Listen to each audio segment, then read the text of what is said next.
MSI University Championship Round 4 Open Qualifier, and I am your caster, and of course, here with me is Mochi. We are your casters for today. But before we head on to that and discuss, of course, to all of your surprises, this we have a lot of collegiate teams who signed up for this, and they are competing to represent their campus and take the lion's share of 2,000 pesos prize pool and prove themselves that they are the best collegiate Valorant team in the country. So yun lang yung mga paglalabanan ngayon ng mga teams. But of course, Mochi, before we're going to start and talk about everything that we have for the surprise at MSI University Championship, I'd like to ask is first is how are you, and second is how are you going to be looking forward to this best of ones? Well, of course, Ray Ray, I am doing super fine today, and from the past few days, it has been hectic but so productive, and I am so fired up with what our teams will have in store for us for today. And tignan mo naman, sino ba naman kasi ang hindi ate dito dahil 200,000 worth of prize pool lang naman ang makukuha mo dito sa ating University Championship ng MGA or ng MSI Gaming Arena. So I am pretty excited considering that the first two teams that will facing up against each other would be LG Frost and PNU Sulo.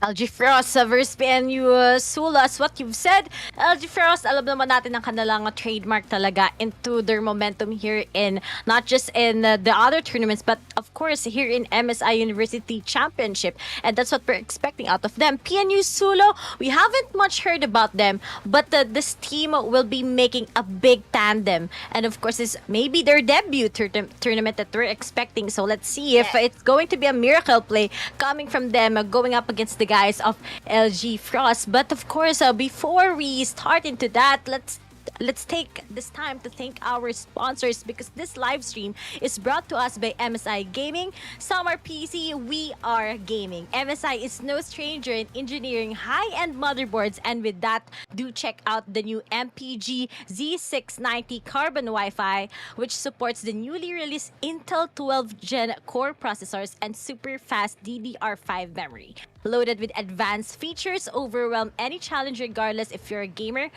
prosumer, or PC enthusiast. For more information, just check out the MPG Z690 Carbon Wi-Fi on page.msi.com. So thank you so much, MSI, once again. And of course, Mochi, now that we're gonna be here, these are just best of ones. So it's quite exciting and a big pressure to all of the teams.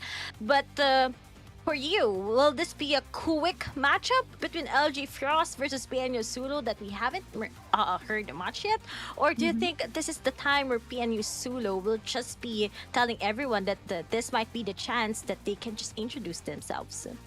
To be honest, I don't actually want to ping fingers because both of the teams might be really having their own dish to the table on their own way. But I would also like to consider the fact that this might be the mysterious PNU Sulo versus the LG Frost, who has already been at the top for a long while. Like, of course, if you hear LG Esports, and automatically you'll be thinking of pretty strong players. And as well as the fact for PNU Sulo, who are these guys? We are curious and we can't wait to know what they have to offer for us. So this might be a pretty interesting match because this is once again the assassin versus the knights, or the well-renowned knights. Pretty much assassins versus knights. Seems like an anime out of the matches that we have right now. But aside from that, I watched some of the teams really, and I'm happy to see that this is actually a pretty big opener, not just for the big universities, but also those who are starting at their own esports team in their own school. And the fact that they're introducing to us into a new type of how they play Valorant, maybe this is really the time that we need to focus not just on the professional scene itself, but on the collegiate scene that is slowly growing into a professional one. So hopefully next time we're gonna be seeing more of their actions. But right now here in MSI, it's a good way to just tell everyone that this is our stand, this is what we need to do. And don't forget, guys, that we are gonna be having a lot of giveaways. Not only will the players will us to get, of course, those prizes. But of course, everyone right now who is currently watching this stream. So, guys, don't forget that this is your chance to win some cool MSI merchandise. So, during each of the 4 qualifiers, MGA trivia questions will be randomly flashed after a game. Answer the trivia question correctly, and you have a chance to be the lucky winner of an MSI lucky figure, hoodie, or a t-shirt. Our trivia question will be shown later on, so just watch us here, see our nice faces, and see our players while they're playing. So you need to be observant at the same time. So imagine you'll be winning a lot of gift packs, and aside from that, you'll be able to just answer at least a question, then you'll be able to receive a lot of goodies coming from MSI. So once again, I'd like to thank MSI, but don't forget that we also have the link right now shown to us on the screen. Capture it already. Screenshot that with your faces, and hopefully you'll be able to answer the questions later on. So make sure, guys, to just watch the stream, show it to your friends, and just unlock those questions that will be shown later on. But here it is. So it's gonna be starting in mind map, Mochi, and looks like we have a lot of particularities. But I'm so excited to see once again, is that going to be double initiator or controller? Yes, definitely. And I am pretty curious about how both of the teams will be performing, considering that I don't know. For me personally, I don't have some background from them.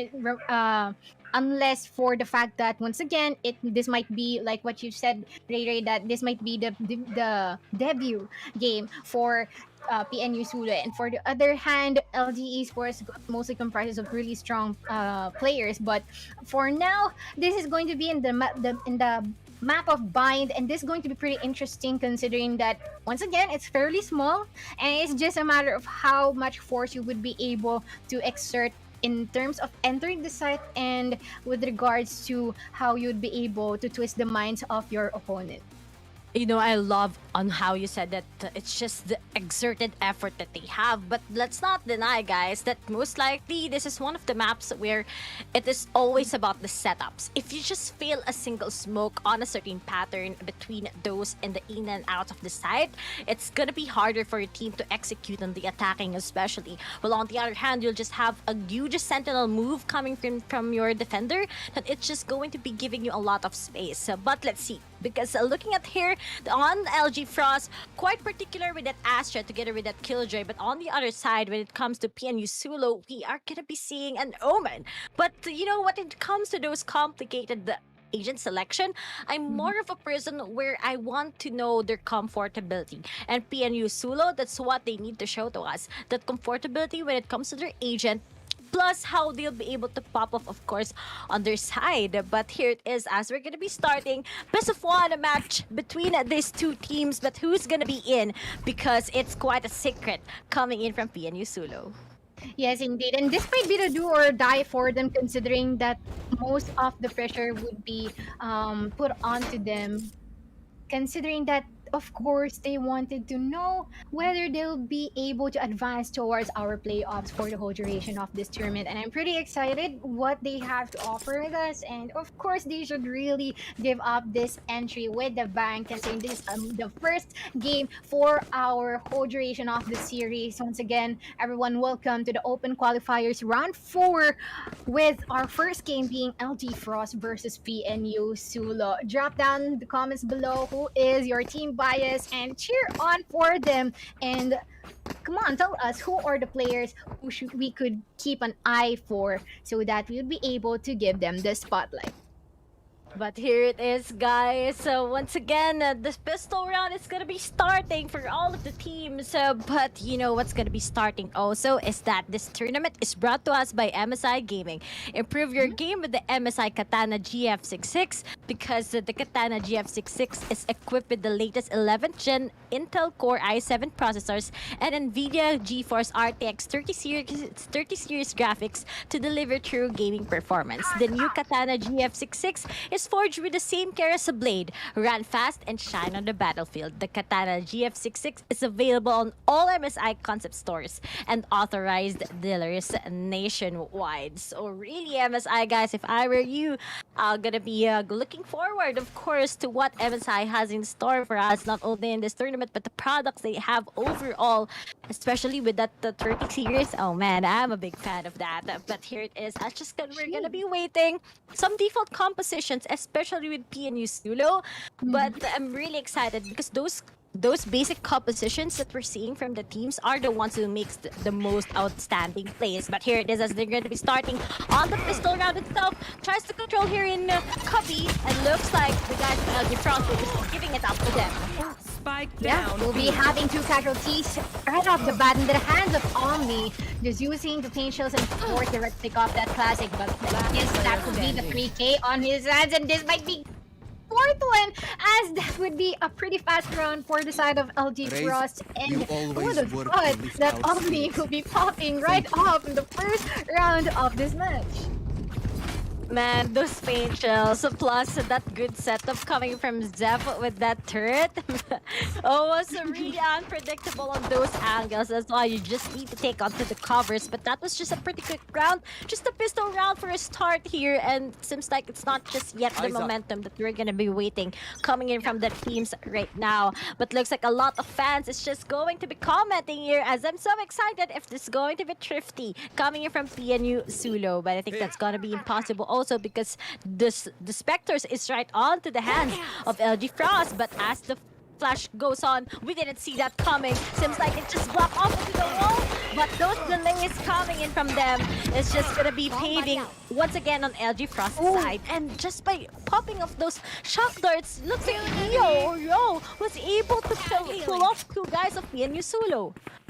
Wow, that is something we did not expect and we don't see coming, literally, considering that who would have thought that Wario would be able to get 2 in a row with just those shock darts, and as well as the fact that the paint shells inflicted a lot of damage for the members here by the side of PNU Sulo. But let's see if still they will be able to go for the commitment. I guess that would be pretty difficult for them, considering that Wario with the Aris would be pretty difficult for them with the fire and of course the power of this machine gun. Already pulling off the third one and even garnering the fourth. this is worth And this is celebrating. just the 4K all over again from the first round.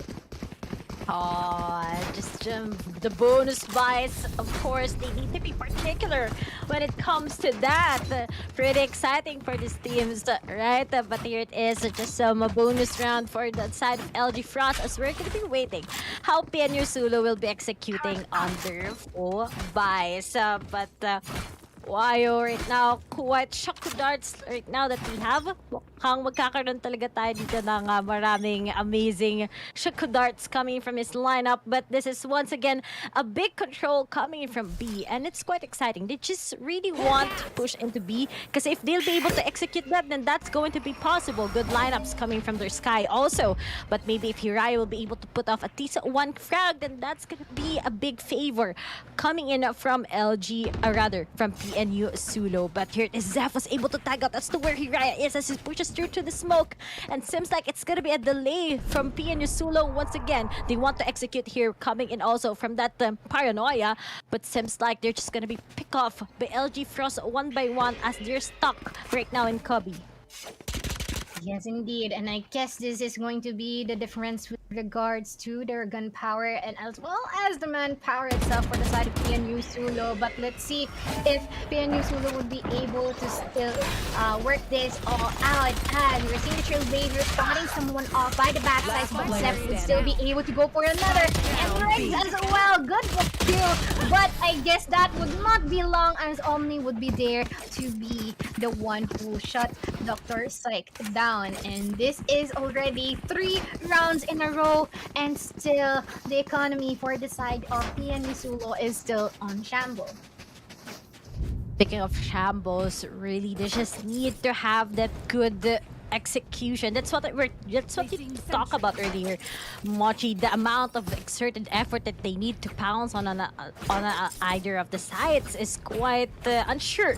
But hopefully they'll be managing to get that, because those push throughs are really important, and they have that good setup, of course, from ridiculous. I love the name.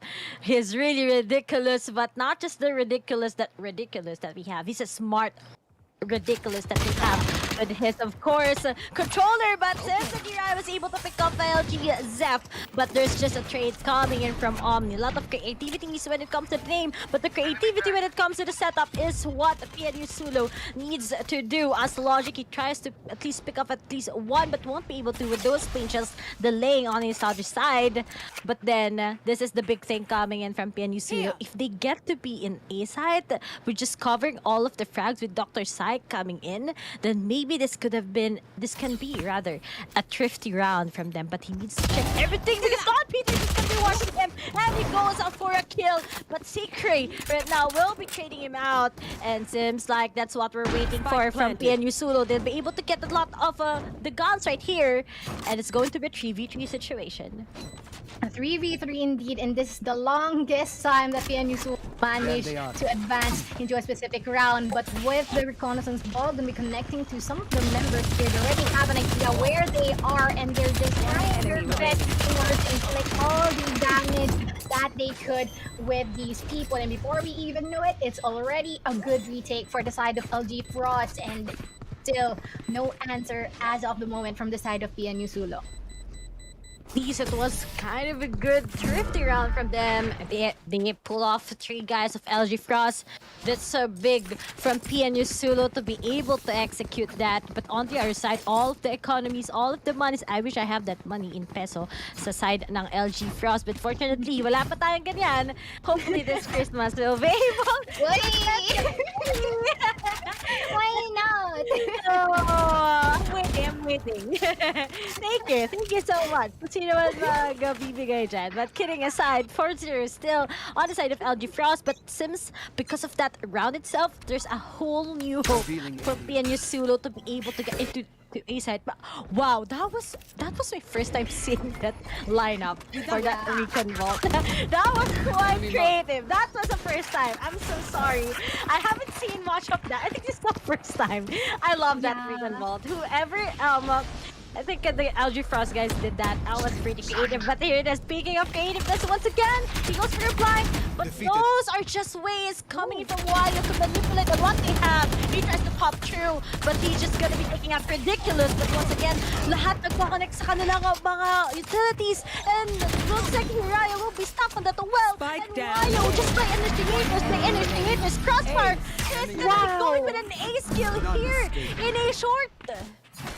Okay, so there is a couple of things that is repeatedly happening here for the side of PNU Sulu, but wow, kudos to you, Wayo, getting 5 in a row in just a nick of time. I mean, it's just a matter of seconds, to be honest. But once again, I guess that is well deserved off a replay. But the thing here is the side of PNU Sulu is really having or struggling with the fact knowing that all of them are just being stuck by the short area. Like, no one's going for the lurk, no one's going for any potential areas or angles that they might catch the side of LG Frost off guard. And instead, it has already been a struggle for them, and they're failing to go for the trades that they need to do with regards to evening the numbers out. But I guess Omni is still going for that execution, getting one as well as Rikes as well. But the thing here is, let's see if PNU Sulu will be able to go for an answer. But I guess not anymore with the Hunter's Fury. And we are seeing all of these skills being utilized of members here from the side of LG Frost.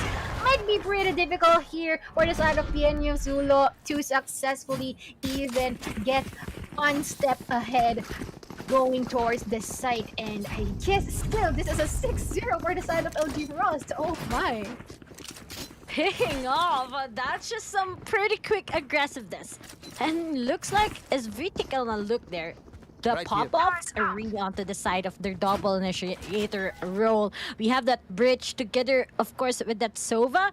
And Wayo, you're practically teaching me how to Sova here in Vine. A lot of those lineups. But yeah, it seems like I'm gonna be learning out of all the guys here. But looks like we're gonna be seeing Omni being aggressive here in A short once again, but looks like those shots are still going to be connecting onto the side of LG, as one of them is just going to be going down a one by one. But looks like Doctor is back. He wants to play Psycho music. He gets two. Now it's going to be 2v2, but looks like Zeph was able to finish out the last two guys of LG Frost, making this to a clean streak once again. 7-0 in favor of LG.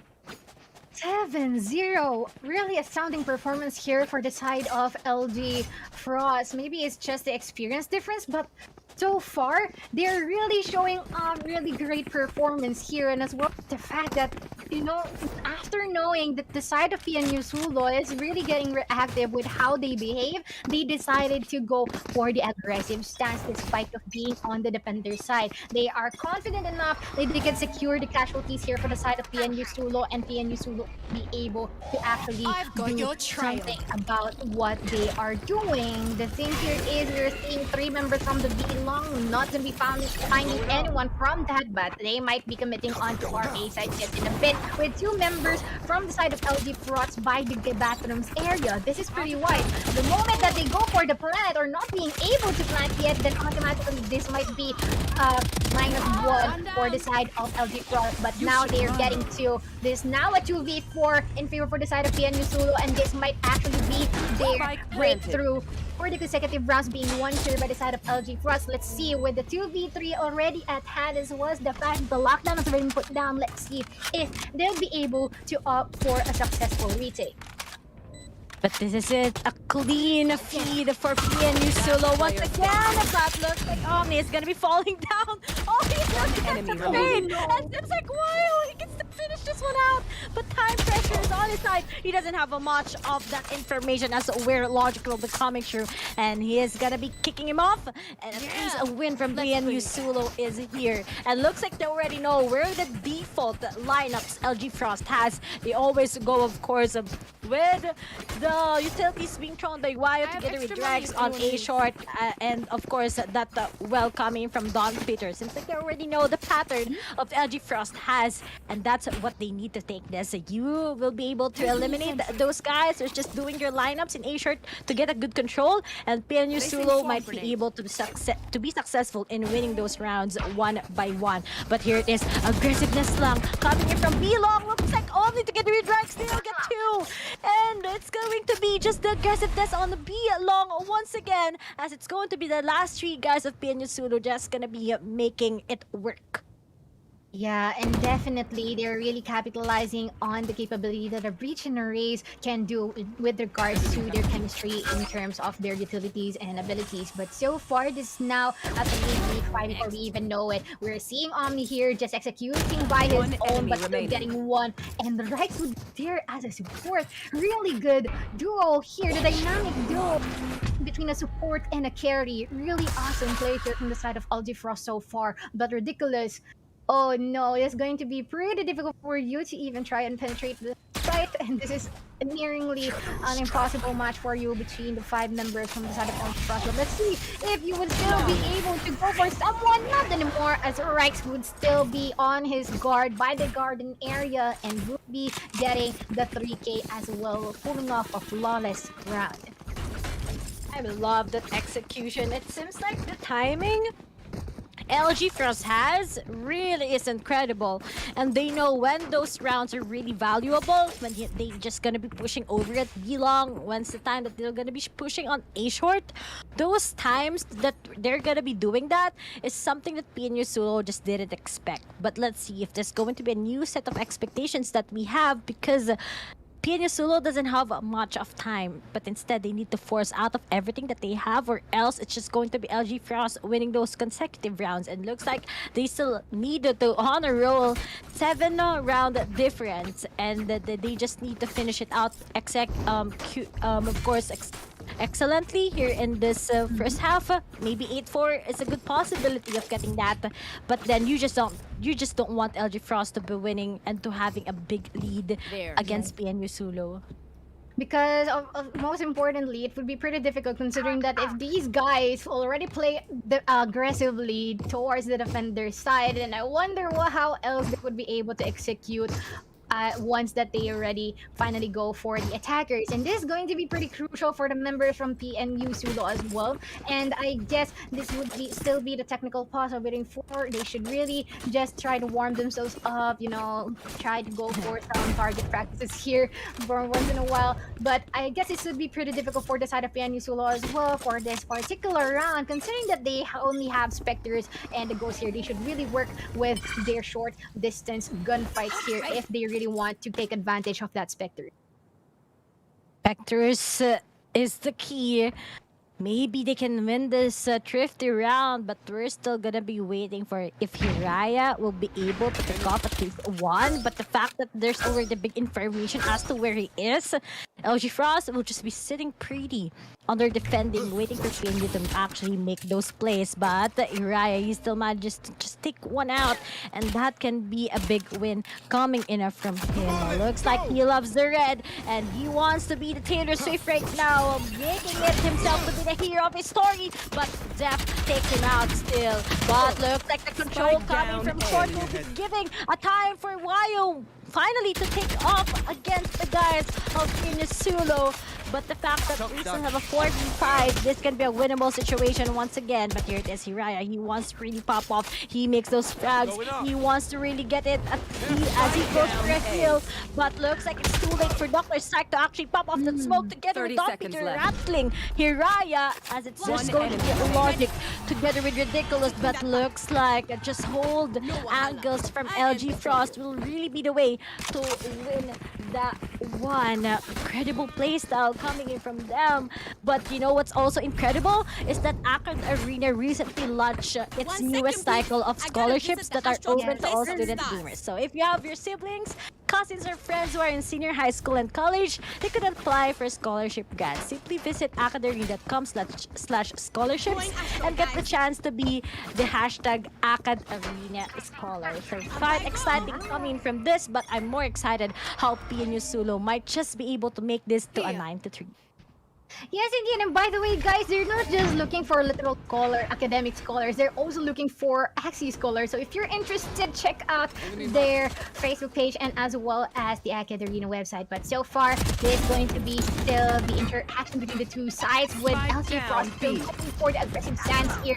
And no one's really stopping them at the moment. And this now still a 3v5 before we even know it. Before even hitting the 1 minute mark. And it is already Hiraya, the only one remaining here, managing to get one. But the problem here is if he would be able to take down everyone here on the side of LG Frost, getting 2 already. But the thing here is there's only one more hot hands left up on his sleeve, and let's see if he would be able to capitalize on that, using it as a heal. But someone is waiting for him patiently, utilizing the buddy system, and that would be the end of Hiraya's life. And before we even know it, this one more round before the switch. And come on, this is such a dominating match. 10-1 on our score.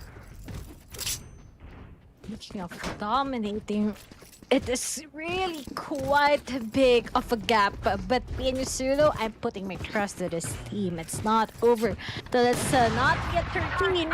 But the fact that LG Frost has what, 5 ultimates ready, they can just go for the retakes if PNU Sulo will be able to penetrate on a certain side. But here it is. They want to start really aggressive. Ang ganda na sa in-execute nila. But unfortunately, there's the missing members of PNU Sulo that we have. Looks like won't be able to use that. But he still gets it. Ooh. He's quite lucky. He gets Dr. Strike. And I think he was quite surprised that there's a guy waiting for him through the cave. But right also from the one. He goes to the flash. Will he be able to get this one out? But he'll just be built out of his ball. So that he can take it. Cool. Rolling thunder. As Wayu also takes out his, of course, ultimate. And looks like that is a clean execution from LG Frost once again. Switching They're sides. just mowing these members side of PNU Zulu down, considering that Rex, well, yeah, you can't stop refiring me, then I'll put the Rolling Thunder out in return, and instead, we'll be seeing the rest of the members here from the side of LG Process just rushing over their members here from PNU Zulu, and they had no chance of a rebuttal, knowing that the shorties, the phantoms, the skills are just all over the place, and this is now an 11-1 all swapped here for the sides. But the thing here is, once again, we saw how aggressive our members here from the side of LG Frost, and we'll see if they'll be able to stand their ground. The same thing here as of the moment, knowing that, of course, knowing that Omni, Wayo, and Red is on the team, it's going to be pretty astounding for us to see how they will be performing at this point in time. Those outstanding playstyles really is on to the side of LG Frost, but Pianusulo, we couldn't trust that. You have a lot of cheer squads right now, but looks like Omni once again was able to pick off two just because of him throwing that pain shots on the backside. And seems like there's just only three remaining for planted. Pianusulo once again, as all of the guys of LG Frost will just be sniffing as to where they are. Player standing. But here is Rex goes for the kill. Ridiculous, the only guy remaining, but Rex gets him still just by jumping off of the classic, and it's going to be the match point given to us by LG Frost. Match point. That is so quick. 12-1 on our scoreboard, and all consecutive rounds being won by the side of the LG Frost. And so far, it is going to be pretty difficult for the members of PNU Zulu to even get back upon this, well, where they fell onto. But let's see. I think the members here from the side of LG Frost are already keen on ending this match right off the bat, knowing that they already have series of Spectres and of course an Ares. But let's see if PNU Zulu would be able to let that happen. We're now here onto our B site, maybe committing here as of the moment, and I don't know, but if we count how many kills that Raze has gotten from the paint shells, you know, I don't know how are you being able to do those? Those pirates really are working, but it's like Rex just going to be getting Hiraya once again.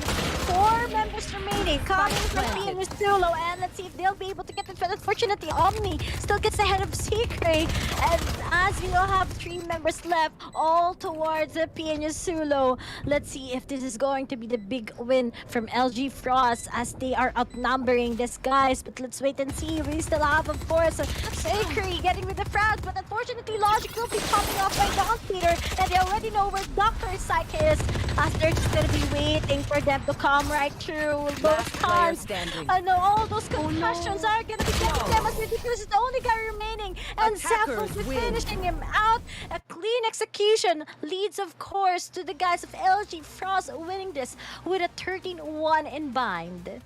That is such a dominating match, to be honest, for the side of Frost.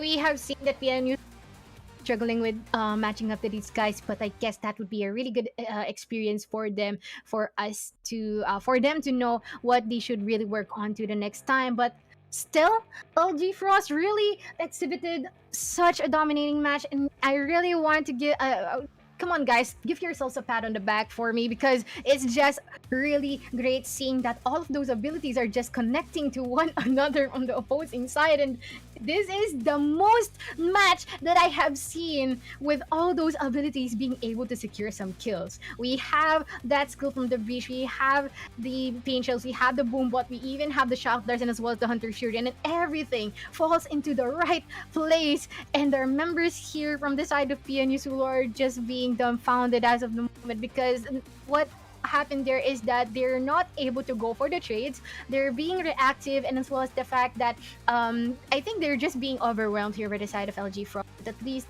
that would be a really good experience for them to work on, and I am hoping for PNU Zulu to rise back to the top to get their redemption soon enough.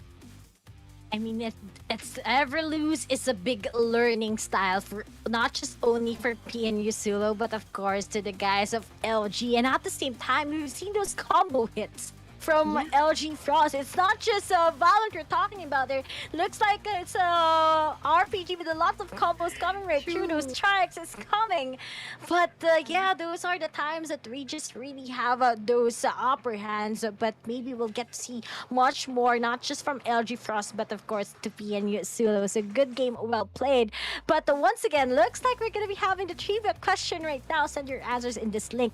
So the question is, how many controllers were played in the previous game? If same agent is played by both teams, it still counts as two. So guys, I'm so excited. If you know how many controllers were played by the teams and you get the numbers coming, we'll just be waiting here for your answers, of course. But don't forget to send your answers in this link, and maybe you can see you can win some of that MSI gaming, of course, merchandise.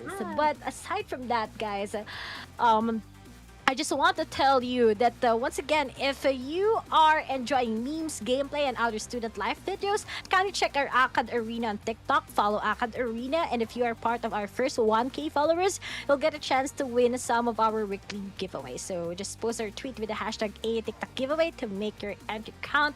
But as we're gonna be heading on towards the next best of one, we're gonna be having a short break here in MSI University Championship. Once again, we are your shotcasters. I'm Rain. Of course, join me here is Mochi, and see you guys after the break.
Welcome back to the MSI Gaming Arena qualifier score, and this is where all the collegiate teams from all over the Philippines are here competing to represent their campus, take the lion's share of an astounding amount of 200,000 peso prize pool, and prove themselves as the best collegiate Valorant team in the country. And once again, we are back, Ray Ray and I, Mochi, and always remember that this tournament is brought to you by MSI Gaming. Improve your game with the MSI Katana GF66. The Katana GF66 is equipped with the latest 11th gen Intel Core i7 processors and NVIDIA GeForce RTX 30 series graphics to deliver true gaming performance. The new Katana GF66 is forged with the same care as a blade. Run fast and shine on the battlefield. The Katana GF66 is available on all MSI concept stores and authorized dealers nationwide. And I guess from the first match that we have witnessed, it is such a banger considering that LG Esports, Frost, come on, you guys really need to give the other teams a break. LG Frost, no words for this guys, but just a quick summary, they really have a stomp 13-1 against PNU Sulu, but on to the next. Looks like this is where things will be getting interesting because it's going to be Alex Hydra versus the guys of MTE Crispy, the guys of course Metro Manila versus the guys of Mindanao, but looking at MTE, so much potential for these guys. I haven't seen much of those who are studying in Liga together with the MSU branches, but hopefully also it's just the same for Alex Hydra. I've seen that this team, they told me they're from I Academy, so it's really a good showcase to just have them because I've seen these guys screaming, and it's not impossible to have that amount of experience in your screams and to be able to apply this in a tournament such as this against collegiate teams going up with each other. So really excited. I'm really excited because this is just all going. This is just be a story that they need to tell it to us here in MSI University Championship, and the fact that we haven't seen them in a lot of tournaments. Hopefully here talaga sa collegiate team will be able to see them pop off. But aside from the popping off, I'd like to thank, of course, our following sponsors because this MJ University Championship wouldn't be a thing without, of course, our sponsor here, MSI, our official hardware partner, Globe Telecom, our official telco sponsor, and Twitch student, our platform partner. So to those who are also curious, just check out here in YouTube together here in Twitch and watch us, of course, in this live stream platform. So, but on the other side, here it is. I'm so excited to see them if it's going to be bind once again because if you can see all of the qualifiers per week, it's just bind the favorite maps of all of the teams in the collegiate scene. But you know what? The fun fact about this is that also in the open qualifiers in other tournaments, it's their favorite map. It's going to be Bind. But if you take a look at why, because Bind, it's a map of comebacks. It's not impossible to do that. And at the other side, you get good momentum and it's just going to be favoring you. There's a lot of polar ships from side to side. You can still win thrifty, but the Bind is just the best map so that you can have those comebacks even if may deficit map when it comes to the scores. So it just tells to us that a lot of teams do love this map, and hopefully we'll be getting another Bind. I don't know if it's going to be a surprise coming in from them, but looks like we still have a lot of sponsors in store for us, Mochi. Yes, indeed. Of course, we would like to. We would like to, of course, bring our esports to our school. So, of course, the Academia Alliance program is here for you. Alliance member clubs get access to our exclusive tournaments, mentorship, event support, and, of course, the Academia scholarship, aid, and power-ups. Learn how to join the Alliance today at academia.com/alliance and get updates by liking and following Academia on fb.com/academiagg. And of course, they have the newest cycle of scholarships coming right up for you student gamers. And this is not just the Axie scholarship. This is the legitimate OG academic scholarship that you might be eyeing for. So if you have siblings, cousins, or friends who are in your senior high school and college, they could apply for our scholarship grants. Simply visit acadarena.com/scholarships and get the chance to be a hashtag Acadarena Scholar. Pero kala nyo ba yun lang? Hindi rin. Kasi may scholar din sila na isa pa, which is yung sa AXI natin. So if you're interested into applying for our AXI scholarships, then please do check again our updates here on the Acadarena page and of course the Acadarena website. It's so cute! You're gonna be seeing a lot of scholars in Akat Arena. You know what? I already you. graduated, so I could have applied for a scholarship. But I'm so happy that here in this pandemic, Akat Arena has been giving so much to all of the students there. So if I were you guys, I'll grab those opportunities. And at the same time, let's commemorate, of course, Mochi is a student. And at the same time, she does her casting. So really, I'm proud of this girl. But at the same time, guys, don't forget that you can win a lot of giveaways here in MSI Gaming University Championship. So you can get MSI merchandise just by simply having, of course, following our instructions below. So you'll be able to get, of course, this really cute, of course, na meron tayo ngayon. Dami talaga. You'll be able to get an MSI lucky figure, a hoodie, or a t-shirt. MSI, I hope I'll be able to win a hoodie also just by answering, of course, trivia questions that will be randomly flashed after the games. So if you answer that correctly, then you'll be able to do that. But don't forget that you'll be answering on this link, so you can just screenshot this on our left side here in the open qualifiers. So just screenshot that, and if you already know the answer earlier, we asked if how many controllers were used on that game. So hopefully you guys know how many controllers were used to that. So we're just gonna be making sure that you guys are quite observable on all of the games, because if you are, then you may win a lot of cool merchandises from MSI. And of course, once again, MSI, thank you so much for having us here. But here it is. It's not going to be bind anymore. It's going to be an icebox. So we already know those default setups that they have. And you know what? When it comes to Alex Hydra, I know how they want to play an icebox, to be honest. And this is their double duelist, Reina and Jet. Well, MTE Crispy, quite the... double duelist, yes, but we have Raze and Mochi. Looks like this is going to be interesting. Yeah, knowing that one capitalizes on the one-man team capability that Reina can give in pushing, of course, and as well as the fact that the Ray is here who can bomb out anyone out of their way, and clearing all the nooks and crannies of a specific site might be really, really useful here for both sides of the teams of Alex Hydra and MTE Crispy. But the thing here is, let's see if our members would be able to dive right into and would be able to take advantage of their lineups. Of course, this is the home of a Viper and as well as a Sova, and I think we'll be seeing how different their strategies would be unveiling right before our eyes in just a matter of time.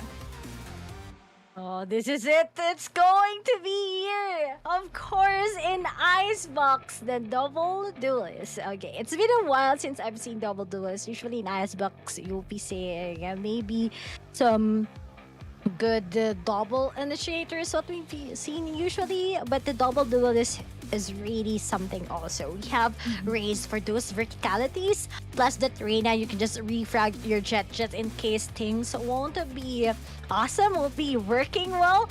But let's see, because MT Crispy, been a while since I've seen them, but Alex Hydra also has so much potential to tell us. But here it is, it's going to be starting in Icebox. But as we take off into that, we'd like to thank, of course, our sponsors. But you know what? This live stream is also brought to us by MSI Gaming. Summer PC, we are gaming. MSI is no stranger in engineering high-end motherboards. And with that, do check out the new MPG 690 Carbon Wi-Fi, which supports the newly released Intel 12 Gen Core processors and super fast DDR5 memory. Loaded with advanced features, overwhelm any challenge, regardless if you're a gamer, prosumer, or PC enthusiast. For more information, just check out the MPG Z690 Carbon Wi-Fi on the page at msi.com. But as the setup goes, looks like Graxina was able to get some good information as to where they're heading. But that's just a quick retake, rather just a quick take coming in from MTE. But the refrag is also inside of Alex Hydra also. Yep, and that's because you're a 3v4 showdown. 3v3 rather. Okay, that is quick. But we still have yet to go for a retake here for our members here from the side of Felix Hydra. But I guess Bungie would be able to get a kill gone right off the bat. This now brings us to all equalized numbers. But I guess they'll be fighting off each other here by under the boxes. And this is now 1v1. And before we even know it, Tons would be there to do the trick. 3k onto his hands and garnering the first point here for the side of MTE Crispy. Well, looks like MTE Crispy is on a spree. But Don Z or Dons, we're seeing potential from MTE Crispy. As what I've told you guys, this teams, this can be the start of their storybook on the collegiate scene. And as we're seeing them, this is really the time where they can just shine out against everyone right now.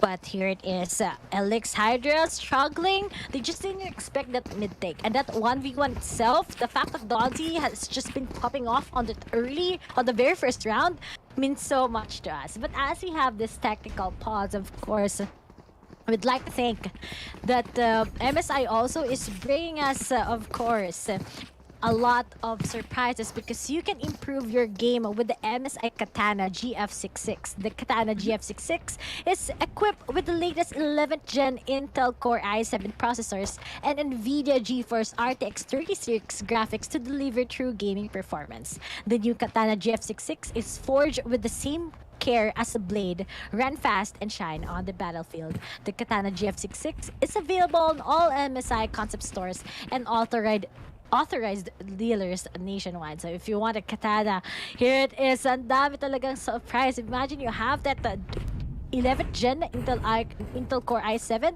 the 30 series graphics. Sheesh! A lot, really. And aside Crazy from that, specs. yeah, 30 series, crazy. But aside from that, Grabe. guys, as what Tomochi said, we have a lot of scholarships. But of course, if you're curious, and you want to bring esports to your school, the Acad Arena Alliance program is here for you. Alliance member clubs get access to our exclusive tournaments, mentorship, event support, and of course, the Acad Arena Scholarship Aid and Power Up. So if you want to join the Alliance today, just check out acadarena.com/alliance and get updates by liking and following Acad Arena on fb.com/AcadArenaGG. And of course, guys, don't forget to like and share our live stream right now as we want to really showcase to you the collegiate scene we're talking about. And here it is, the collegiate scene that we're talking about is on to the side of MTE Crispy so far, but the location has been revealed. But the Spectre power is on to the side of MTE. Yes, indeed. And let's see if they'll be able to do this. Be able to take advantage of that. Oh no, Draxina by the sideline. Unexpected by Vandy. This now 4v4. They might already be here onto our A side. Just a matter of time before we even flag this spike. But let's see if before they even do so, they'll be able to win this round already. Knowing this now brings us to 2v4. And we'll be seeing Draxina just going in with the flank from the side of Felix Hydra. This might actually be a major advantage for them. But Pick of God will be able to spot someone else from there. Not going to be successful with the flank. Will be getting one though, but will not be long after that, as MTE's Crispy would still be there in order to secure the second round. And that's just a pretty quick take from MTE Crispy. Once again, looks like they're crispy for those headshots. Crispy. Alam mo ko nung, speaking of crispy, I want Rice Krispies right now. Naisip ko, crispy krem. Oh my. I love it. Let's go. This is just some of the segments coming from Mochi and I. But speaking of, here it is. Figo God, he just wants to tell his team we don't want them to be just being aggressive in A side. We need to change the pace that we have. But Excellion, he wants to be aggressive from mid. And the fact that it's quite open to everyone, this is a good hold that he have, but unfortunately, he just can go for a flank. And speaking of, he meets a Vundi, says to him, Bulaga. But seems like he's just gonna be backing off, and the numbers game is on to the side of Elix Hydra. Yep, that is a really good play. Going for the manpower advantage at the early stages of the round. Now, this should be an answer for the side of MTE Crispy, whether they would be able to even the numbers up or even go more further towards the advantage that they could give. But so far, no actions as of yet. Might be an encounter by the mid area with Cillian still spotting up some people that are plot by the sidelines from the nest area. Dons will be getting Cairo in the process. Now, for them, gonna be rotating here onto our A site, and the spike is not even being planted yet, and they'll be hindered by the abilities being put out here for the side of the Hydra. And so 30 far, seconds left. we're just waiting for them to execute further, go for the go signal of planting the spike, but I guess that won't be long, as he's be getting one as well as Eagle God will be going for the third kill onto his hands, and that would be an answer for the side of the Hydra. Oh, seems like Figo got really starting with that Sage itself. But let's wait and see for more from Alex Hydra. Talo lang ng pistol ends the second round. Pero they want to start things off, of course, with what they have on those full buys. But MT Crispy is the time that they can outshine also Alex Hydra, because they would just be going with those gun plates already. But with the fact that Faint, super expensive talaga ni Sage sa maraming oras. But Excellion still wants to control mid. And sasabihan na nga din kagabit Aldron with the Shaku Dodge. God, here it is, they make a move. Tag na konti ang mga miyembro ngayon ng MT Crispy. But looks like Kyrie will just be trading off his teammate. And Faint tries to pop off at least one, but ZNS, nakaabangan din sa kanya si Faint. Meron lang onting hiccups that won't be able to at least get side by sides. But they're just gonna be shifting as to where they are. But seems like MP Crispy, they need to get a one pick-off. If they'll be able to get a one pick-off, then makakapag-decide na sila if either of the side na sila pupunta. But the fact that this wall has been already down, maybe MT Crispy will just be pushing to where the guys of Alex Hydra and A side is. But the fact that Figo God just gonna be waiting for them, and he's done so much on the previous round, we're gonna be seeing him getting those frags. But here it is. He's just getting it one by one. Speaking of Faint, goes down to his hands. 3 left na lang sa MT Crispy. Yeah, MT 30 Crispy seconds might left. sort of hesitated on which side they should be committing on to, but instead this is now a full-man stack here for the members of the Alex Hydra. It's all complete after the resurrection has already been put out, but for now we'll be getting these trades from time to time from both sides of the teams. And before we even know it, this is now one enemy remaining here from the side of MT Crispy, and Season to be there to secure the last elimination. This is now a 2-2, and it seems like Alex Hydra has already found their match, and I guess they won't be backing out starting from now. Wala talaga walang kinakatakutan ng Alex Hydra, but as what I've said, Figo God, you leave him in A side, then he'll be able to just beam himself there, get a good anchor. Well, on the side of MT Crispy, looks like the mid control isn't gonna be possible already, because so far, Excellion, he knows how to predict the pacing of MT Crispy. So MT Crispy, they can just go with those frags, maybe not in mid, not on those pawns, but instead just a little bit of extension, and it's just going to be favoring them.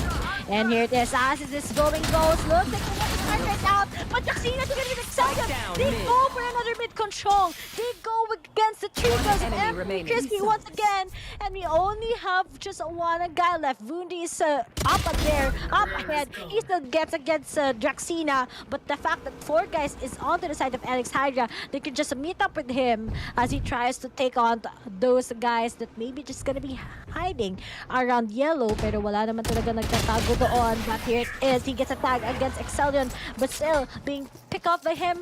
Healing is gonna be working on Alex Hydra's side, leading on towards a 1 round. And Mochi, that's what I'm talking about. Mid control, it's not going to be working sa MT Crispy anymore kasi nagpapaka-aggressive lang si Draxina together with Excellion. So hopefully they'll be able to improve on that.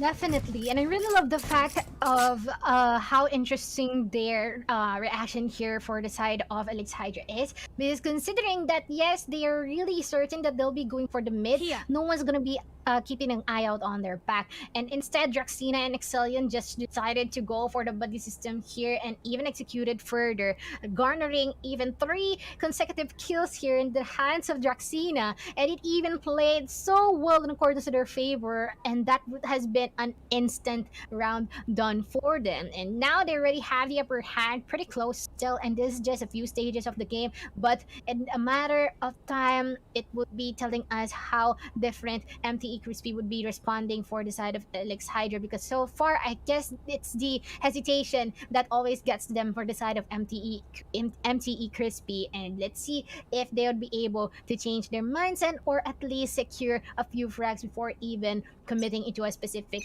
side. And I guess that is the timeout already inactive here for the side of MTE Crispy, and I guess we already have a pretty good idea of how they would be able to for that reset and commitment for this point in time. Really, really good start from Alex Hydra. But do they think it's going to be a tie? Those are the questions that they need to answer. But Christina is just going to be aggressive. And the and all of them are just going to be doing that. They know that MTE Crispy is on a pacing on where they really produce some slow plays.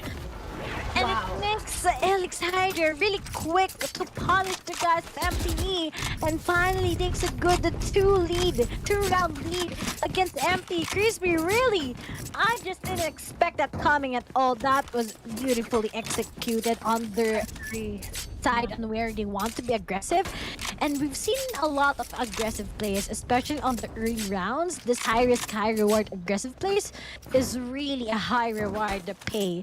And just by a quick take on that, MTE Crispy will be falling short, and once again goes with the sheriff bias. Definitely. Really good play from the side of Alex Hydra here, and they're really catching their members from the MTE Crispy off guard. Like, they didn't even expect them to go for the aggressive stance, pushing towards with 3 members from the side of Alex Hydra just on their face. But so far, Albo, though, will be going that deck 4 seasons, the seasons will be able to cut them out. It's now 4v5. 4v even though the Sheriff is connecting to 1, but the Excellion will be able to trade for that really fast. But still, Excellion with aggressive stance will be spotting another one. This is now good for 2, but so far this now reaches a 2v3, getting for a 3rd. Excellion, are you okay? Have you slept?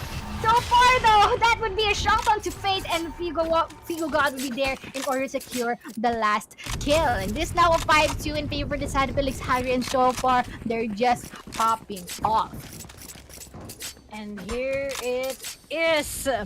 Still, Alex Hydra leads by 3, because we all know that previous round is a sheriff round for MTE Crispy side. But the fact that Excellion is already holding on with that operator, this is where things might get exciting, because all of that will just be telling MTE Crispy that maybe they can just pick off their aggressiveness. But here it is, execution also. I'm waiting for MTE. You have the 3 ultimates ready coming in from their agents, and this is where the thing goes in just by aggressiveness. Of course, penetration towards the side, and plus Bunji popping off that of course ultimate from his Viper. Maybe they can still get this round already against MTE. Let's see if they would be really successful and they would be able to capitalize on the Viper's pit. But now, there's still no casualties as of yet, and we're already having a lot of ultimates available here. Excellion with the Blade Storm and spotting some numbers here. Might be going for that. Oh no, those shots are the blades would not be connecting. But we have another one here. Cairo to the rescue would be getting now a 4v4, and they might be rotating onto our B side just in a bit. We'll still have a couple of anchors here from our A side, from the side of MTE Crispy. In just a matter of time, they might be going for the commitment onto our B side, and our members here from the Alex Hydra is still setting that field still, as the resurrection will already be used by Fade, and this is going to be a full man start for them once again. Need to wait for it. We need to wait onto the side of MTE Crispy, but looks like CSA, and he gets a 2, but that's a good trade. And that's what we're talking about. MTE Crispy, they just need to be fast, to be quick in every execution that they make, and they can just get that good tempo coming in from them. And it looks like Alex Hydra, they just didn't expect those movements from MT, those rotations that were very particular. But the fact that there's a leer coming from Jaxina, he still can pop that off. But speaking of, a lot of delays is coming in. He still gets the kill. A 3v2 right now. But seems like there's a delay coming in from that Hunter's Fury. And looks like it's not going to be favoring them. Sasha still will be taken out by Figo God. But there is no time left for Figo to get the clutch. And just will be saving those phantoms that we have. Oh no, he isn't able to get saved and has been caught by the bomb explosion. But I guess this is now a 5-3. That is really supposed to be a really good clutch by Figo God there. Like, no one really expected that he'll be pushing and we'll be seeing these members from the other side, which is Paint and Sasha, and even gone for the dodge with the Hunter's Fury. And that is actually a really good play from him. But sadly, it didn't play, but at least this is going to be a really good sign for their economy. But bad, of course, for the side of MTE Crispy. You already have the operator online for the side of the Alex Hydra in just a matter of time. Let's see if they'll be able to use that to their advantage, as Exilians just eyeing for our mid area. But everyone from MTE Crispy is already at our A side, dashing in, going for the commitment. And so far, I think our members here from the side of Alex Hydra will be opting for a retake. But if they can secure the frags, just like what Figo is doing here, then they will do so. Cairo will be going for one as well. And before we even know it, this is now a 3v2 onto their hands. And this spike is yet to be planted still. I mean, it's already planted, but let's see if they'll be able to go for the retake. But is it going to be Donzi clutching this 32 HP in a dream? Is what we have. But the Seasons gets him. And it's just going to be a big win from Alex Hydra once again. Diba? If only MT will be going with that quick execution, they can still make it. But seems like there was just some delays from Exalion once again together with Figo God. B is a more probable side where MT Crispy can just take on with. And maybe they can just get that. But they just need to just sweep their way in against Figo God and Exalion. Kasi itong dalawang to, yun talaga yung nagpapadali sa kanila. They are much of a bigger problem together with Kyrie also with those refrags. So hopefully talaga they'll be able to determine where the guys are just staying and finally get those good holds. But the fact that there's a switch coming in from Alex Hydra, maybe they can still get it together with this team. No, he's supposed for a right click. Oh, unfortunately, being taken up by Sasha. But two left na lang. Coming in from MT Crispy. Once again, those aggressiveness is what makes the Alex Hydra have the early aggression, early favors for them. And Figo God finishing the last kill. Oh, Alex Hydra. What is this team? Like what LG Frost executes? Those quick takes, those extensions that they've been doing is really workable on their defending side. Yeah, and so far here for the side of Alex Hydra, they really capitalize on the unexpected aggression and the fact that they will be able to care for or look for each other out. But so far, I think the wall for the side of MTE Crispy didn't actually play well in accordance to their favor, and instead it led them to their doom. And by the way, minsan ako shoutout sa iyo, John Panlupig as well as John Pajardo. Ayan, nasabihan ko lang. Ang kukulit niya eh. But so far, this is still a 5v5. So already our 11th round, and the side of MTE Crispy should actually secure the last remaining rounds before we even go for this swap, so that it will be pretty easy for them to go for the catch up later for the second half. But so far, Don's in a really good position here, but I guess we expect these Seasons. No, he did it, and they might be going for a trade here, but not going to be so long, as this is now a 4v5 still in favor for the side of Alex Hydra. It's really hard to dictate Alex Hydra's games. You know, they're just hiding on those pockets. They're hiding at every angle. But those advantages that they have is really quite scary. They're playing this one like magicians. But you know what? Aside from those shoutouts, shoutout nga pala kay Eugene. Here it is! Let's go. This guy! But here it is, the setups. It's gonna be here on the side of FD. Crispy is still a big winnable 30 round for seconds them. left. It's still 3v5. But the fact that the utilities, the ults for Alex Hyder is quite ready. They need to get that surprise coming, but they're just playing it very slow because you have no information as to where these guys are. It's picking up, they're just gonna be delaying, but they were able to plant the spike. But fortunately, Kairu will be getting fake, Last and player two guys standing. left na lang. Sa empty, Crispy as Figo God gets Alvo, and Vunti with 1 HP and a dream. He tries to secure someone coming right at him, but Kairu has that advantage. Isang pitas lang, isang malaking sampal lang kay Vunti, and it's going to be Alex Hydras winning that round and getting us into an 8-3 scoreline. The momentum shift onto the side of Alex, Last round but in the FP half. Crispy, they can just We make cannot this into keep up an with 8-4. Spend all. Yes, definitely. And so far, I guess there is no presence of an operator here, but never mind. Exilian will be getting that for 4, of course. With the leverage of what a Jet can do with an operator, just simply dash out when securing the kill. Oh my gosh, that would be pretty easy frags here for Exilian. But so far, this is an 8-3, and our side here from NTE Crispy is having this sort of difficulty in trying to address the actions here from the side of Alex Hydra, knowing that they're actually out of control so far, and they really have to think of a way in order to shut them down somehow and at least shift the momentum even just a little bit onto their side so that they'll be able to make the members here from Alex Hydra think of what they're doing to them. But so far, I guess that will not be the case, that we'll be seeing the encounter here between the two members here. Bunty will be able to reconnect those shots on the Draxina. This now 45. Even knowing the Prince is already present here. Kaido getting killed, going for a third one, but will not be so loud as Dons will be there to shut him down. It's now a 3v2, and before we even know it, they might be going for the commitment onto our A site, but the spike is not within the reach, and this is going to be pretty difficult for the side of NT Crispy to make it work out. But the lurks of Last Booty player gets standing. one. But the numbers game really. remaining. Sasha My still ult is gets one. ready. He gets I two. have the spike. It's going to be 1v1. 44 HP. It is quite winnable. But hey, let's wait and see. The spike is onto the hands of Sasha. But the armor itself, he doesn't have seconds left. anything. But he has that Hunter's Spike Fury planted. for the post plant. Well, as ZNS Scanning ahead. seasons, he wants to get this.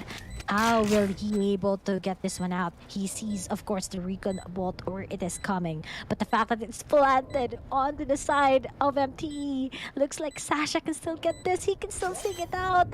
Oh, he goes for a fake. Sasha still won't be beaten by it. Not advantage. It's still on TCNS. And he still gets it.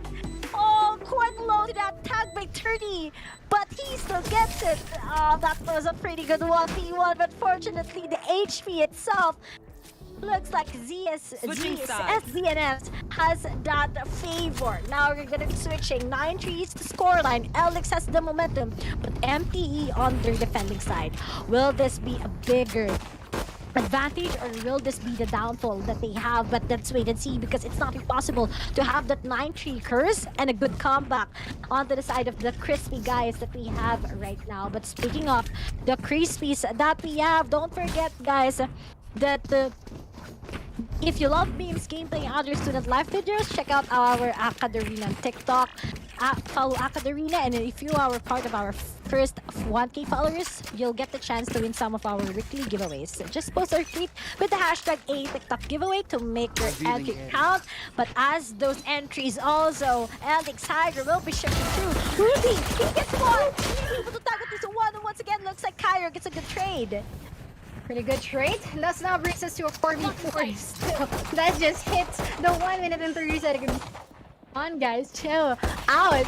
But so far, they're able to penetrate the site. This is now a good plan for the side of Alex Hydra, establishing still the aggression on their hands. But at least, let's see if they'll be able to go for a retake here for the side of MTE Crispy, knowing that we'll be having seasons getting one already. And so far, with the paint shells connecting onto Figo God, this is going to be pretty difficult for the side of Alex Hydra to to continue forward. But let's see, all equalize here in terms of manpower.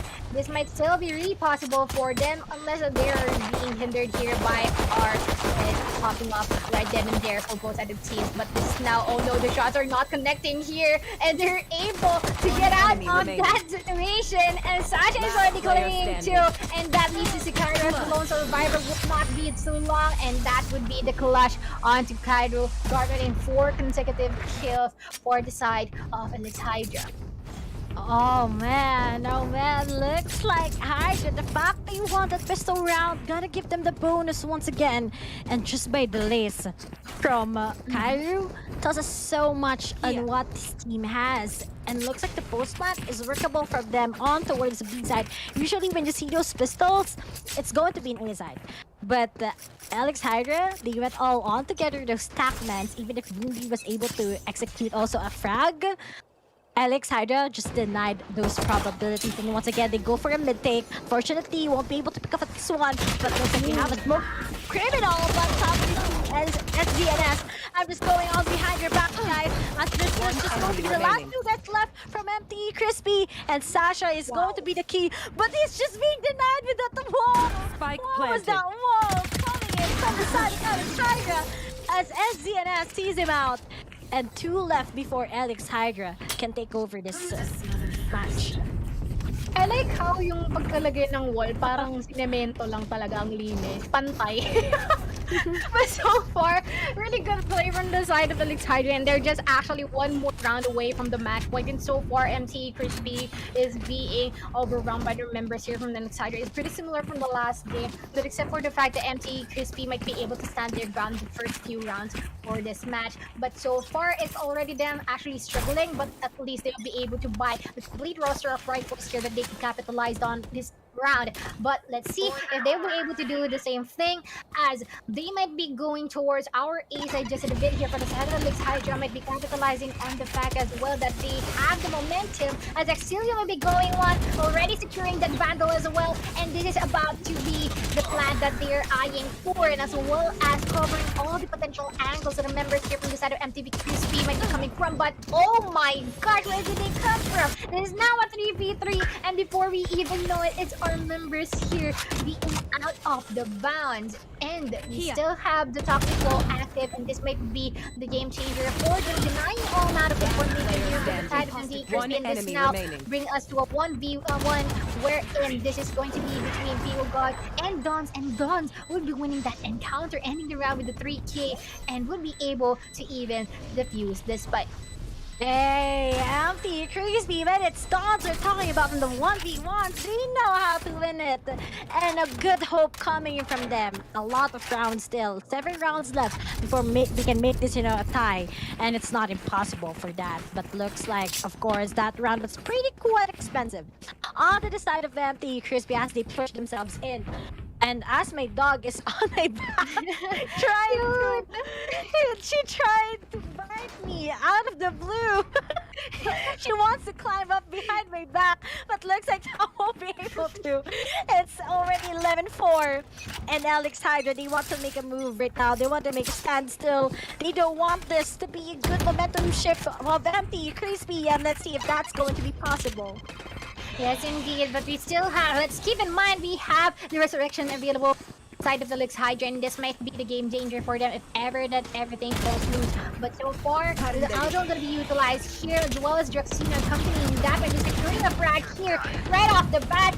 Will be going for that in no trade from the side of MC Crispy as of yet. But Draxina is already got for it, already putting out the Empress, but he's fighting another one. They'll be going for the third one, going for the dismiss as well before the knife, but that would not be the case. And before we even know it, this now a 1v3 wherein Wendy would be the lone survivor, not for long, as Excellion would be there to secure her out. This is now a 12-4 on our board, and this is actually quick matches so far.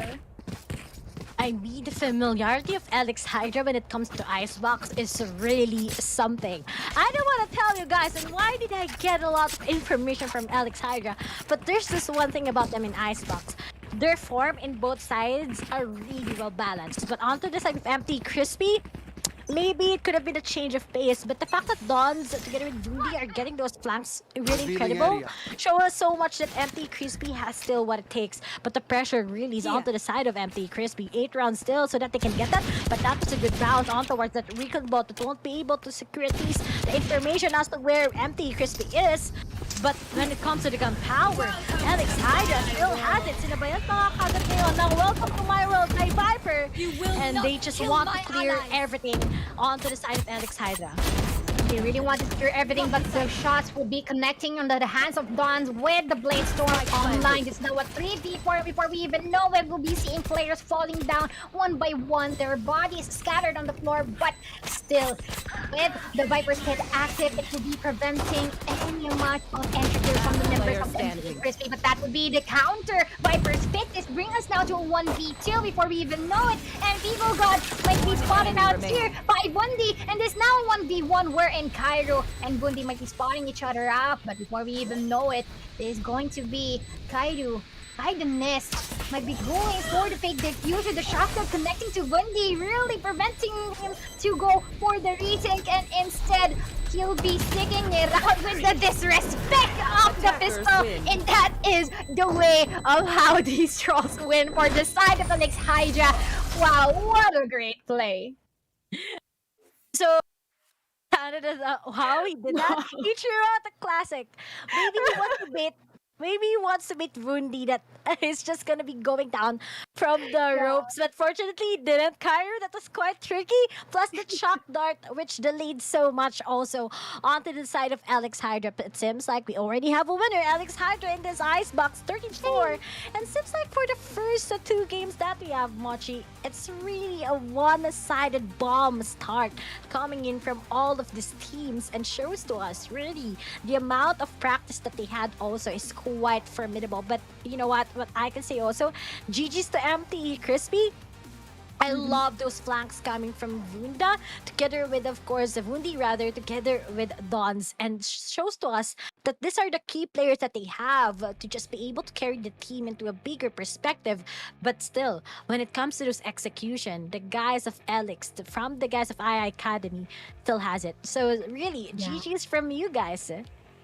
GG's indeed. And of course, the MGA University Championships would be a thing without our amazing sponsors and partners. This tournament is powered by MSI, our official hardware partner, Globe Telecom, our official telco sponsor, and of course, Twitch Student, our platform partner. Thank you so much for creating such a wonderful event that would be able to showcase the talents and the skills of our collegiate players.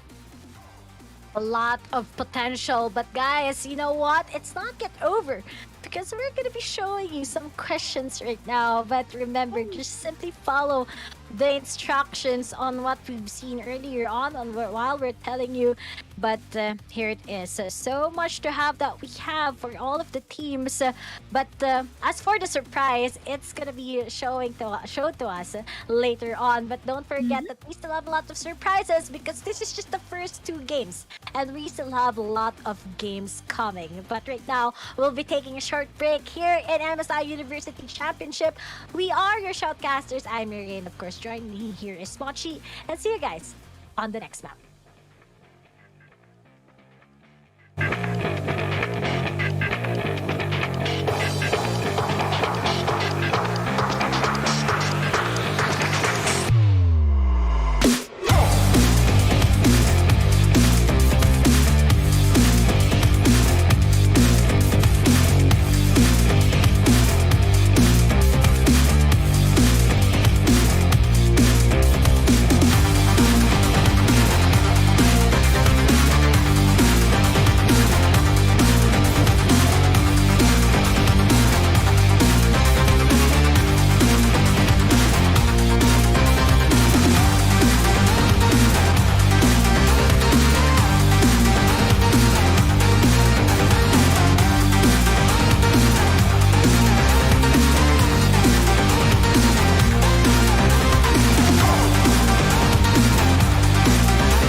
back, everyone, to the MSI Gaming Arena Valorant University Championships Qualifiers 4. And this is where the collegiate teams from all over the Philippines are here competing to represent their campus, take the lion's share of 200,000 peso prize pool, and prove themselves as the best collegiate Valorant team here in the country. Once again, I am Mochi, and we will be joined here by our boy with the MMK setup, Juicy Brucey.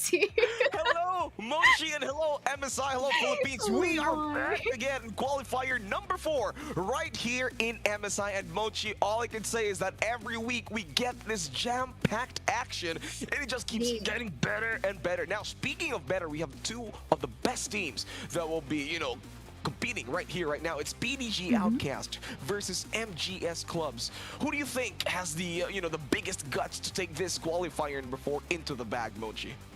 Oh, definitely. I remember PDG Outcast. Guys, this is from NEU, or yes, New Era University, and they have actually performed well against the side of the Gearhawks last time when it was UAC. And for the side of MGS Clubs, they've been really consistent so far, and this might be actually a really interesting matchup. And I think this might be a potentially close game between the two teams. But let's see what will happen here. But so far, this is just before we dive right in, we want to tell you that this live stream is brought to you by MSI Gaming. Some are PC, we are gaming. MSI is no stranger in engineering high-end motherboards, and with that, do check out the new MPG Z690 motherboards and of course Carbon Wi-Fi, which supports the newly released Intel 12th Gen core processors and super fast DDR5 memory, loaded with advanced features,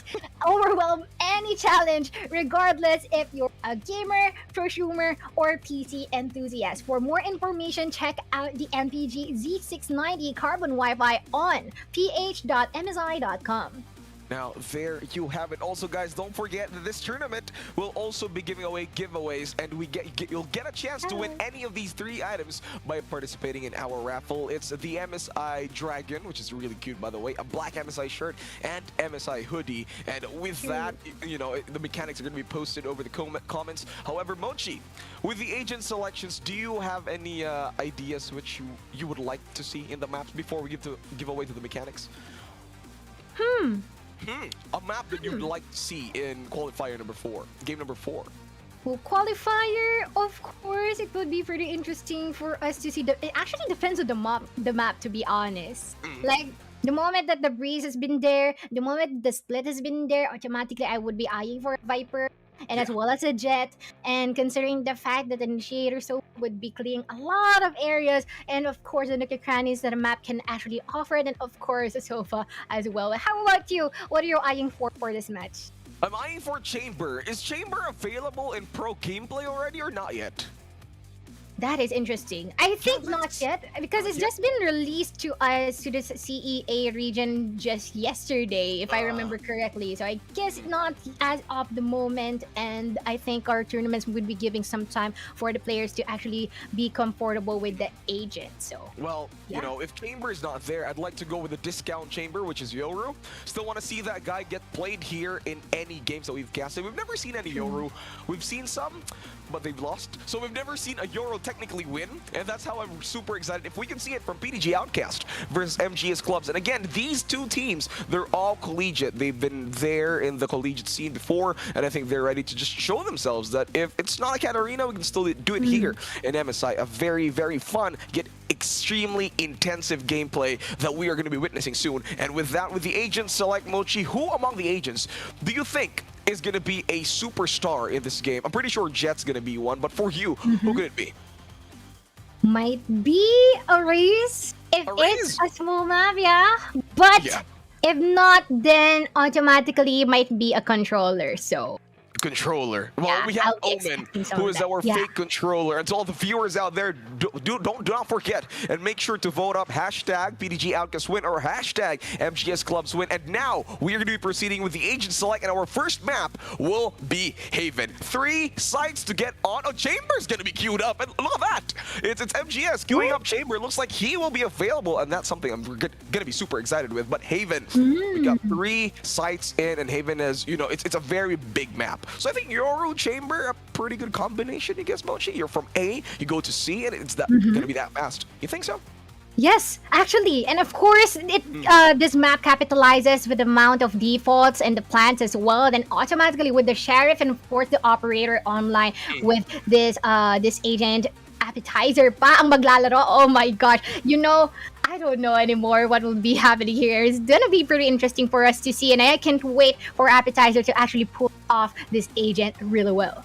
Well, Appetizer will surely be filling our appetites with that Chamber if he is to use that. However, for PDG Outcast, looks like we are going to be seeing some classic picks here. We got the Jet locked in, we got the Cypher locked in. However, we do have Astros, fairly new into the game, who's, you know, being hovered over the screen. We're not that sure. Quiz JM, who's a big name already back in the collegiate scene in AA. He's here, who's going for maybe Arena, could be the duelist for this round 4 open qualifiers here at MSI Championships. However, though, on the other side, looks like Appetizer will not be going for Chamber. He's going for Killjoy instead. Maybe he hasn't unlocked the hero yet, so maybe that would be something that he's going to be thinking about. However, Mochi, let's go with our predictions. Who do you think will win the first half win? Not really the big win, but who gets, like, you know, the higher score? Would it be MGS Clubs or Outcast? Without thinking, just your predictions itself. Who could it be?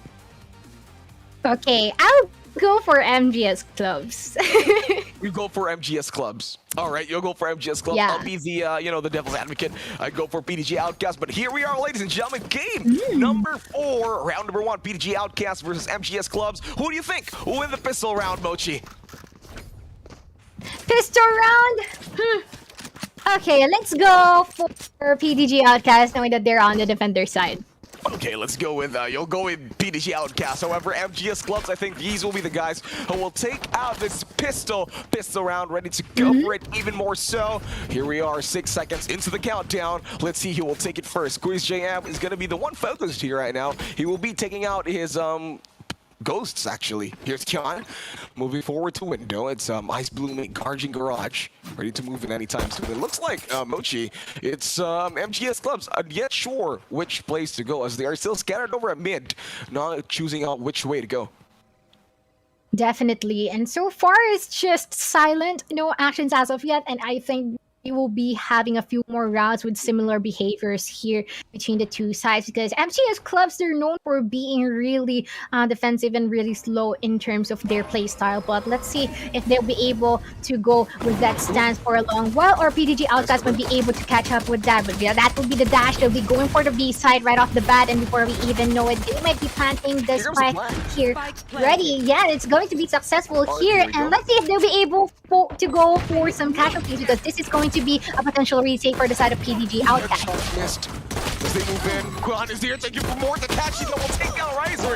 And then here we have it, Chris Jam goes for Kian. There's only one enemy remaining though. 2 for 1 as the Astra, the only one who remains, will be trying to run away, will get down tunneled by 2 other heroes, but stave out. Can he get away? But no, Takashi gets the 3Ks, and Quiz JM will go with the instant defuse, and that's the first round win going to Outcast. What a prediction there, Mochi. That is actually astounding so far, and yeah, I think that is a side of any club to literally go for the B side, because it's the least expected side for you to go up upon. But the moment that you put out the plant there, it would be pretty difficult for you to actually try and defend it, knowing that the members here from the side of PDG Outcast is really good with trying to address the potential angles of where our members here from the MGS Clubs might be hiding upon. This is still by the grass area and of course the windows, and that would be a pretty easy pinpoint here for the side of PDG Outcast in terms of knowing where their locations are at. Yep, Quiz JM though, it's kind of weird that he, instead of opting to go for a Spectre, he went with the Sheriff instead with the full armor, so maybe that's you know, the confidence of this guy is ready to give in. As Ice Blooming, he's gonna ready to move in. The shotguns though will not be working out. Asteva will die. Ice Blooming with a headshot with the Spectre gets the first kill. Over to MGS Clubs as they move in again. These covers are a double-edged sword for them. Oh, nice recon. It will cover them out. He will go for the wall banks though, however, it will not work. As MGS Clubs quick with the reactions, ready to move out as fast as they can. Looks like Appetizer ready to pick up the spike as they move in. Mac Ace though will take down the Reyna. As Raven will see down the Sova. Will he get the kill? No, he will not. And yes, he will. As Ice Blooming moves in from the sides, gets the headshot, takes the Sova away. PDG Outcast outing is strong with 4 people in. And Quiz JM will miss all the headshots as he tries to go in, but the sidestep from Appetizer will take down this Reyna out and about. As 3-4-2 is the situation right now. Spike will be planted over at A side. There's only Appetizer there. Ice Blooming ready to go for the kill, but no, Kion gets the headshot, making it a 2-4-2. That flag though did not work out well to the favors of PDG Outcast as they move in. Covers will be casted out. Mac Ace, and everything. Last player will be standing in the Cypher as Mac Ace will move in forward, trying to go YOLO, but no. Attackers will take the kill. Appetizer holding his ground, making it a 1-for-1, Mochi. Wow, okay, that is a really fast execution for teams, and it's just all happened here by our garage Aaron as well as the A site tours, and it's just the momentum here from the side of Outcast that is actually balanced here for the side of NBS, because they were able to actually go for an answer here, and now they'll be able to capitalize on the rifles here under their hands, and as well as the fact that we still have a save round here for the side of PDG Outcast, and let's see if they'll be able to actually capitalize on this. But is it Photo? He'll get the shot for Shorty though. But Bad Buster with the Phantom will get the revenge kill. But again, it's a bonus round as PDG Outcast. It is an eco round for them. They don't mind that death. However, they do manage to take one more person there. Kion will try to go for the shot, but will not miss. He will try to get some more. But again, the damages from Ace just with the frenzy takes him out. Ice Blooming ready to move in, just peeking side to side as he moves in. Eno, I mean. There. Ready for the Mando. 4-4-3. The Marshall can heal out the shots. No, Quiz JM just a pixel too short, even more so in the second try. Will go for the Leer. Tries to go in. He will get the kill. Finally, over to Reyna gets the damage done. And that's 4-4-2 as MGS Clubs in this eco round. They cannot lose this as they went for a full round, Mochi. yes, indeed. And if not, they might be opting for a save, but I don't think that would be practical enough. They should really go for some exit frags here for the side of PDG Outcast so that they will be able to actually make their economy suffer somehow. But so far, 40 seconds on the clock, with now the smoke denying all the information from them, they might be opting for a different site. But so far, this is still our members who are trying to go for a B plant. 30 seconds on the clock, still waiting for any information, and a lot of them are still at the C site too, like no one's anchoring the other sites. Nice rotation from Eno though. Look at the patience from this guy. Instead of just going for the instant plant, he's waiting for like a few timers. Because he might be thinking the people in C, they could be traversing over to A because no one's passing by B side. However though, Spike will be planted this time. Over at flanks though. Gotta be careful. As Quiz JM only has a Marshall in his hands. We'll see if the Sova will try to go for the shots. Will miss. Apparently, Sova will know the location of where the Reyna is. Asteva will be there. The stolen Phantom will get the kill. Yes, he will get one. However, they will get the full sweep. PDG Outcast as MGS Clubs in this not so eco round. They are gonna take it out and they will be able to keep that lead. PDG Outcast. I think that is the specialty here for the side of PDG Outcast for this match. And I mean, it's just really pretty early, but at least it's now called it out. It's already them being able to work on their series of pistols and just, the non-so OG guns. The Marshalls and stuff, the Sheriffs, they were able to actually work it out. And instead, they're making them raid for the side of them going for the credits already. Like, they can actually lose this round and go for a full buy next round. But so far, they will be forcing MGS Clubs to go for a save. Yes, definitely. But still, yeah, Appetizer still be opting for that Vandal, though. Interesting. Oh, it's a YOLO play that he's thinking. He was like, all right, I'm sure we're going to lose this, but still I'm going to play and fight through my heart's content. And here we are. Quiz JM, Takahashi, though, with an operator really getting the kill, though. Pops Shorty out, and that's your Reyna out. Bad Buster is out of the game. That's 4-4-5. However, though, on the other side, it's Raven ready to take you down one more. Takahashi with one more operator. Can he get the kill? Yes, he will. Slavo will be the one down and out. Killjoy casting already the ult. Here comes the lockdown. 4-4-2. There's only one enemy remaining right now as they move in. Ice Blooming and Takashi, a Shorty and a Vandal combination will get the kill as PDG Outcast gets it out 3-1. I guess that would be MGS clubs being busted by our members here from PDG Outcast. I think it just boils down to the fact that they have all the guns that they need, as well as the fact that their members here from PDG Outcast is really aggressive with their pickoffs, especially Takahashi just holding that operator and just shortly pulling out the shorty right off the bat, even garnering some frags, and as well as the fact that they're able to support each other throughout the whole duration, and actually really did well for the side of PDG Outcast. Okay, let's go. It's Takahashi. Let's have the operator ready. Let's see what will be the movement coming in. Mochi now. I love how MGS clubs just adjusted. They're very slow pushing now, but no, Takahashi will get it peak perfectly. The patience from this man is unbelievably incredible as he was waiting there in the wake. Gets the kill over to Reina, and that's 4 for 5. 1 minute and 12 seconds into the game. That's Kian. We're moving forward. We'll see it, but QuizJM a little faster with that Phantom. Will get the headshot. Kian is out. It's 5 for 3 now. As MGS clubs, they have to move ever so slightly, but I'm not sure if this will work out for them. Stay Val. Ready to move in. Gets the reload of the Vandal Mochi. 3v5, and we're still waiting for an answer here for the try to even out our members here, but I guess that will not be the case. QuizJM good for 2, but will be spotted out by Appetizer. This is now a 2v4 right before we even know it, and this is going to be an opportunity to go for the plant. Steva would be putting out Raven off the map, and this is their opportunity to take full control of the site. But let's not get rid of the fact that the manpower advantage is still on the side of PDG Outcast, and let's see if they would be able to go for the retake too. Ice Blooming gets the kill over to Steva. It's only Appetizer, the only one remaining. Can he defend this? But no, he will not. He thought he would kill Matt Ace, but no. He switched out his very own flick. He tried to flick it forward. Apparently, the Cypher was still surviving those shots, and there you have it. Well worth it for them as PDG Outcast will still take it 4-1.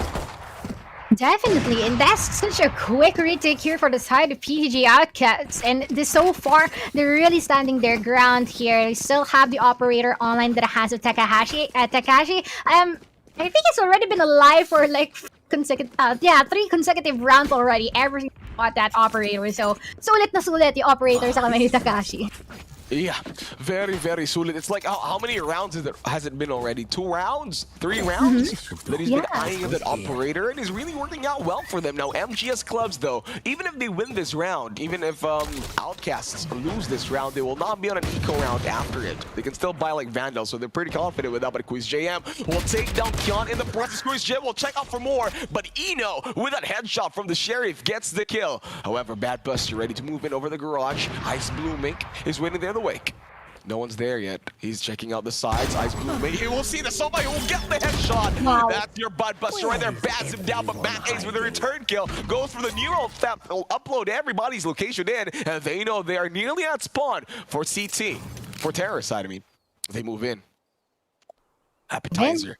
Already at garage. Let's see if Eno there could move in over to sewer. Trying to move in forward, though. We'll get the Vandal. Eno will now be fully equipped, even with 50 armor on the spot as Appetizer. They're ready to move in anytime soon. Appy. He's ready to move out. No action here so far, Mochi. Yeah, actually, it's just them feeding out each other, but I guess they might be rotating onto our C site just in a bit, considering that Appetizer. Could he get the kill, though? He's thinking about the Vandal. There will be on the Vandal, though. There will be some focus. You will see the rifle coming in from the Cypher, but no! Matt Ace will get the headshot a lot more quicker than this Killjoy, and that's 2 for 3. The plant rover there. Eno is going to be the one trying to spot it. He will give it to Takahashi with a return kill sidestep away from Takahashi, but still not effective. Steva will get the headshot over this jet. Over on the left side, though, he did spot out where the Astra is going to get the headshot. No! As Raven will keep on with that, or save the operator on the process too. Gets the Sheriff too, gets down the defusal, and that's 5-1, Mochi. Yeah, 5-1 indeed, and that has been actually a well-executed match for the side of PDG Outcast. They even managed to go for the extra nooks of guns here, and as well as the fact that MGS clubs are actually having this sort of difficulty because it has already been this cycle of buying and saving and buying again and saving again, and it has been really prevalent for their side, and they really have to break out of that loop, because if not, then automatically it will be pretty difficult for them to stand against our members here from PDG Outcast, knowing that despite being on the defensive side, they're still able to go for the aggressive plays, and you won't be expecting them to appear in areas that potentially they shouldn't be there. Oh, wait, is that an Odin? I think it's Brian. Yeah, Odin. there is an Odin, yeah. There's gonna be Odin Hughes. Let's go, is JM ready to move in. Kian. All right. Slow pushes coming in from MGS Clubs again, and I think that's the problem here. MGS Clubs, they're playing it super slowly. That they aren't able to really able to capitalize on the timings.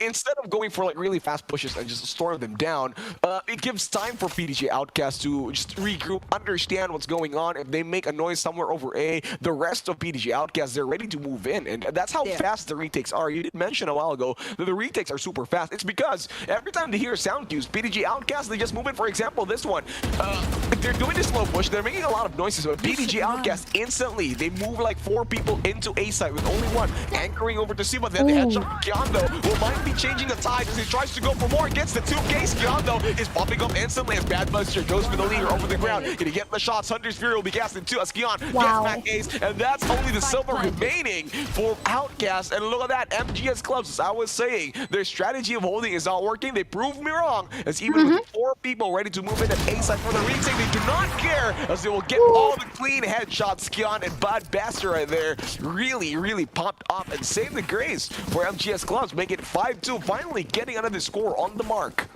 And you can see that they actually busted out members here from the side of PDG Outcast, but let us see and contemplate on the fact that they actually did so well during that round, still mowing down our members here from the side of PDG Outcast the moment that they entered the layer of the A site. But so far, this is still a 5-2 on our scoreboard with the major advantage from the side of PDG Outcast, and we will still be having the operator online that has with Takashi. Like, once again, their economy is doing really good, and they will be able to capitalize that regardless of losing the round. But Gonna get the shots though. Oh, they're teasing him. Alright, there's just some sort of smoke. No, the Recon Bolt will be casted.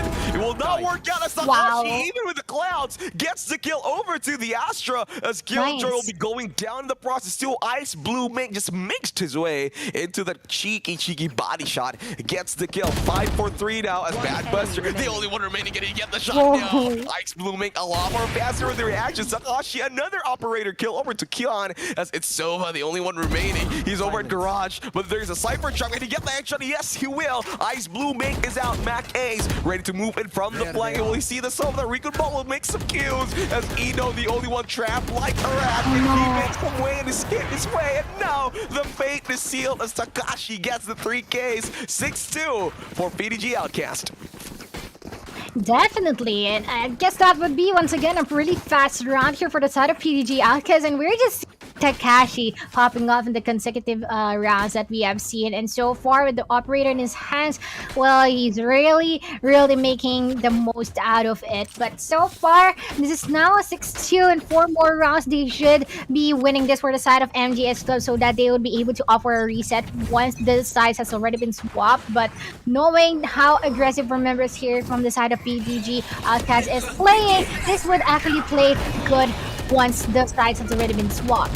Cloud first coming in. Kion though with a sidestep goes for the dash, but again, there's like a lot of blinds going in forward. Appetizer really low now as he will get killed though. Actually, Matt Ace though, the Cypher gets killed as Kion tries to move in, but Raven a lot more faster with the reactions as Appetizer with 9 HP. He will know there's one there, but again, Bad Buster ready to support his teammate, ready to move in. Takahashi will try to go for more, but no. Bad Buster just shuts him down with a nail of the confidence. Raven gets 2 headshots though. Only one for now, can make it to the wall, but another reload is not enough as Staval will finally land it down. 6-3 will be the score, halfway for MGS Clubs to get that perfect 6-6 tie in the second half.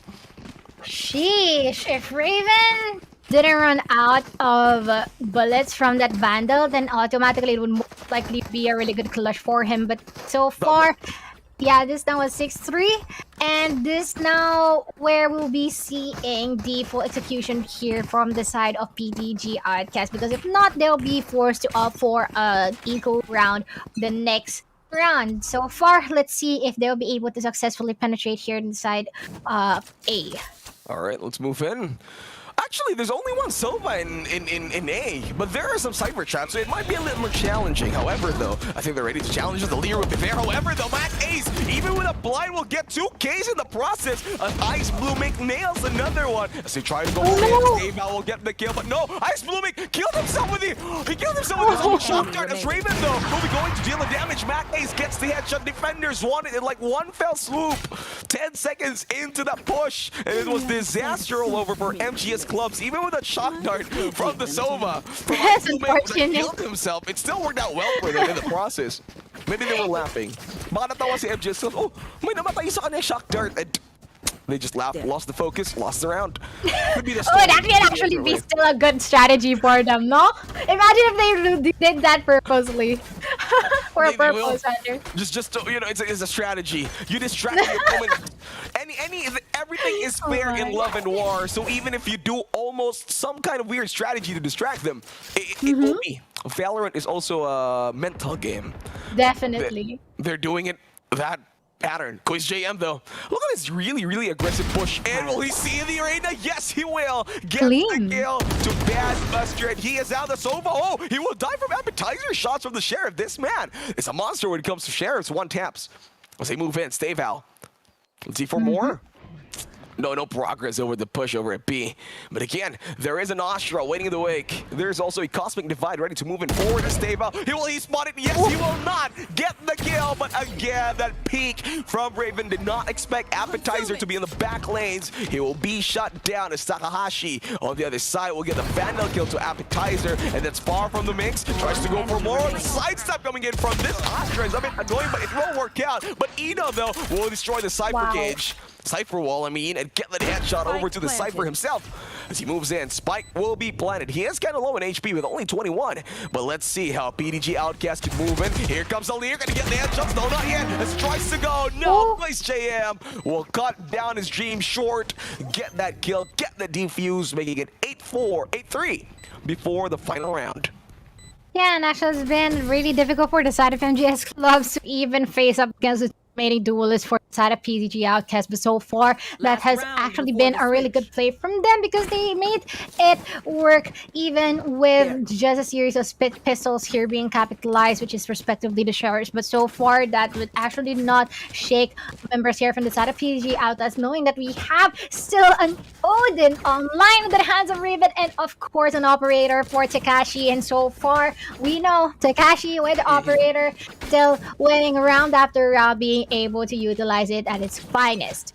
He's doing wonders with his operator. He might not Okay. get all the kills in every round, however, the threat that Takahashi's operator is waiting in some site kind of allows these people to think twice into entering almost any angles. However, though, Quiz JM, he will be there. The move and the rush coming in from MGS Clubs with a lockdown. They'll be waiting on this timing, though. They gotta be super careful as Bad Buster will be there. Tries to go for the Reyna. He will get the kill. No, as Mac Ace will go for the revenge. But again, Stave Val on the back lanes will get another shot, making it 4-3.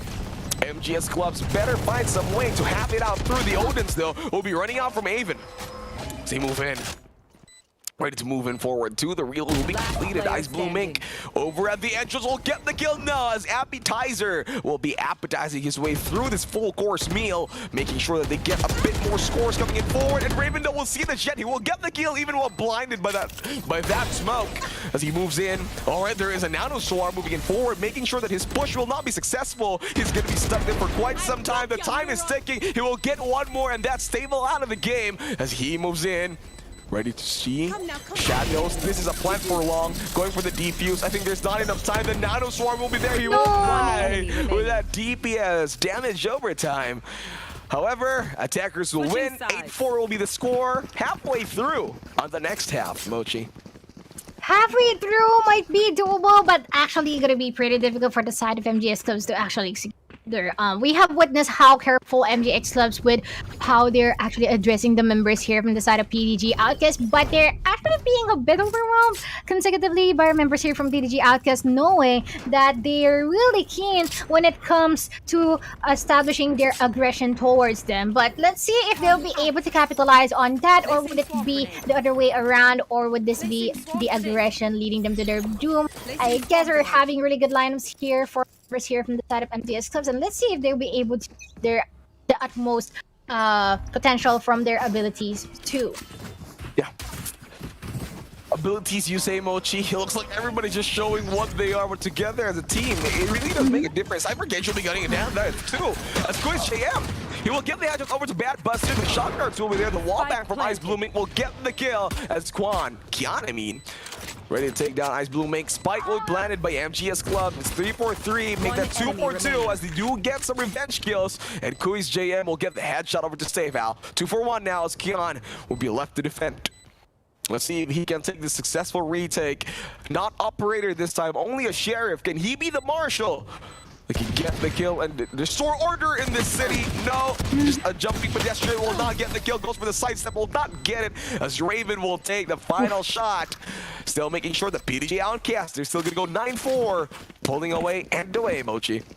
Yeah, and that's the thing that we're actually being really aggressive with their approach in trying to go even for the defensive side. And now that they're already they're attacking, they will actually go and execute further up to their comfort. They already have the series of Spectres here, might be capitalizing upon the damage in the distance that the Spectre can give. And let's see if this would be doable for the side of MGS Clubs, because not gonna lie, the right clicks don't lie for the classics that classics for the MGS Clubs currently have. That thing was nerfed. It still worked outside for KJ. They cast it over to window. There is going to be some recon bolt, making sure that everybody can see where the tracks of the MGS Clubs are. 1-for-1 trade-up already happening at mid. As again, MGS Clubs, they are very, very aggressive. A really different spectrum as when they are playing defenders. I mean, yeah, when they were playing attackers, it's really different now. They move in. PDG Outcast, the attackers right now, Quiz JM will be ready to move it forward. There will be some sniper gauges. Will he get the headshots? He will get 2 Ks. Nearly gets a 3, but Kian will be suffering intensely with that one. He's only left with 22 HP. He tries to move, and the Lear will be casted out with the Reyna, and again the wall bang from Quiz JM will take the kill, and Raven finishes off the round for the second time in a row. 10-4 would be the score, Mochi. Just 2 more rounds before we even go for the match point, and I guess they already established the dominance here against MGS Clubs, and so far MGS Clubs is having that struggle, but they might be opting for the rifle buy, and this is going to be pretty beneficial for them. And let's just see if they would be able to win this round, because so far if they would not be able to, they'll be suffering the consecutive rounds that we'll be having after this. But so far with how PDG Outcast is performing, they might actually win this one, not gonna lie. They're trying to win this actually. PDG Outcast not even trying, they're dominating this one. However though, Appetizer with a gravity well and the nanosword combination, it won't work out. Takahashi was stuck in the center and he will be brought down instantly. The spike will be tried to be planted, but it will not work out this time. Here's some clouds moving in forward. Here comes the cloud burst as they move in, but Kian though sees down the Astra, gets the kill as he moves in. 2 more in the process, only one, and it's Ice Blooming trying to stand his ground, but no, MGS Club finally gets another halfway through score, making that 10-5. Losing only one in the process, however, will get perfectly the defuse. Yes, and I guess that would be a really good round for MGS Clubs to finally offer a comeback. But let's see if that would be really possible. At least they already tried to put everyone down for the side of MDG Outcast, and they're not been able to go for the save, but still they are still able to buy. And let's see if they'll be able to use this to its utmost potential, knowing that once again this is going to be an advantage for anyone at this point. But the moment that someone loses, it would be the suffering with regards to their economy. Better be careful. Oh, the headshot. Takahashi was just in the perfect angle. Bad Buster is out again. 20 less seconds into the game. Neural Theft will be uploaded, but Mac A's uploads everybody else. We'll see this location. Here we have it. As they move it forward, they will see a Jet running back inside and front and back. Will not work out as Appetizer goes for the reload. Nearly dies to that. There is a Arena that's really aggressively pushing him over his sight. Ice Blooming will be there. Goes for the shock darts. 2 of them will be casted, but will not land to anybody as of the moment. Val ready to move in, jumping over the crates. Or even checking out B site. Let's see what will be the target. He'll be approaching it, but there's no action. Clubs and Outcasts, they're all kind of doubting themselves. No one goes for the plants, no one goes for the attacks. However, though, it's the attackers right now. They're kind of stuck in B site. They're like chains in a rat. Gotta move in. No one's really that confident. They're very hesitant with that plant. So they move in, Raven. Mochi, what's the strategy here? 30 seconds Strategy left. here, they're really waiting it out until they know it's already the right time to strike. But so far, we already have the lockdown here being placed from the side of MGS Clubs, and this would be forcing our members here from the side of PDG Outcast to go for a rotate. But Ian, though, spawning up with JM, might be going for the right click with a classic, might be going for another. Good for two with the Phantom at his hands, and that would be a really good play from the side of MGS Clubs, just pulling it out at the right moment. Man, the defense from MGS Clubs really worked out well that time. They were waiting for the lockdown, and then when the lockdown just came in, I'm pretty sure they know that Outcasts will be distracted. They decided to move in. Gets the kill over the spike carrier, gets 3Ks in the process. It real props to the last player standing there. Tried his best, however, it's not enough for now. 10-5, 10-6, I mean, and I think MGS Club still has the power to put in more effort and make sure that they can still, outrun PDG Outcasts in this game. Definitely. And let's see if that would be the case here, knowing that our members PDG Outcasts might be resorting to their sheriffs. Just try to go for the one-tap potential here, but let's see if they are sharp enough to connect those shots onto our members here from the MGS Clubs. Well, if it's connection, you say, I think PDG Outcast, they've lost their touch with their teammates as of the moment because they're unable to get like a few points. It's like 3 consecutive rounds already. However, it does not mean that PDG Outcast kind of lost their touch. They're just kind of, feeling the moment with themselves as they move in. Eno, though, will get the kill over to... No, actually, he will die in the presence of Takahashi with only a sheriff in the process. As Kian, just in the crates, did he get the headshot? No, he will miss out for now. Quiz JM, Cloudburst going to be casted too, sees down the jet, will not try to attempt for more. As 3 people will moving in, the leader, he will try to destroy, he will get the headshot, but return kill from Quiz JM with a sheriff kill, he will get for more. As Tayval, though, will die in the hands of Quiz JM. He wanted to make sure that he would get some kills, but the headshot, it does work out perfectly well. The leader will be casted, Takahashi, though, over at the sidelines, waiting for anybody to move in forward. We'll see the Reyna with only a Spectre, a Phantom. Pops in the sheriff and the process too, and again that's Thrifty on the side of PDG Outcast, making it 11-6, finally getting 2 points closer to ending the game.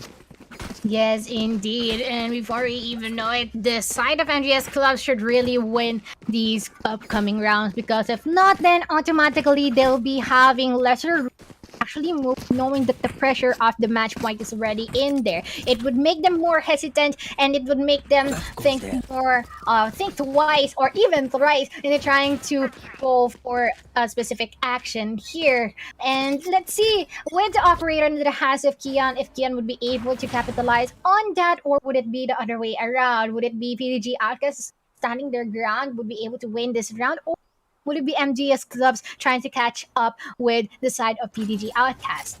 Oh yeah, that's a good point actually, because if you're an operator and you're playing as defender, sure, it's a lot easier. But if you're an attacker with an operator, it's a bit hard, but it's still, you're pretty sure you can still pull it off. However, the Takahashi moves it forward. The Cosmic Divide will be casted over at C, covering almost every visual reference from anybody as Quiz JM gets the kill to Bad Buster. He will be out. Raven gets the kill to Stavel on the process too. 11-6, Spike will be planted. This Cosmic Divide, a lot of problems coming in for MGS Clubs as they have no vision. None of the bullets are going in. However, though, they do see the Sova. Quiz JM will get the kill. Kian will be there. Oh, he will go for the ethereal form. Spots out the jet. But there's nothing in the moment, though. Nothing in the moment, indeed. So far, this is now the match point for the side of PDG Outcast, and this is going to be the suffering, the punishment for the side of MGS Clubs trying to go for the full buy, and now they'll be opting for the broken. They have to force this out unless they want to not stand a chance here for the side of PDG Outcast, and this is going to be a struggle for them with regards to how they'll successfully execute. But let's see if they'll be able to play this in accordance to their favor. Alright, favors it is. Let's see who favors the most. Is it the bold or is it the one who's like really low on HP? But no, not actually. Mac A sees on Kian going to go for that entry, and Koi's JM, even with that knife, that knife trick coming up Stable, they were able to get the kill. It's 12-6. MGS Clubs left with 3 people, and looks like PG Outcast. They're ready to go for the plant, and I think it's MGS Clubs right here.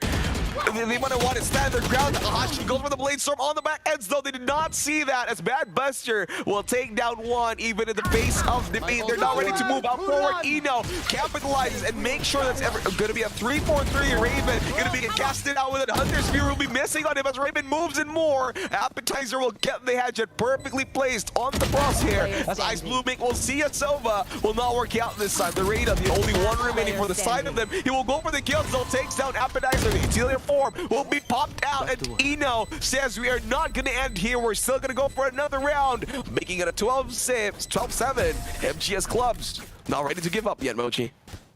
Signs of life here from the side of MGS, but still they have a long way to go. They need to garner 5 consecutive rounds in order to pull this off for an overtime. But so far, they'll be having the corrects they need in order to opt for their guns, but one shall up Marshall instead, and this is now going to be still a really tight room for them to actually move, but at least they survived the first round. But let's see if they'll be able to survive the next one, knowing that our members here from the side of PDG Outcast might already have a good idea of how they operate and whether they would be able to actually crack the code.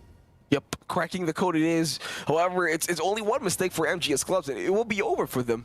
PDG Outcast, they are going to be feeling themselves, at least, or as long as they don't overcommit or overperform, it should be all good. However, if they do get too confident, MGS Clubs could still have a chance to get this to an overtime, making it a 12-12. True, if and only if they'll be able to win 5 consecutive rounds in a row. So far, they're having a different address here for the side of PDG Outcast, knowing that they might be opting for a C site, but the Astra is there by the corner, not going to be spotting that out. Stable will be putting Ice Blue Mink down, but we'll be going for another one here. That's already a double kill, and before we even know it, the C site is readily available for them, but ooh! Mac is ready to go through. Stava will be headshotted over at C site, unable to defend that. That garage push coming in from PDG Outcast really was super effective. They move in for more. Alright, Spike will not be planted for now. PG Outcast, they are a bit too hesitant in the back lanes though. They will try to go for the Jet, however though, Kian will get the kill to both the Raven and Matt Ace. As we only have the Takahashi right here, the only one remaining. Takahashi, what can you do? You do have the Vandal on your wings. He will get the headshot over to Eno. So he moves in. Where is the Spike located? It's over at C. So it's going to be one hell of a trapper. Takahashi though tries to go for that, tailwind. Trying to confuse enemies as to where he will be. Goes for the blind shots, wall bangs. Will not work out. Gotta be careful though on the right side. There is gonna be Appetizer waiting for him with the help of the turret.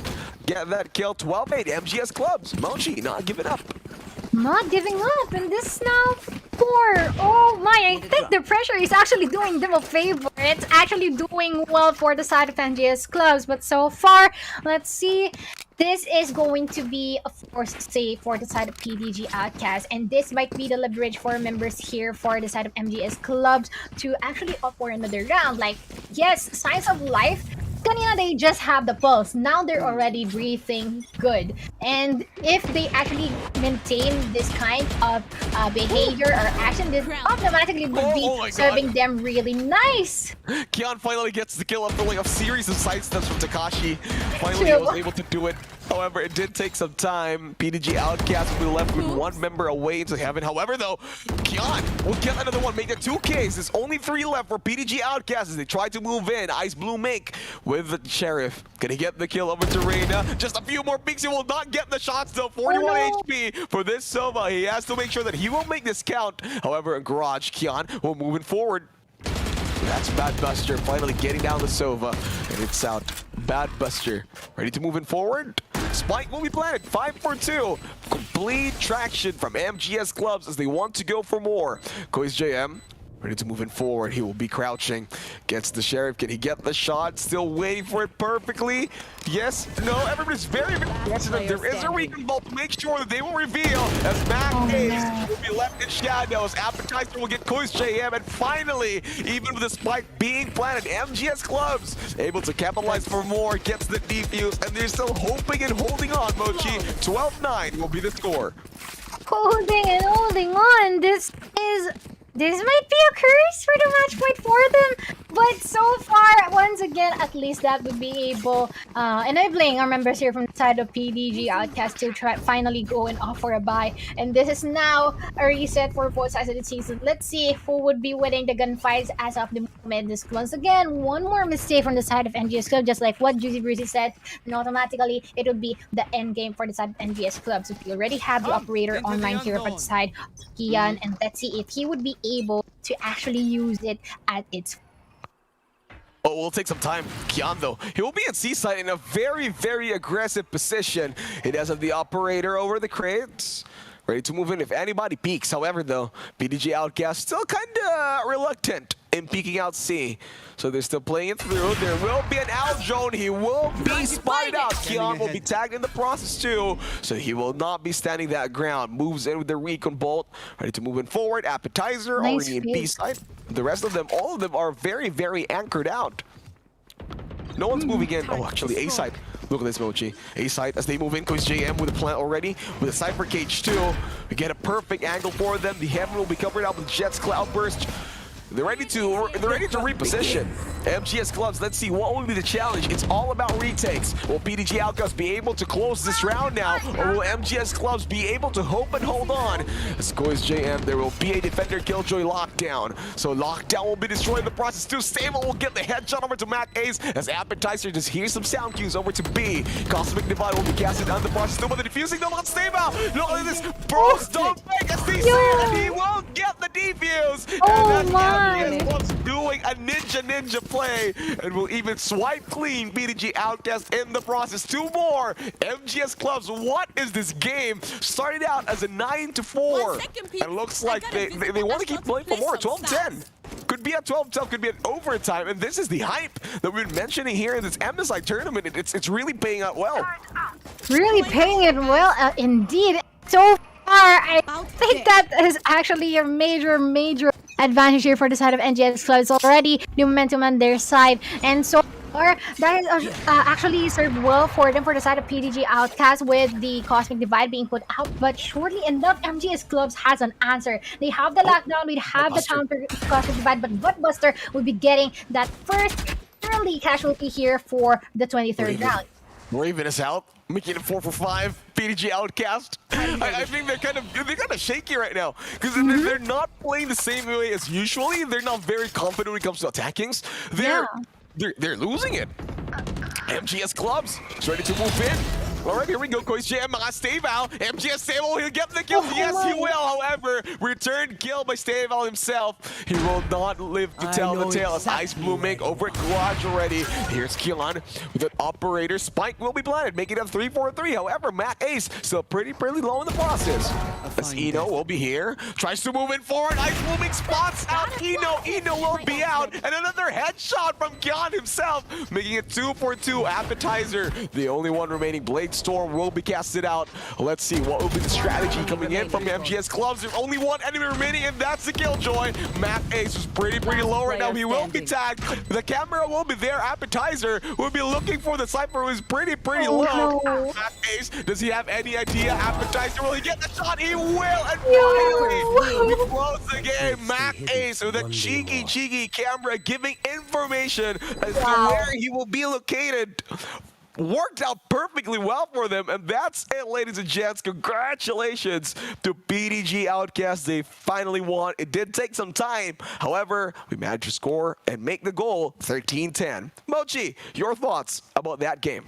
Well, so far, I just wanted to really acknowledge that Cypher in the last round because Mhm. considering that, of course, when you put a specific ability, you'll be thinking that the ability is there, knowing that the Cypher is right beside it. But Mhm. that's not how it actually works. Considering that once again, he's by the garage area, and I mean, yeah, it's right. He's by the garage area, and actually turned out well for him with regards to the positioning. And of Yeah. course, it is such a really cool game for both sides. I think the members from the side of MDS clubs just popped off a bit late because once again, it's already a match point, and the moment that you then automatically it would be a game over for you. But well played for both sides of the teams, and even Kian garnered the top frag for their side, and Mhm. Takahashi is just also a really good player considering that he really capitalized on the operator in the majority of the rounds for the side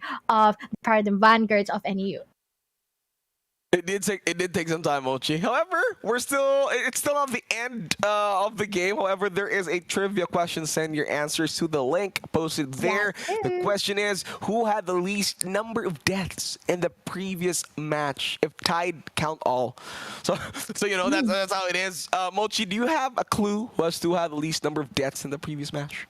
I have no clue. I actually don't. So It isn't yeah, focused yeah, on check it how out. they're actually strategizing, so I didn't ask Mhm. the least. Well, the least death in the previous match. However, Mochi, you know what's least the excitement that we're gonna be experiencing later, because that's not our last game for today. That was just round number 4. Round number 5 will be coming up shortly to you guys. Mochi and Juicy Brucey will be taking a very, very short break. We'll be back after this.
tournament. There we go, ladies and gentlemen. Welcome to the MSI Gaming Arena VALORANT University Championships Qualifier number 4. Collegiate teams from all over the Philippines are here competing to represent their campus, the lion's share of the 200,000 pesos prize pool, and prove themselves as the best collegiate VALORANT team in the country. I am Juicy Brucey, and here with me today is Mochi, and we will be your shoutcasters for today's match. Mochi, we just witnessed a while ago PDG Outcasts versus MGS Clubs. It did take some time for the Outcasts to seal the deal. However, do you expect the same result here in this game for LPE Sparrows versus PDG Outcasts? Would it be the same, or will PDG Outcasts not even have the chance to close, as they will be the one outcasted into this tournament?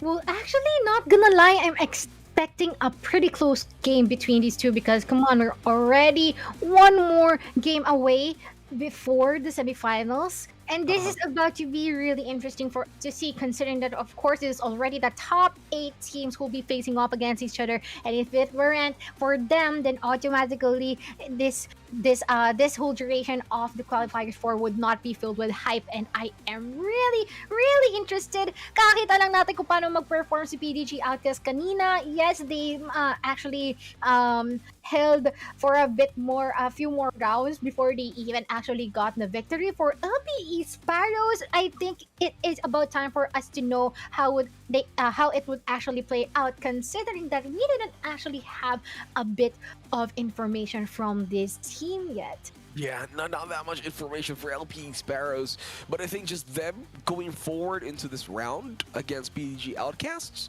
the only proofs to show that they really might have the skills to get it through semifinals and finals. And you guys better not forget that even if you lose the finals, you are still secured a slot for the the playoffs. So you will be qualified if you will be part of the top 2 per qualifier day. Mochi, with that being said, do you see from any of these two teams, Sparrows and Outcasts, do you have any prediction as to who has the bigger chance, or just your thoughts and ideas as who will be part of the finals top 2 here in this day? Outcasts or Sparrows? Not gonna lie, I think it's about the difference here with regards to how the individual players from the side of PDG Outcasts play. But I want to give my ball to them still, considering that they already have renowned like, the standard of how they actually execute. But for this time, for LPE Sparrows, this is going to be pretty interesting for us to see, knowing that once again, this is a breeze map as well.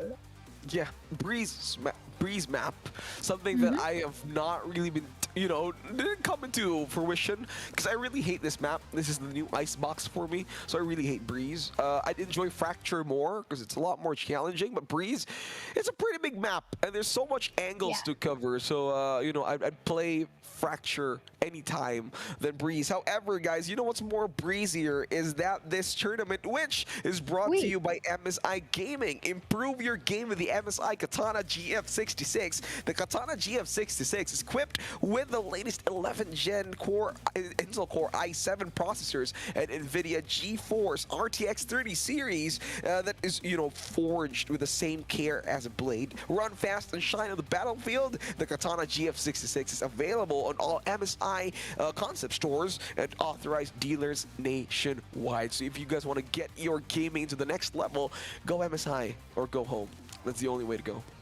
You call that PC, we call it gaming here with MSI. Wow. Anyway, here we are, the agent selects. Now, Mochi, with that composition, who do you think is going to win this round? How about this? No names. Just give me a prediction of a score. No names. Like, let's say, I think this game will end in a 13-7. You know what? I'm pretty close, but I'm going to... What, you go 39? Yeah, I'll go for 39. Yeah. All right.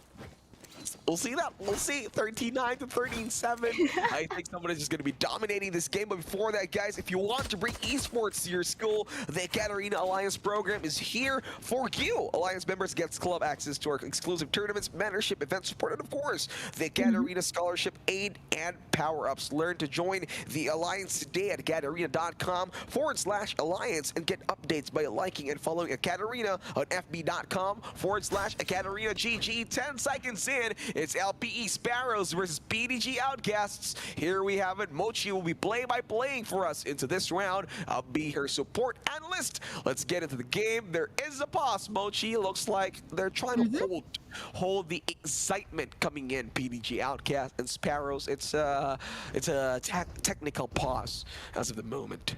Yeah, hold the excitement indeed, because come on, they really have to calm down themselves here. That the capitalizes on the gunfights, they should really keep their aim sharp and avoid the shaky hands. Kung pasmado ka man, nako, magpulbo ka na, because this is about to be an interesting match over here. Okay, if pasmado ka, you should get your energy back on it, as Mochi says. However, it's still a technical pause as at the moment. There will be a DC from Levi from LPE. Once he will be back and about, we'll be ready to head over to the game. Mochi, we did say 13-7 a while ago, but right now it's the first round of round number 4. Who do you think is going to take the pistol round in the first half? You know what? Just for the fact that PDG Outcast has been already able to warm up themselves, I'll go for PDG Outcast. Oh yeah, that also works out. I think it's Sparrows. I've seen Outcast in their pistol gunplays a while ago. It did not work out well. MGS clubs just managed to get like every pistol round in the process. So LP Sparrows, I think they will be the they will be the one guys the victor of the pistol round. But again, it's still not an indicator that they will win 13-7 or 13-9 depending on our predictions. It's still either going to be Outcast or Sparrows at the end of the game. However, we are ready as we have Levi already connecting and with really stable 25 ping, ready to move it forward. All right, just after the countdown starts, Mochi will be more than ready to get this game on the way. Definitely, and I guess it is actually pretty interesting for us knowing that yes, of course, this is the home of a Viper. They also have is this a mirror pick? No. Okay, so basically we'll be having a Sentinel for the side of PDG Outcast. We also have a Cypher, which is Mac Ace on it. Okay, really good composition here, but I think it would be pretty more interesting for the side of LPE Sparrows, knowing that they have the double initiator as well. And also, this is going to be a major advantage for them once that the size has already been swapped. But what are your thoughts with their agent composition here, Juicy? Composition is really general. Both teams opted to go for a Viper, making sure that they'd be able to control like places a lot more faster. So far, when it comes to like just a mere advantage, I'd still go with the double controller, but there's none of them here. However, it will work out well, I think, for PDG Outcasts. I do love that there is a Cypher and a Viper on the same page, because it's a lot more easier to control them and get the traps. So far, though, I guess that will already be the 2 casualties right off the bat from the side of PDG Outcast. This now will be a pretty difficult retake for them, but let's see if they'll be able to actually go for that, knowing that they already planted for the defaults, as well as the fact that Toxic Screens have already been in a really good position. Let's see, Levi, though, from the mid doors, might be spotting down, and also here from the bottom door. And this now a 2v3 before we even know it there, but we are seeing a really good placement here from the Toxic Walls. Might be overriding that here. Of course, JM will be getting 3 in a row, and we'll be seeing the members here from the PGG Outcast winning the first pistol round indeed. Wow, looks like that prediction was like wrong right out of the bat. PDG Outcast, I told them the pistol round was not the strongest. However, they did prove me wrong. LP Sparrows now will be suffering as PDG Outcast. They're going to be going for the staple pick. You win the pistol round, you go for like Spectres, you go for full armors, like the basic in every meta in every game. Let's see if it's going to work out well. However, LP Sparrows playing it unorthodoxly instead of saving up. Most of them queued up for shorties, classics, and there's a Marshall. However, that Marshall will be locked in forward as Mochi. LP Sparrows are moving forward. Well, let's see. Oh, actually, they actually made the most out of the shorter. TJ getting that Spectre swap as well as the gun. This now a 3v3, and this is yet for them to go for a retake for the side of LPE Sparrows, and that is actually a really good reconnaissance spawning up multiple members here from the side of PG Outcast, and for now that would only be resulting to a 1v3 wherein XC will be the only one remaining here, getting 2 crispy shots from the Sheriff, but be going for the last one with this encounter from Ice Bluebeak, garnering a really wonderful clutch for the second round of this match, and this is now a 1-1, but oh my, XT. XTY moving it forward. LP Sparrows able to get that clutch. Those two headshots from the Sheriff really well. Look at this in the instant replay. He was playing with super finesse, just over there harassing the heads of the people in Outcast. Although the end might not have been a headshot, still was enough to get the kill over the Sova, and that would have been super enough. Gets the DP in the process too, tying it out. LP Sparrows allowing them to go for full buys this time, except for Simple Jet was opting to go for a Spectre instead of a pure AR Vandal. Some of out well and enough.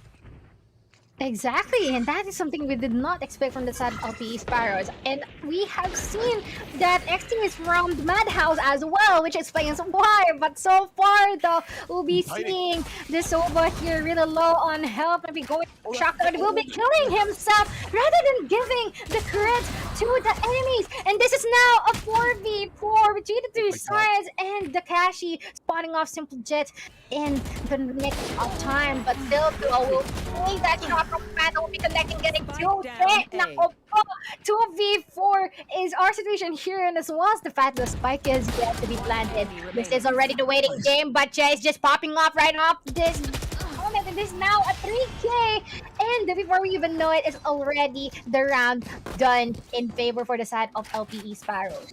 It's like 2 times. Ice Blooming keeps dying to his very own Shock Dart. Remember back in Haven, last game, he died to the crate, that Shock Dart, he denied himself. However, this time too it happened. I'm not sure if this is purely planned or is it coincidental or it's just a misfortune of plays. However, he's got to avoid that kind of a gameplay where he Shock Darts himself. They need every manpower that they can here, PDG Outcast, if they really want to advance forward into the finals.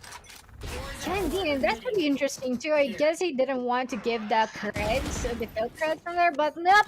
We'll be seeing the Trailblazer spotting off Takashi here by the elbow area. Chet, though, by the sidelines will be removing Raven out of the map. No more wings in order to fly. 4v5.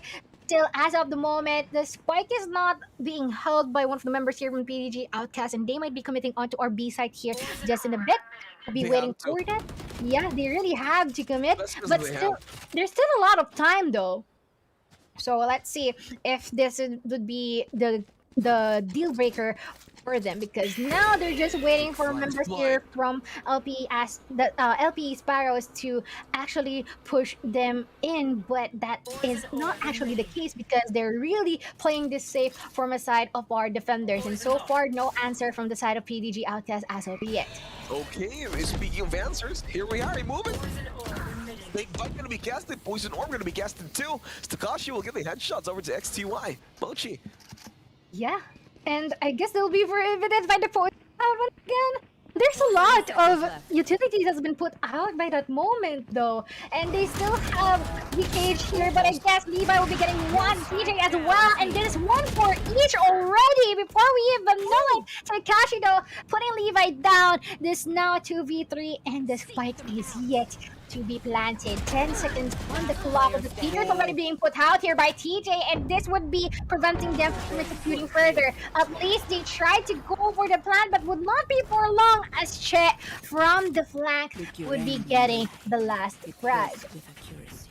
That was a really nice hold coming in for Sparrows from Levi. He just went 3Ks, 2Ks, I think I'm not mistaken, over the entry from Outcast. Really worked out super well, but in the end he did die. But still, the most important thing is Sparrows still able to keep up that lead. 3-1. PDG Outcast still need to find a footing here, as Raven will be challenged to go for Marshall in a half buy only. Yeah, and actually so far, I guess Mac A's utilities are not being capitalized as well, considering that he's always the first one who's dying. But let's see if something else will be changed here, as the shot of the operator will not be connected to anyone. But Takashi here with a Blade Farm online will be getting one with a Christie tap in the head, but will be traded by TJ just shortly. And just an amount of time, we'll be seeing the operator being put into use by XT with Toxic Will as well, getting 3 in a row, putting out the dash as well. But let's see if that would be the case here. I guess the Viper will be forced to back out of that area. Raven repositioning himself here onto our cave area by the mining site, but that would not actually serve him, right, as XT will be pulling off 4 consecutive kills right off the bat. 4 consecutive kills. right there, right now. He was gonna take it though, XTY. With that, he's going to be super happy approaching the next round. BDG Outcast, though, maybe, here's my theory here, Mochi, because in the previous game, they started out as defenders, and they really did do well as defenders. They were able to pull away against MGS clubs. Like, the score was 6-3 at some point, but now that they're starting out as attackers, I think BDG Outcast as a team, they're not more on the attacking side. Yes, sure, they could be versatile. However, when it comes to them being attackers, they're prone to start up super slow. It's based on the observation from what we had in the last game. However, Hunter's Fury will be casted. This will be the opening that Outcast will be needing.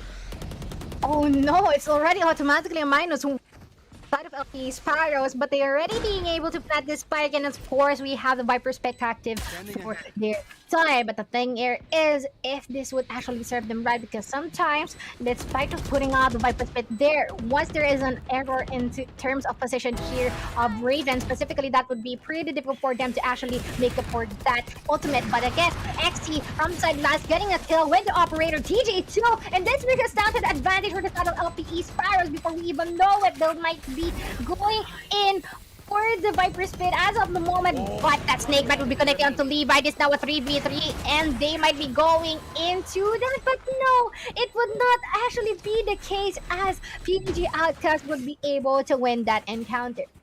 Finally, it did take some time there, Mochi. Finally, Outcast finally able to get a score here, halving it down. Just a few more efforts, they'd be able to tie it through. Still 4-2, and like I said, now they are going to be all full buys, both teams. So this is really going to be all a matter of who will get the skill better. However, Takashi, though, instead of trying to go for a very, very defensive attacker, he's now going very aggressive with that operator. Could be a plant for long, where your jet hides somewhere, waits for the defuse, gets the kill. Could be the strategy coming in from BDG Outcast here. But, however, Spyros, they also have their own operator. So just one wrong peek, they'll be able to get every single kill that they need. Definitely, and also the amount of mobility that you can the jet with an operator is just really astounding. The moment you pop out the shot connected to one opponent, then automatically that would be a casualty, and you can just use the tailwind out of there. But oh no, those shots from Chris JM would not be connecting, and Levi will be ending him instead. With the toxic walls being put out here, he'll be caught off guard by Ice Blue Mick, and of course the updraft would be contributing to that fact as well. But so far we have the Seekers here. I mean, we have the Guiding Light here that has a TJ just waiting for the right time to pop it out. And oh no, let's see if he will be able to spot these members out. Yes, he would be successful in doing so, but would not be enough to actually kill Takashi from that situation. This is now still an advantage for the side of PDG Outcast, and Ice Blue Mick with a really good alert might be spotting out Che as of the right moment, and this is now a 2v4. Really difficult to decide of LP Sparrows to even opt for a retake, but XT though, we still have the operator in his hands, getting one, and just be waiting whether they should be successful in doing so, getting another, and this now all equalized in terms of manpower, and before we even know it, with the neural effect being put out by Max Ace, we're going for the fake that you spawning someone here, and of course throwing all the guns here. What are you doing? Spotting up that, getting 3k, and we'll be seeing Max Ace by the windows, and he will be forced to save. Yeah, he'd rather save. It's best for him to save instead. If he were trying to go for the challenge, get skilled with a bomb, that operator will be instantly gone in his hands, and I'm pretty sure he would need it. True. 11-7, 4-3. BDG Outcasts now are starting to climb back up the ladder, as LP Sparrows unable to keep the momentum and lead, as they will be stuck with a very extensive Outcast who's ready to move it forward. Like, again, last game we did see MGS Gloves put up their heart in every single match, but PDG Outcast did the somewhat impossible and still managed to win it. However, LP Sparrows here, they're still slightly pulling ahead, but I think PDG Outcast, they're still a team that could be ready to take. Oh goddamn. Oh, okay. The shot would not be connecting, but at least he saved himself from that encounter, but that would be a really critical shot from him, inflicting a lot of damage from that. But still though, Hunter's Fury gonna be put out here, but would not actually be connecting to anyone. Before we even know it, it's already the free fires being put out here by Che, being spot out by the reconnaissance ball as well. And when did it still, the clock, they still have a lot of time before they could even plant the spike. This already all of the members present at the A site. XT be getting that kill onto Ice real quick, and before we even know it's already equalized in terms of manpower. That is a really intimate encounter between the two people. TD getting two, and this would be leaving us with the Seekers being put out as well, spawning up the remaining members from the side of PDG Outcast. Even know it, it would be them backing out of the site with the spike not within their reach. But really have to make this work though. They're very hesitant as to moving it forward over to Ace, and look at this. A Yeah. Cloudburst can give it out. Raven, though, it will take down Tahashi. But there you have it. Nice closing from LPE Sparrows, saying we'll never let PDG Outcast get somewhere near us. They'll just try to keep pulling ahead and making sure that they're like 2 points away, 3 points away. And that goes to show LPE Sparrows, they're like 5-3 as them, like right now.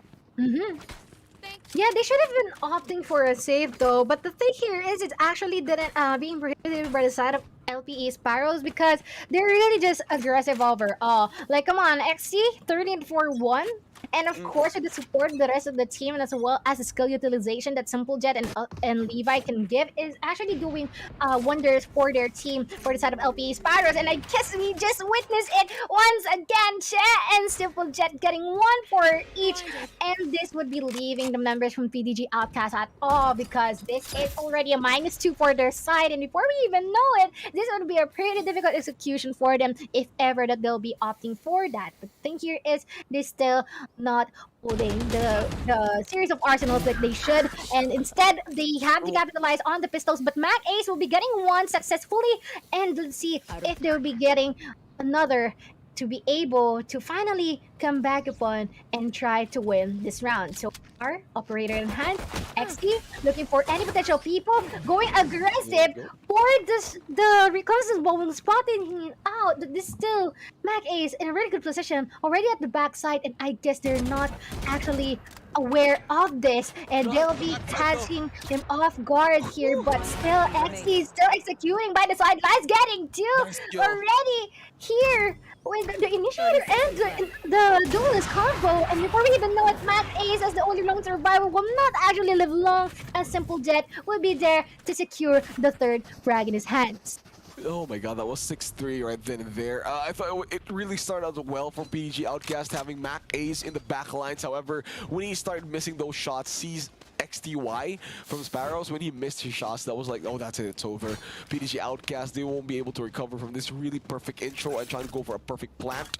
Did not work out well for them this time, but that was just the story of the previous round. Maybe this will be a different story this time. However, we do have LPE Sparrows, who has XTY, who's just carrying the heck out of them. 14-4-1 into the game, and we're still 9 rounds inside. It's really astounding, to be honest, seeing XT just performing at most with the operator in his hands, and of course it's even in the jet pick, so what are you waiting for? It's just a really great advantage for them. But so far, 6-3 is our scoreline here, and we're still seeing the technical pause here, and they might actually go for this round. Even losing, it should be fine for them for the side of LPE Sparrows, and instead this would be still an advantage for them. Mochi, with that, it's like 6-3 right now, right? Do you think there's a chance for Outcast to be able to half this for the next quarter, for the next half? Or do you think it's just going to be LPE Sparrows able to, you know, just move it forward away? Actually, I think PDG Outcast might be able to win some rounds, but I think the upper hand would be on the side of LPE Sparrows. Knowing Yeah, that sure. they already established their ground as well, and they still have the series of ultimates available here, just Levi, they can actually force them to go for a rotate, or whether they can actually use this for a retake too. And XT, with a really good aim, sharp aim on his hands here, still has a Blade Storm, so this might be a really good win for the side of LPE Sparrows if it grants them gaining advantage for this round. But so far, yeah, with the Poison Cloud that we put out here on the B side, he's capitalizing on the split price as well. Simple Jet by the sidelines getting Takashi down, but we'll be seeing Chris JM getting for the trade. This is now a 4v4 before we even know it. This is going to be the commitment towards the B side. Chris JM executing at the right time already by the back lines. Still, though, being successful in planting the spike, and this is now an advantage for the side of PDG Outcast. Alright, fast plant right there coming in forward. Looks like it's going pretty well for PDG Outcast so far in this round. So they move in, simple jet with the operator.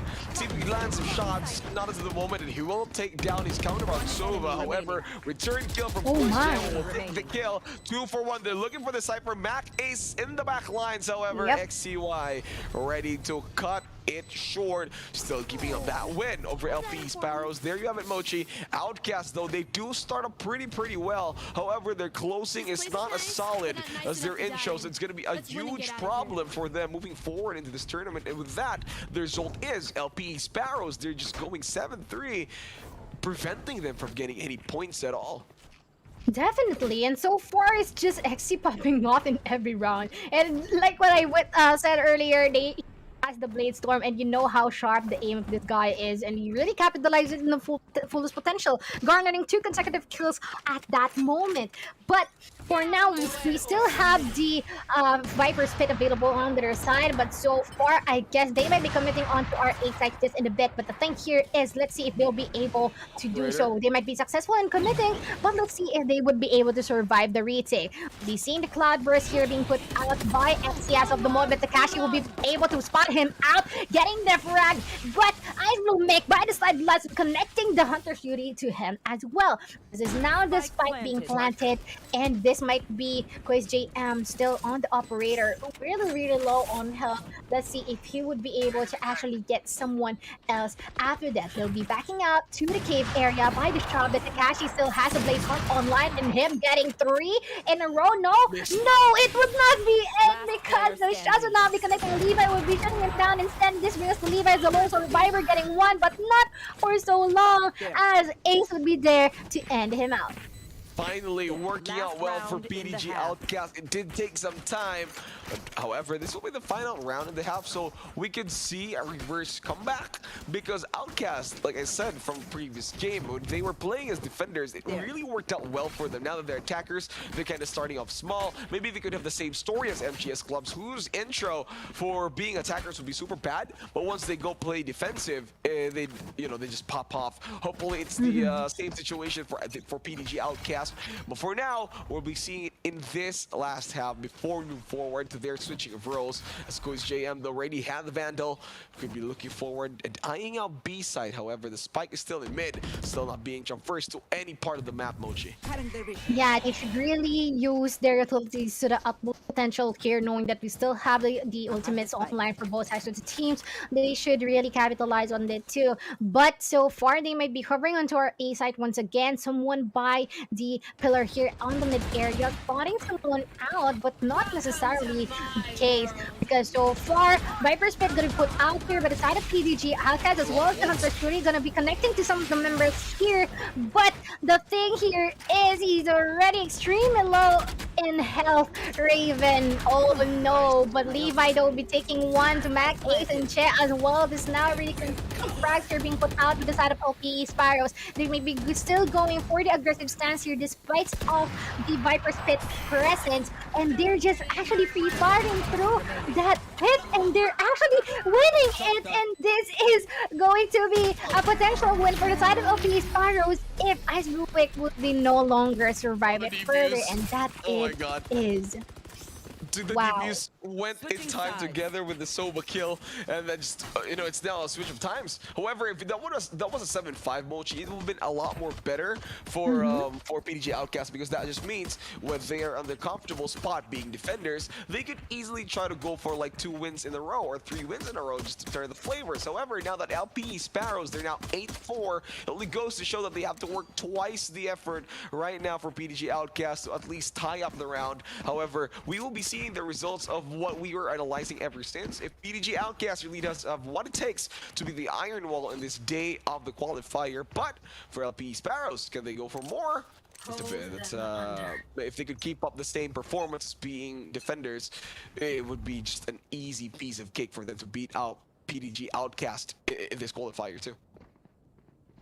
Yes, definitely. And let's see if that would be the case. Because earlier we saw how LP Sparrows is really good towards the defensive side. And they're still actually aggressive in doing so. But Nice there round. is no actually Huge flashy pivot. lurks. But let's see if that would be the same situation here as of now. They successfully planted the spike and they might be hovering onto our backside just in a bit and won by our default here by the window. But so far, they might be opting for a retake here. That would be the encounter between the two Reynas, Chet, and of course Quiz JM. But still though, they might be going for retake here for the side of PDG Outcast, already being the trades here Just really up. consecutively. And this is now two more people here for the side of LPE Sparrows, really low on health, and that will be leaving TJ to his demise. And this now an 8-5. I think PDG Outcast really has a chance for it. I told you, they're defenders. If they're defenders, Yeah. PDG Outcast, they have the capability to be the Iron Wall. Look at that retake. It's the same strategy where they're like, hey, we've heard noise around B site. Let's just group in, get 4 people moving into that site where we think they will be. Have one, let's say per se, Takashi anchoring out A. It's working out well. They did this before in the previous round against MGS clubs in the Haven map. It's the same strategy over again. It's the first time that they're demonstrating it here in this match against Sparrows, but so far it's working out. They got the retake, they got the defuse, and PDG Outcast, they're like 3 wins away into tying this against the Sparrows. Definitely. And of course, we'll be having some buys here from the side of PG Outcast. You already have their Spectres available for them. But okay, this is an interesting strategy. Going towards our LRT area here, as so they call it. Takashi will be getting one though. Che will be falling down. And oh no, before they even know it's already gonna be. This is now 1v4, and I guess that strategy would not actually play well for them. I think it was LP Sparrows trying to conserve as much energy as they can, because instead of trying to fight, what LP Sparrows did instead, you know, it's gonna be a free round anyway. We'll just have classics, pistols, or whatnot. We're not gonna get specters. They already know the meta, these players, so they're like, let's just run it over a mid. If we lose this round, yeah, we can do it a lot more faster. But again, when we lose the next round, we're gonna be having our credits. They can go for full buys, which we can see in the screens right now. They have the full armors, they have their vandals, their phantoms. So I think it's LP Sparrows just really try to conserve as much energy as they can, Mochi. So it's working out well. They just need to win this round, because if not, they are going to lose their economy, and giving this another free round for PDG Outcast. It all depends on execution right now. Oh, there we go. Oh, but okay, -1 already though. Levi onto the counterpart Viper Raven is already a two disadvantage here for the side of PDG Outcast, but Quiz JM, oh no, it's been spot off guard there.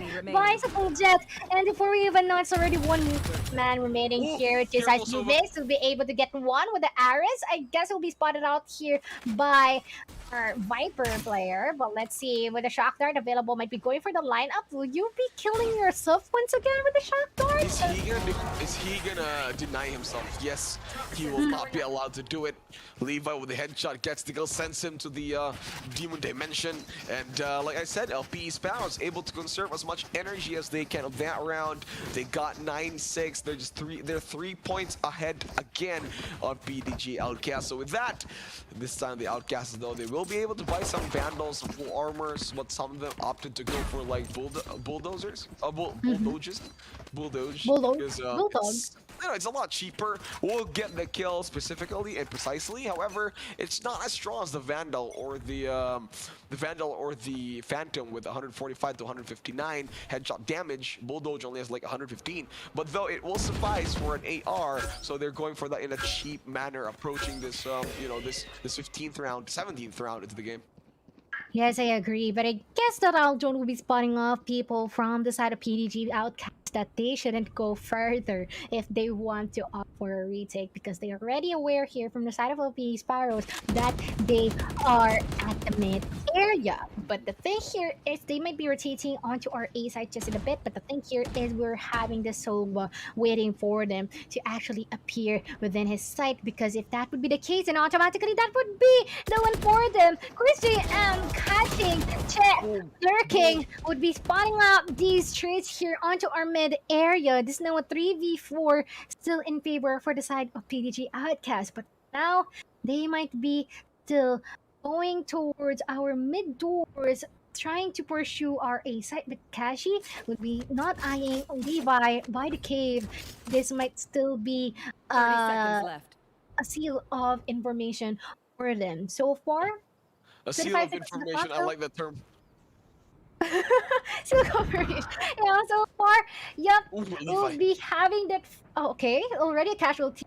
Mac Ace would no longer serve his duty, but 10 seconds on the clock, they might be opting for a seconds left. save here. But no, I guess not anymore. They already have the advantage here for the side of LPE Sparrows, and they have successfully put down the spike as well. Raven, though, at the windows, I don't think that our members here from the side of LPE Sparrows are aware that this guy is in here. But the Trailblazer is aware and might be spotting up Quiz JM from the mid nest. But I'm not sure how PDG Outcast can do this. None of them have any scouting abilities. There's no Yeah. super drone. There's no trailblazers from a sky.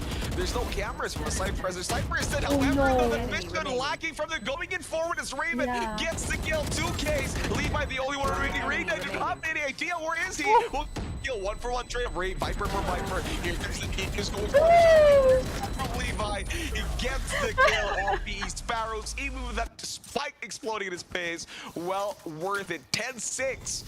Getting closer and closer. LPE Sparrows, 3 more points, and it should be over. 3 more points, and yeah, this is actually a good call for you, Juicy. Like, you already forecasted that it would be pretty difficult for them to actually go for the information from PDG Outcast, but it actually played well for them Well, still from LPE Instead of Sparrows. like, you know what they did? If we don't have vision, this is what the PDG Outcast maybe be thinking. If we don't have vision or no scouts for them, we'll limit their vision too. The Viper just casted out his toxic screen with that. It's also limited the vision for LPE Sparrows. Although they need to lose that round, PDG Outcast still was able to create some kind of a gameplay for them that time. Yeah, that is actually a pretty wise decision for them if that is the case. But so far here, I guess someone will be falling out of the map. Raven will be erased as of the moment, and Chet is already good for 2. Spike being planted here. Really good establishment of commitment here for side of the Sparrows. And so far, it would be leaving us to 1 more remaining person here, as Lumega will not be for so long, as Chet will be pulling off the 3rd frag, and this is already an 11-6 right before we even know it. Oh my god, PDG Outcast, they're slowly crumbling. It's 11-6 right now. It seems like our idea of them being really good defenders, yes, sure, they are, but the consistency that Sparrows are keeping at it's the main factor. They were able to get as much points back when they were defenders. So, you know, it goes to show that if you're a team, you better be solid in both situations, whether being defenders or being attackers, because that kind of helps you secure more points into the game. However, it's PDG Outcast just a bit suffering right now. There is still a chance for them to catch up. However, LPE Sparrows approaching this B site with gusto, and it looks like they really want to end it more, ever so slightly. Yes, indeed. And this is a good ball for the side of LP Sparrows. They have the Viper Spit active for this side. And let's see if they'll be able to capitalize on this, or would it be them using it later rounds? But so far, Poison Cloud will pop out here by the entrance of the site. And so far, we're seeing some people here anchoring the mid area, looking for any potential lurks coming from the side of PDG Outcast. As of the moment, no actions as of yet, but there's already a casualty. But let's see if LP Spires will be able to go for the trade of their lost red.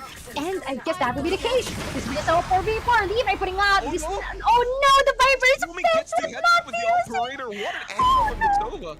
Oh boy, that angle! Yeah, I agree. That's so far though. This spike is not within the reach as well. There's going to be a really good denial for the side of 30 seconds PDG left. Outcast, and XC would be the lone survivor for the side of LP Sparrows. But at least he would be able to go to make it more pricey for our members here from the side of PDG Outcast to afford their rifles. Let's see if XC would still be successful in doing such, as he'll be spotted out here by the Cypher. Mac Ace is firing through, but still getting one in the process, and that will be an 11-7 for the side of PDG Outcast. Blooming was trying to knife him.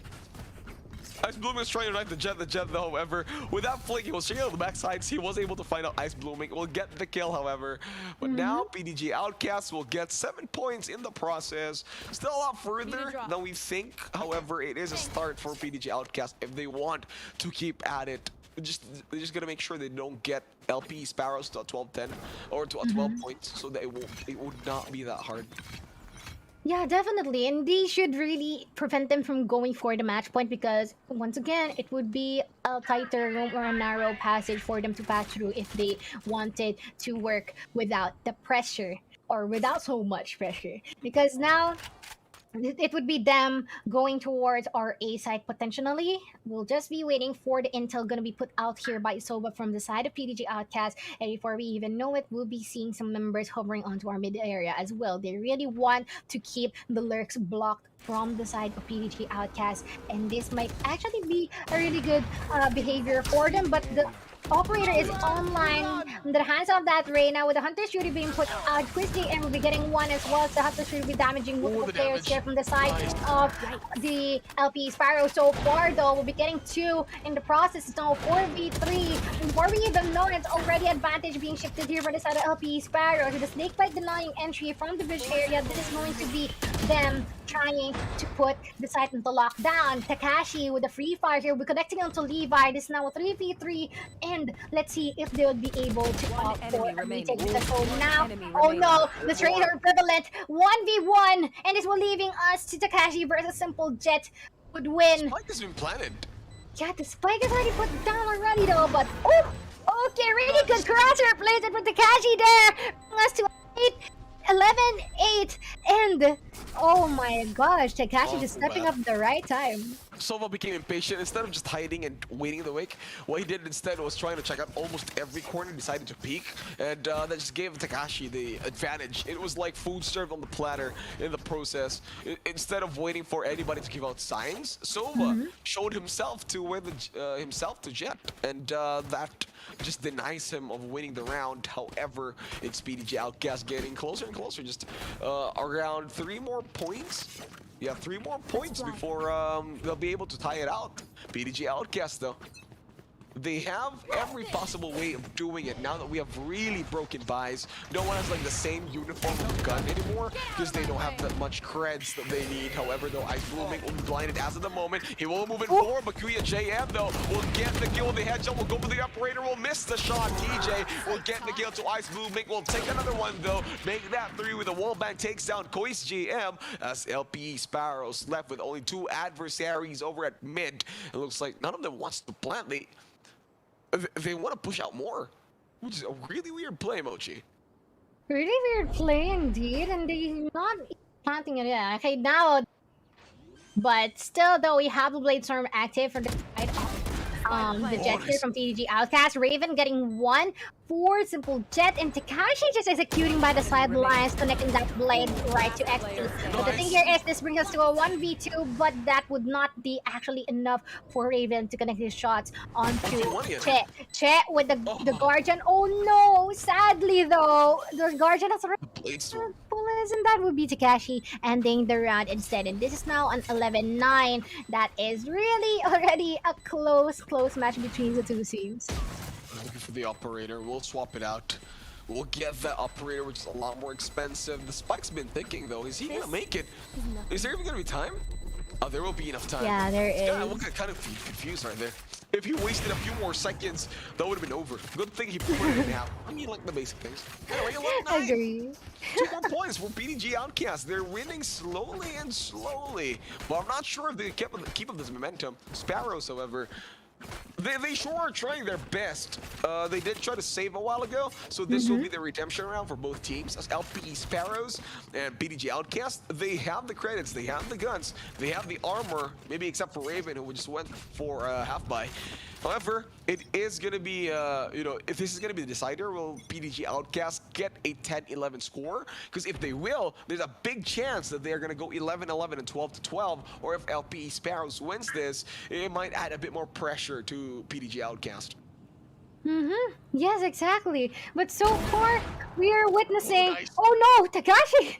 getting one, but that tailwind actually give me a skip of a beat in my heart because medyo kinabahan ako, nag-dash siya paharap. But so far though, 4v5 in favor for the side of PGG Outcast. They finally got the early Nice. frag here. Might From be behind going the for cloud, another though. through the snake, through the poison cloud, and that would still be an advantage for the side of PGG Outcast. They really want to even this out with LPE Sparrows. They're preventing them from reaching the match point, and that is actually being successful for them so far. But this is going to be them trying to commit onto our B side just shortly, but we need to look out for that lurk. Reina by the sidelines on the side of PDG Outcast might be really deadly over here because they're really taking their time to doing so. But finally, they're ready to arrive inside the site. We'll 30 be seconds spotting out left. Takashi with the operator. Operator no more. 3v4 is already our situation here, and they might be capitalizing on the remaining utilities that they have, or considering the Hunter Shield is already present here,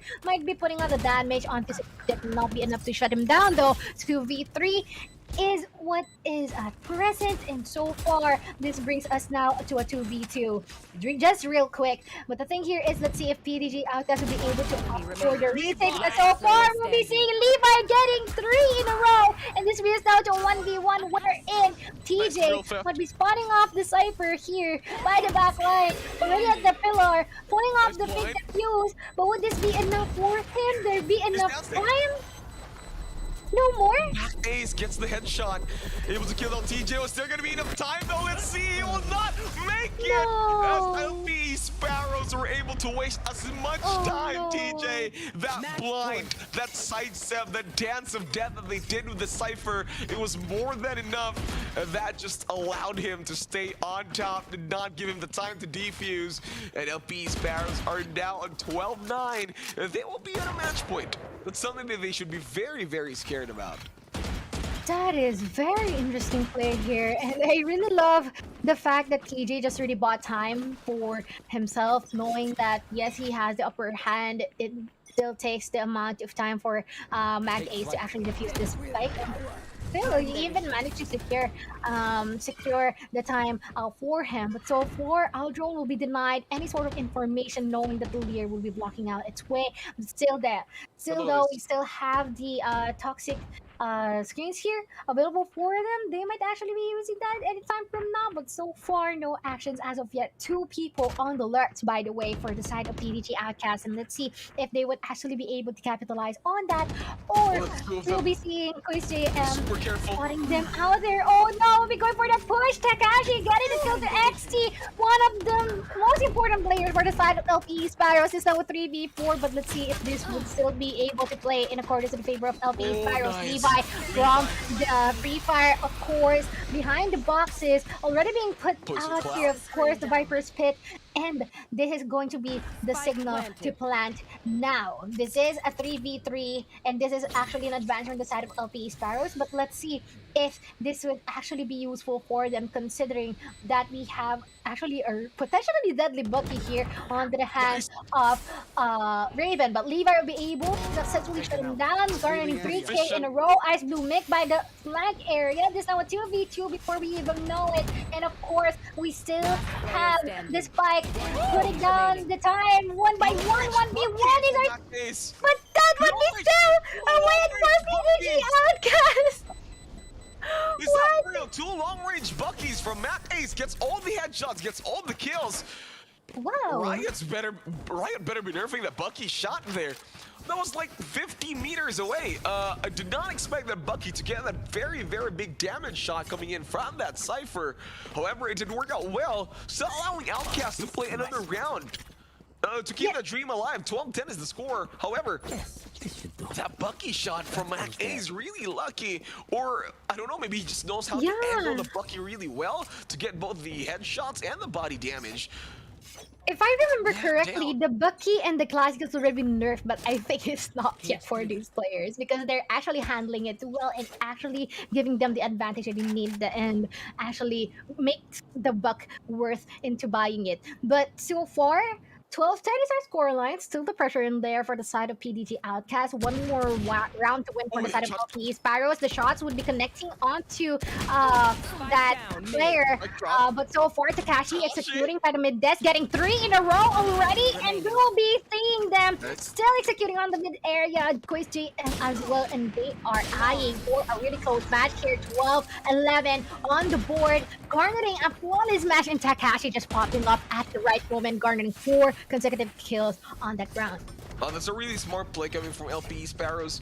I think they have prepared themselves to go for an overtime if this will be the case. Because instead of like buying some broken buys last round, LPE Sparrows, they did instead was they saved up, bought sheriffs instead of like specters and full armors, so that they could approach this maybe final round with a full arsenal, like full vandals, full armors, maybe except for Simple Jet, who and both TJ, who will not be getting the ARs that they desire. However, the strategy from PDG Outcast right now is just to limit as much as possible, as Raven even committed the ult here in the last pit over at B side. If you will die, Raven, the Hunter's Fury will be there. XTY though will moving forward, takes down 2 people already in the process. It's a 5-4-3. Takashi with that Vandal. Let's see what he can do. The Blaze Roll will be cast into Levi. Will go with the plan. He will be taken down, shit, with Goy's Jam, his counterpart Arena. As Levi though, 26 HP.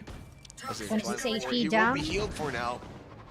Levi will stay out safe. As of the moment, we'll see some Vandals, goes for the blind shots through the cloud burst, will not connect to anybody. 3-4-3, as Simple Jump will see it in the Cypher, but Mac Ace a lot quicker with the reaction the kill. As the Viper, Levi, the only one remaining with no HP, goes JM with a back wall bang, and the headshot will get the kill. 12-12, we're going to an overtime, ladies and gentlemen. BDG Outcast still proves that they are the defenders that are worth the noticing. 12 for 12, Mochi. Overtime. Wow, okay, that is really groundbreaking play from the side of PDG Outcast. They're indeed going for an overtime as of now, and so far, no one is really backing down. Right now, we'll be seeing a series of Vandals here for the side of PDG Outcast, while the other will be resorting to 2 Phantoms too. So this is going to be pretty interesting, knowing that, yep, you can actually capitalize on the fire rate power that the Phantom can have, but for the side of PDG Outcast, they really want the one-tap potential that a Vandal can give, and now they might be going for a different stance here. LPE Sparrow still with the advantage from the defender's side. Let's see if they'll be able to actually play this on to their cards. Think playing through their hearts, yeah, sure. However, it's overtime. The pressure is building up slowly for PDG Outcast. There will be some blinds coming in forward through Mochi. However, just a few, you know, just a few hits left and right. I'm not sure if it's gonna work out. Yeah, so far. Still complete though, but they might be rotating onto our B side just in a bit, considering that, oh no, this is going to be deadly, to be honest. We have a really good crossfire position here with Levi and TJ. So they really have to look or coordinate with each other when trying to go for the entrance here for the side of PDG Outcast. But so far, no actions as of yet. They're just continuing the anchor here, and it seems like all our members here from the side of LPE Sparrow is already eyeing for that rotation onto our B side. But still, they want to maintain their ground, and they want to maintain the overall control and defense here for this map. And they might be hovering onto our A side just in a bit. Popping off the guiding light will not be spotting off any members here from the mid area, and before we even know it, 30 seconds of clock, they should commit onto our A site now, because if not, then automatically it'd be around sayang naman nga talaga. But so far though, 4v4 is already at play here. We have the spike already being put down here by the side of PDG Outcast, and let's see, with the ultimate though of the Viper is being put out here, it's already all kinds of trades and killings already happening by the sideline. 3v4 at now is the situation, and before we even know it, it's already them just firing over the Viper's pit. But they will be garnering 3 consecutive kills, popping on the right time. This will be Simple Jet getting 2 in a row as well, and this is already a 13-12 in favor for the side of LPE Sparrows. I told you, put PDG Outcast as defenders. They're somehow unstoppable. Switching sides. And other than their attackers, they just give away the win to Sparrows. Now, let's see if this will prove our theory, Mochi. This is how it'll go. If we're going for another overtime or a match point, another overtime, it only goes to show if BDG Outcast will start off as defenders, they are going to get the hang of it and they are going to win. So, you know, more challenges right now for BDG Outcast. They're playing defenders on the last round of the overtime, so there is a big chance that they're still going to be able to get this. Definitely. And I'm just seeing XTY on the top frag that he might actually get that 30, bro. Already 26 kills on his KDA, but so far he might actually go for the A side with the remaining people here from the side of PDG Outcast. He may be opting for a retake as well, but oh no, Tekashi will be spotting up TJ off guard while hearing his comrade. But still, 3v4 is the situation here, and it's just about time before them going for the retake. It'll be spotted out by Levi, and this is now a 3v3 right before we even know it. And still, we have the utilities online for both people, and this is going to be them trying to go for a retake, but Levi is already getting 3 in a row, and before we even know it, this might actually be the end game already for them, failing to go for the defuse, and that would be a win for LPE Sparrows with some overtime. It took some time with an overtime. However, Wow. yeah, B Sparrows still able to close out the deal.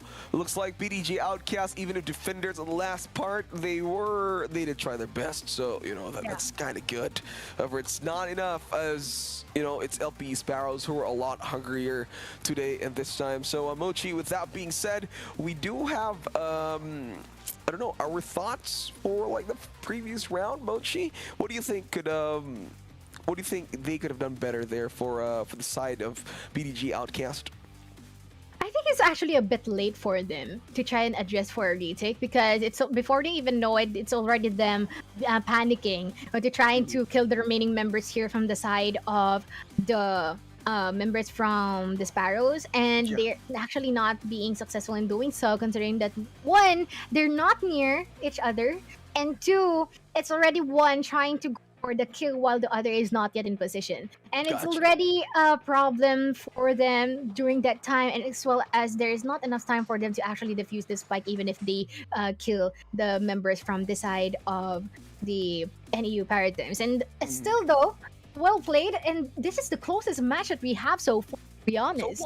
So far, right? From every qualifiers, it's mostly somehow of a stomp or just like, you know, really separated scores. But we just witnessed a while ago. We just went 12-13, if I'm not mistaken. I know. 14-12. 14-12. Yeah, yes. 14-12. But with that, that just means there's more heat and action going in forward later on, guys. So you better stay tuned. Juicy Brucey and Mochi will be taking a very short break. We'll be back with Ray on the panel.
now back here in MSI University Championship, and I'm your caster, and of course, I'm with. This is the first time with the Juicy Brucey. So I'm so excited to cast with you right now.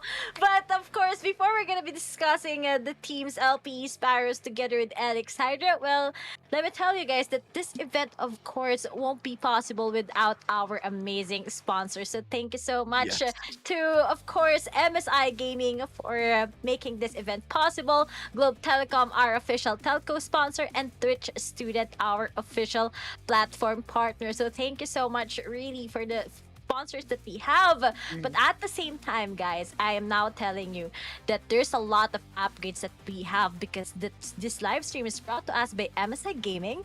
Some are PC, but we are gaming. MSI is no stranger in engineering high-end motherboards. And with that, we do check out the new MPG Z690 Carbon Wi-Fi, which supports the newly released Intel 12 Gen core processors and super fast DDR5 memory. And loaded with advanced features, overwhelmed any challenge regardless if you're a gamer, prosumer, or PC enthusiast. For more information, kindly check out the MPG Z690 Carbon Wi-Fi on ph.msi.com. And there's more, guys, because this tournament is also brought to us by MSI Gaming. Improve your game with the MSI Katana G4 66. The Katana G4 66 is equipped with the latest 11th gen Intel iCore i7 processors and NVIDIA GeForce RTX 30 series graphics to deliver true gaming performance. The new Katana G466 is forged with the same care as the blade, run fast and shine on the battlefield. The Katana G466 is available on all MSI concept stores and authorized dealers nationwide. So if I were you guys, I'm gonna be going with that. But as looks like Juicy Brucey, we will be having Fracture for today's match. I've never expected players to think that this is a legitimate map. Apparently it is in the game, so Fracture is a real thing, ladies and gents. However, di ko alam. I'm not sure why they chose Fracture. However, I'm kind of shocked with the compositions from both teams, especially with the attackers, Elix Hydra. They're going for a double duelist kind of composition. They do have the Breach, the Viper, and the Cypher. I was expecting more of a Sage as a replacement for Cypher, but you know, they're playing it differently. Ray, what are your thoughts about the agents that were selected in this game? You know what? I'll be honest. So far, I haven't seen a tournament where there's a perfect composition of agents in, of course, in a map such as Fracture. Kasi pwede siyang maging part ng, okay, you have this double sentinel, pero nga lang, on the attacking, will it be worth it? Kasi dito, there's no such thing as rotations. Kasi if you're gonna be rotating, it's gonna be taking so much time. So maybe the comp for LPE might be probable. I love that they have those breach gameplays also together with Elix Hydra, but let's see if they'll be able to execute it properly. But once again, I'm gonna be seeing a raise, and the raise in Fracture, well, yeah, I think it's okay. But then I'm not really a big fan of Raze here, but maybe this is where Figo God will be telling us that this is a worth it agent comp. Yeah, could be, because I think there's a lot of tight corners for the Boombot to capitalize on, or there could be some, if not corners for the Boombot, could be for the paint shells, and it's a lot easier maybe for him to execute all these utilities and use them to his advantage. However, there is a tactical pause as of the moment now, Ray, and we have not discussed LPE Sparrows, who just went for a Sage here in Fracture. You did say a while ago there's no perfect combination of agents in Fracture yet, but is there an advantage to having a Sage in this map? You know, that's a good question, Juicy Brucey. I love how you have those little corners. That's what you've mentioned. You'll just be putting off that wall, and now you'll be able to cross. Of course, papuntang mga nakatingin sa'yo from the canteen, of course, and from the mains that we have on this map. And at the same time, maglalagay ka lang ng wall in A side, you'll be able to cross into the into, of course, on the site, makakapagtanim ka, and it's gonna be delaying so much time on your enemy. So those are the perks that you have with Sage. But I really do hope that this Cypher coming from Draxina also is good. We've seen on the professional scene that usually teams like Gambit, they use this composition. And of course, you have that Cypher cams na something na sobrang, if you take a good angle, lagay mo siya sa may taas ng B main, may kita mo talaga lahat ng magka-crossover, and that's something about the setups of Cypher. Good information is equivalent, of course, to good game style, but at the same time, we don't see Sovas here, but instead, we don't see also some Skies, but Breach talaga, sobrang workable dito. He will just be cutting off all of those movements coming in from the spawns of the attackers, kaya sobrang maganda rin na meron kang Breach. Sure, Breach is cool, but isn't it hard because there's like so much corners, then you might accidentally blind your teammate. You know, I played Fracture a lot of times, especially when it came out. I see a lot of Breach players, and they just end up blinding the whole team. Of course, they're really professional, so I'm pretty sure they communicate. But do you think Brimstone is not a better substitute for a Breach here in Fracture? You know, if I were to give the best controller, in my opinion, here in Fracture, I gotta agree with Brimstone talaga as your controller. He delays so much eh. Look at when you enter either of the sites, you'll just be smoking what the B mains, the A mains, kung saan lang i-expect yung mga kalaban mo coming in from the ropes also. So, yun lang yung maganda about the Brimstone, and he can just delay so much. So, I gotta agree din with that. But at the same time, kasi kay Breach talaga, he can just destroy those enters eh, those entries. But then, you gotta be careful at the same time, because others naman, they don't use Breach, instead they use Sky for those sustainabilities and also as a substitute for Sage. So those are the compositions that they have. Kaya sabi ko nga, you can come up with a lot of creativity when it comes to your agent comps. Others naman, they do Reyna and of course Jet plays here, so that you can have a double aggressiveness coming in from either of the teams. But at the same time, Viper talaga sobrang fortunate if you have a Viper here, a wider map, so big maps, that's where you can use those Viper toxic screens, those post plants also, kind of really cutting off everything on your enemy.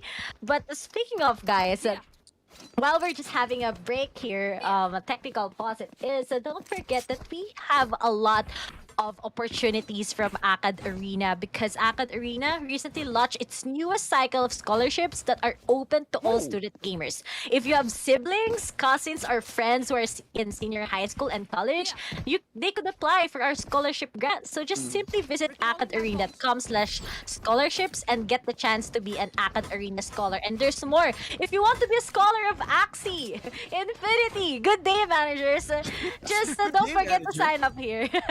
In Akad Arena, we don't only just give, scholarship grants, but we also give scholarship when it comes to Axies. So if I were you guys, patula kayo, and they will surely guide you to be that Axie player, 2K MMR, ganun ate mangyayari. Ganon. Talaga nga dito sa Akad Arena, daming... Have you experienced playing that aside from playing Valorant? No? I've seen a lot of people play Axie. I'm not a scholar, so Arena baka naman. And I'm still a student, by the way. So I didn't with that. Disconnected is still TJ.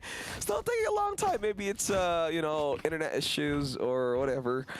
So if you guys are having problems with internet, go for Globe. Globe's like one of the fastest, I'd say the fastest global internet service provider here in the Philippines, which will make sure to give you all the gaming speeds that you need. That's Globe for you, baby. And that's our official sponsor here in the tournament. Anyway, we have 0-0 for the points for Elix Hydra and LP's Paros.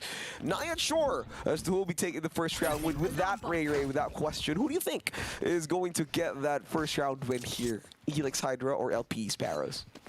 I think love those it might be Elix Hydra. Why? They have those armors, maybe. But yeah, I love their composition also. But you know what? I'm still not sure, because it's been a while since I've seen LP's Paros also. Because Elix Hydra is quite familiar for me. I have a team. They usually scream with Elix Hydra sometimes. So that's why of how they play also. But LP's Paros, let's see if they'll be able to surprise them, because it's gonna be the pistol round that we have. But Che, he wants to extend himself here Here sa we dish. go. Pero nga lang the timing also, pero he won't be pick up. Oh, looks like si Jackson was able to get him. Pero that was a good call coming from the LPE guys. They get 3 kaagad. Sunod-sunod ang bumagsak ang Alex Hydra. And we still have a 3 and they're able to get into A site. But the spike is the real deal problem right now. They need to get it. But Draxina is just going to be watching them. But if TJ will be able to pick him off, then it's already a win round for the side of LPE Sparrows. But all those information is onto the side also of LPE Sparrows, as they were just expecting them to just go on to that. But as the passiveness plays of Alex also is there, let's see if they'll be able to get this. This is gonna be super hard. There is a bit of a limitation when it comes to the division. However, those CNZ and CS will get the kill with the Z Classic. Draxina, though, on the other side will try to go for the kills. Will be unable to do so. It's 2 for 1. As it's gonna be 1 for 1. It's a Killjoy versus a Viper. The screens will be there through the smoke. Levi, I mean, with that kill, defenders will win. Oh, Levi, familiar name from Attack on Titan if you're watching anime. A-OK now, A-OK, attack on Killjoy. Through Yeah. the smoke, gets the kill. I love how he was just tracking the movement of the Viper, even without vision. He's like, oh, he's gonna pass by here, gets the kill. And thankfully, that Viper was super low. Because if he wasn't low, there's a big chance that he could have survived that. He might get the plant, but not this time. Anyway, same as meta, every meta Ray, LP Sparrows, they wanted the pistol round, will now be switching to full armors and specters, like every single person in the world right now. And this is especially the round when you really need to get that, of course, to get that 2 lead advantage. But Excellion, he tries to pick out all the corners, and Che finally be successful into getting him. And Che usually extends himself into the dish. It's a high risk coming in from him, but every time that I've seen a lot of players extend themselves in dish, it's a good opportunity to get those first frags. And suddenly, Alex Hardy, in the blink of an eye, 4 man left, and they only have Ghost, they only have those pistols. So maybe talaga LP Sparrow still do want to confirm this round up ahead onto their side. Nice stun coming in from the breach. Alright, not much action happening right now, Ray. As everybody else from Alex Hydra still very susceptible into moving it forward, but Matt XTY will get the wall bang with a headshot. Ray moves in, coming in forward. There's 1 more remaining, and that's it. Flawless from LPE Sparrows. 2-0 will be the score here, Ray. Oh, that's it. The clean take coming from them. But have you seen those? It's a cool call talaga to concuss, especially kapag may breach ka in this map. So we're seeing it. We're seeing the magic of the breach right now. But the most important thing is on towards the full buy of Alex Hydra. And let's see, some half armor coming from Excellion. But the fact earlier on, they played it perfectly. Imagine, it was really quite far on their side sa kanilang kalaban earlier, pero ngayon talaga, if they're gonna be fighting, they need to really stand up to this. As Levi is just going to wait for them, medyo sasakto sana sa kanyang cutcast, but fortunately, he was able to survive into that. But all of the utilities being thrown on Levi here in tower. May flash na rin na kasama. He tries to pick off, but there is a lot of eliminations from Levi. But the fact that Figo God will just be planting, a retake is in it for the side of Alex Hydra, but suddenly they pop up at least 1 by 1, 2 by 2s. SCZNS, he gets the Levi. We only have 2 left. Chet na lang to get rid of another guy coming through. And seems like that the attacking side is really working this time around as a flawless round has been executed by Alex. It's going to be 2-1 in favor of them. Oh, they just went 2-1 on the flawless. If LP Sparrows could do a flawless, Alex Hydra says we can too, and they were able to to execute it like in this very exact same way. Alright, we're going to be focusing on the attackers now. They are looking forward to not use the zip line. They're all inclined towards going A, no, actually, they go for B now. And there's a 5-man rotation going in forward. 4 seconds in, and here we go. It's round number 4. As Ray take the floor. And here it is. They go once again here in B side. Pero nga lang, I will be denying them kagad.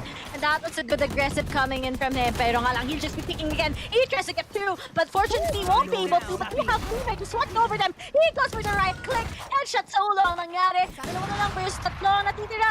And deny talaga ang Elix Hydra. But we have Ego God. He tries to take some shots, of course, with that Vandal that he has. But as Levi is just anchoring all over it, B-side, it's really hard to move na sa side ng Elix Hydra. Is this going to be a sandwich portion of LP has? Tingnan mo naman, but looks like Excel and he was able to survive it. But the crossfire still is on the side of the Sparrows, and they want to flap their wings. It's going to be 3-1 in favor of them. The defenders, they just did it perfectly, 3-1. Okay, now this will be a bit of a suffering coming in for Elix Hydra Ray because they will not have the cash to buy the items that they need, the arsenal, the firepower that they might want to require. So look at them, they're just going for like half buys right now. Thankfully, it's not that broken. But I think this might be enough. If Elix Hydra will win this round, it is going to be super value for them on their end. I'm so excited if Elix will be able to get this, but usually Sparrows LB, when they have those full buys, they know that they'll be able to win on their defending side. But here it is, just some retaliation from Elix Hydra, but looks like it won't work since it's just a little bit of LP Sparrows. They played defensively, they know their crossfires, they know how they'll be able to do it. And B talaga, it's more of a good side talaga when it comes to your setup in your attacking side. So that's why kita mo naman yung commitment nila here in B. They're still trying.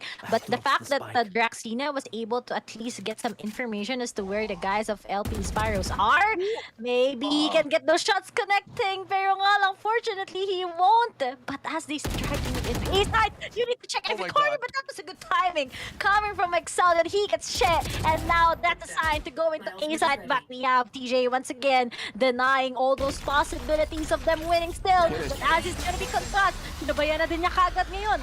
Nang of course, Viper's Pit just to tell Elix Hydra you can't commit into A side, but we don't have any time left right now, Bruzy. That's a good call right there. As it's 20 seconds in.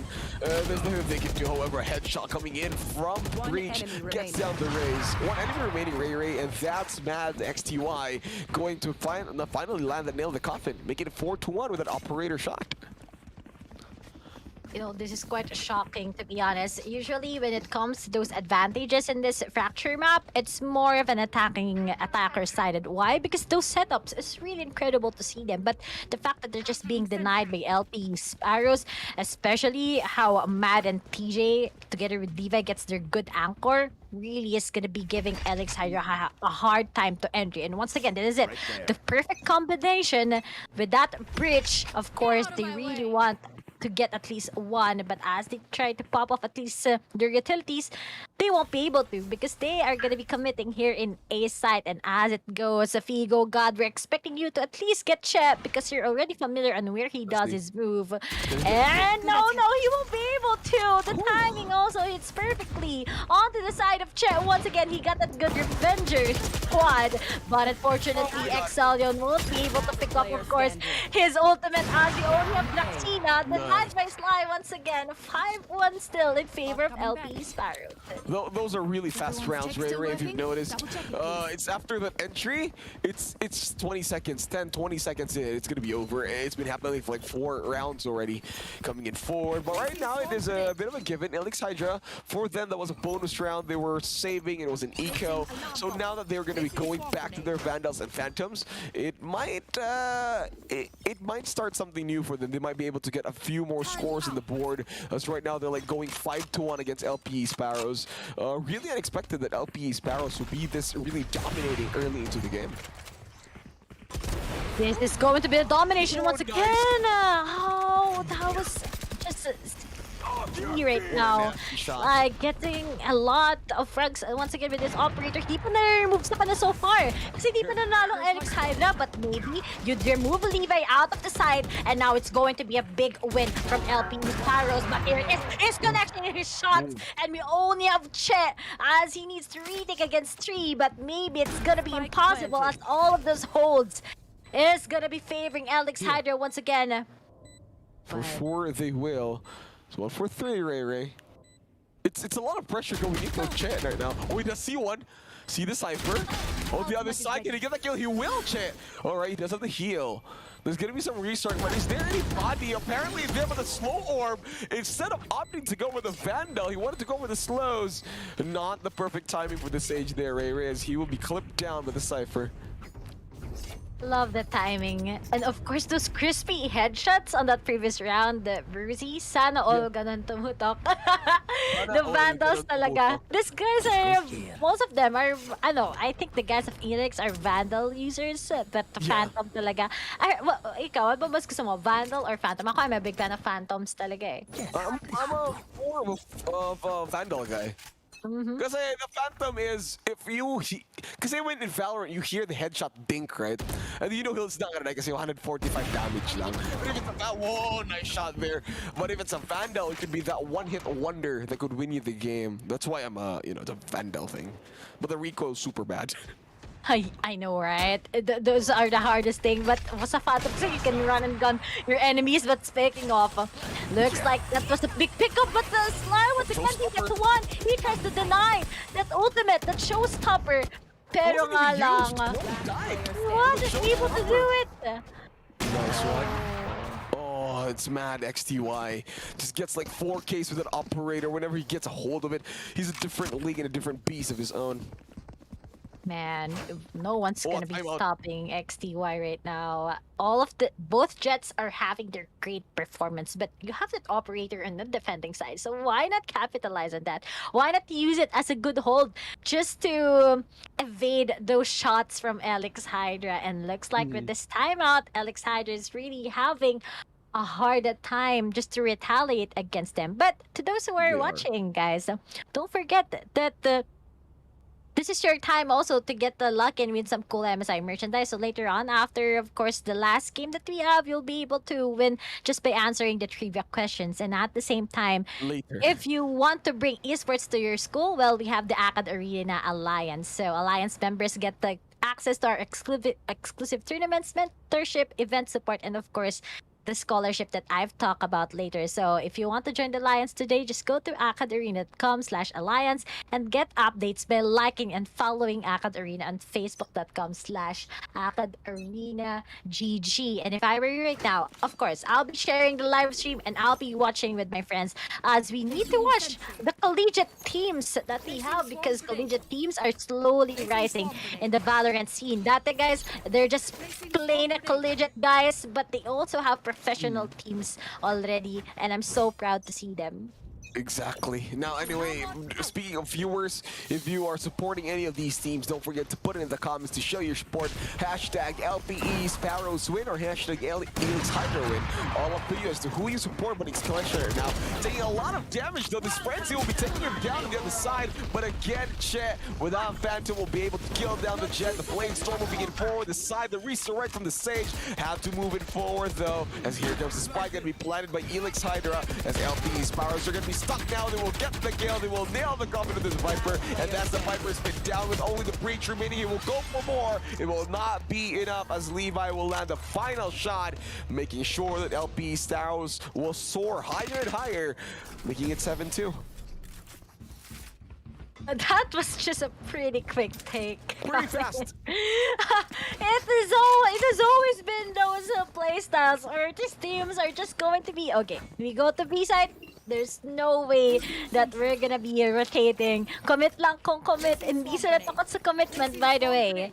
They just did. But they just did that.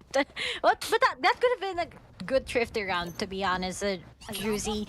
If they did that, tapos hindi sila, tapos they pick off actually si Che, they could have won that round. Sayang na sanang ginamit the Viper Spit, but it is what it is. The timing also, the aggressiveness. LP Spires, they know how to play it, whether it's going to be a passive one or not. Not look like he gets Levi, but XTY once again goes for a refrag and still makes it to a 4v4. Looking for more. All right, here we go. Satchel. Well, working out this time. Oh, the damages there, very right. 2 for 3. Neural theft? Spike Oh, gonna be down, uploaded. B. It's gonna be super hard. Spike down. We'll be on B sides 2 for 2. Exilion over planted. there will be able to get the plant. Spike will be planted XTY with that operator. I'm pretty sure would be a little bit more hard to advance. However, there is a possibility if somebody just peeks in the right amount of time. But not now. Exilion on the other side. Oh my god, the timing. Once again, it's not enough. Here we go, XTY to see if Vandal will get the kill, the headshot, and that's your Viper out. Another one is going for the retain kill. However, attackers will finally win this round, Ray, making that 7-3.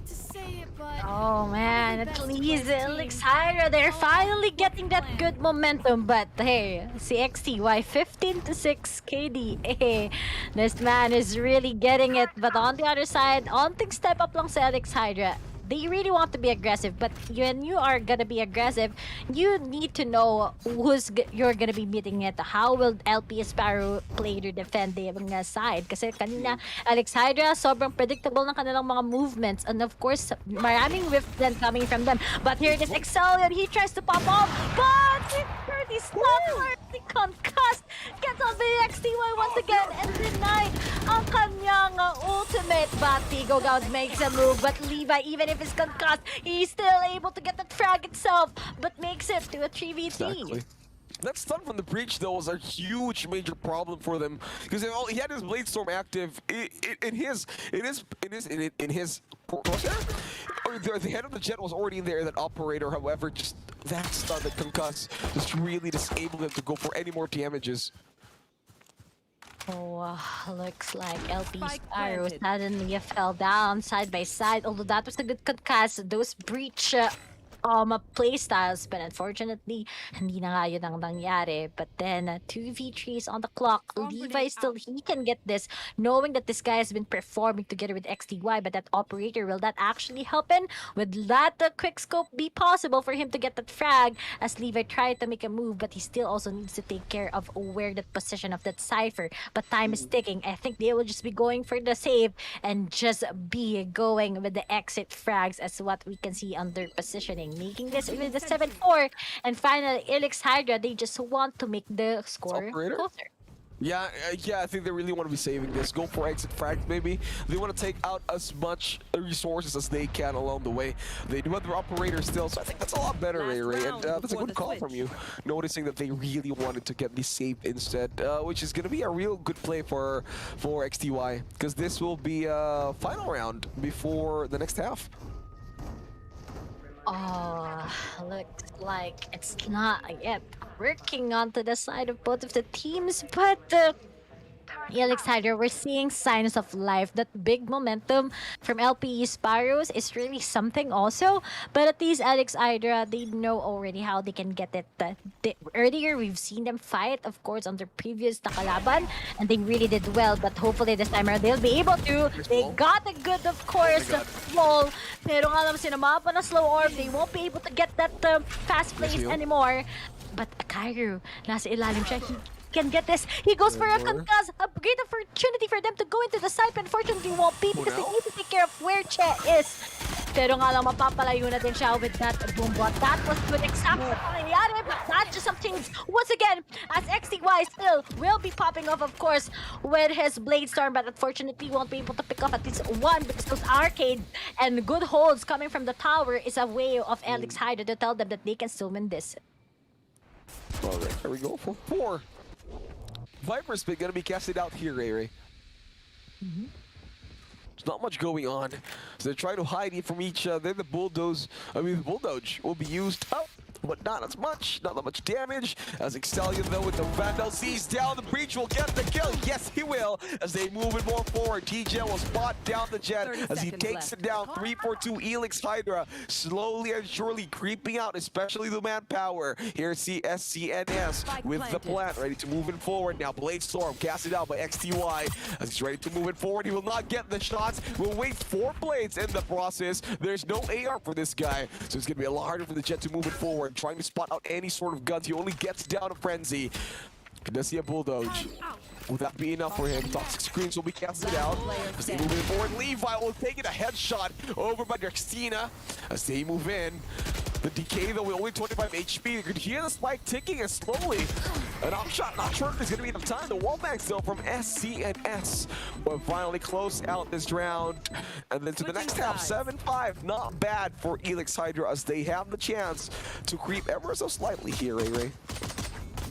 Oh, looks like it's still not gonna be working onto the side of LPs, or rather on LP on that perfect defense. They had it, of course, on the first few rounds, but Elix Hydra seems like they got the tune of it. 7-5, still a close one, especially on a map like Fracture.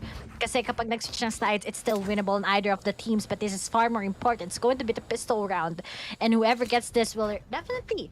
If LP, if they get this, they may be able, of course, to secure those 9 rounds na, magiging 9-5 ang scoreline. But if Elix Hydra will be able to win this, then it's going to be a big tie. And Elix Hydra, they have that good momentum. But as Simple, he tries to get that concussed. Unfortunately, teammates yata ang natamaan. But that's just good delays onto the side of LPE, but he gets Excellion. Hasing wants to be aggressive, but SZNS gets Simple Jet. So still, 4-4 is that what we have. And just a little bit of the pickoffs on the pistol round itself, yet a lot of delays onto the side of Elix Hydra. Yeah, a lot of delays, you say. Here we have it. They have to rotate like super really far. We will get the kill though. I remember Ray in the intro of the game, you did tell us that if you are to rotate over Fracture, it's gonna take a lot more longer time. Even if the map is small, it's fairly relatively big as like a maze. And it does show here that once they decided to rotate, it's gonna be a lot more harder for the whole team. However, they do plan it successfully this time, LPE Sparrows. But remember, they need to win this round so they don't get a point closer with Elix Hydra, or unless there might be a tiebreaker here at some point. Those are the moments we're waiting for. But Elix will be taken on, and Kairu falls down to the hands of TJ as we only have SZNS. But TJ suddenly pops up once again, and Tower gets it. And LP Sparrows, kahit nahabol sila under defending, they want to have that big security once again on the pistol rounds, because as what we've seen earlier, LP, they always win the pistol rounds. And the fact that we do it, that it's really favoring them, they are able to get that and get a 4-round lead against Elix Hydra. Sabi na, kanina, they have a lot of hard times na nung pa-enda ng first half, but the fact they're doing this maybe gives us a sign that they really want to have that big lead against Elix Hydra and be able to go, of course, to secure the slot on towards the next one. It's going to be the playoffs next week, guys. So if I were you, I'll gotta be watching this team. Same. Should really watch it. It's a really good show. Anyway, laser beams coming in for the breach. Nano Swarm's gonna be casted right here, left and right, and there. There's gonna be some Nano Swarm bots. Alarm bots will be casted too. No one is falling yet to the hands of any other member. So we're still waiting for it. Here comes the action moving in forward now as the rest of the guys, they're trying to make sure that they're going to be a certain dominance over at A site. However, it's Elix Hydra not giving an inch, and they're not budging as LP Sparrows, though they want to fight fire with fire as they get more shots. The Spectres will be there, the headshots will be more than perfect as Kairu is the one who's going to be staying there a bit more. Tries to go for the shots, but no, will not work out. Flawless win for LPE Sparrows, Ray. LP really doing this. Kita mo naman how they changed that one. They want to go into beat, make some few of the noises, then suddenly go, of course, into A main, getting that good setup also. And although Kairu wants to execute those cutoffs, unfortunately, he won't be able to. And sabi ko na nga, yan din sinasabi mo na yung Sage is really a big vital role, especially on your attacking side. And she can just cut off every guard na meron ang nasa defending side. And it's really that wall itself. Kung magkano rin yan, pero high risk, high buy plays is on the side of their stage. But where are you looking at? XTY, Draxina gets him, and he gets a second K. Remove na nga kagad na galing sa may plate. And seems like it's gonna be hard for LP Sparrows as they're just gonna be denied one by one by the guys of Elix Hydra. But Levi, he was able to get that instead of Elix. Okay, quite unfortunate. Still, Spectre power daw talaga pagdating sa close range eh. Okay, Spectre power in close range. I absolutely agree with that. I've been a Spectre fan too, especially if you don't have the cash for a Vandal. Spectres are pretty good. but it's 4-4-3 now. Still waiting for it. There's not much challenge going in forward because there's a lot of rotations now that LP Sparrows are your attackers. However, though, the vision, just the timing gets it done perfectly from Tony. Oh, that was TJ, I mean. pretty beautiful. Oh, that was pretty beautiful coming from TJ. You don't usually see that rotation coming from A to B, but the fact that they were able to eliminate the flank also gets them so much. Oh, no, Nice. Congratulations. Oh my god. 3Ks in one simple corner. No one bothered to check. They did, but SZNS with a quick reaction is able to just capitalize on it and made it 9-6. Oh man, that was pretty fun. Not the best. Not the best intro from these guys.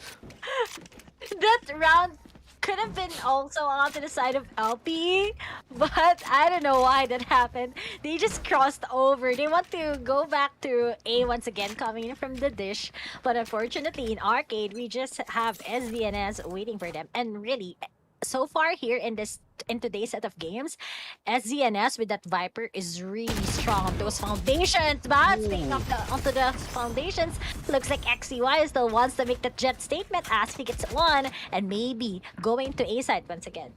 It's a reload. Okay, Juxina. Mga simple ano lang, trap wires here and there to make sure there's no flankers from the enemy team.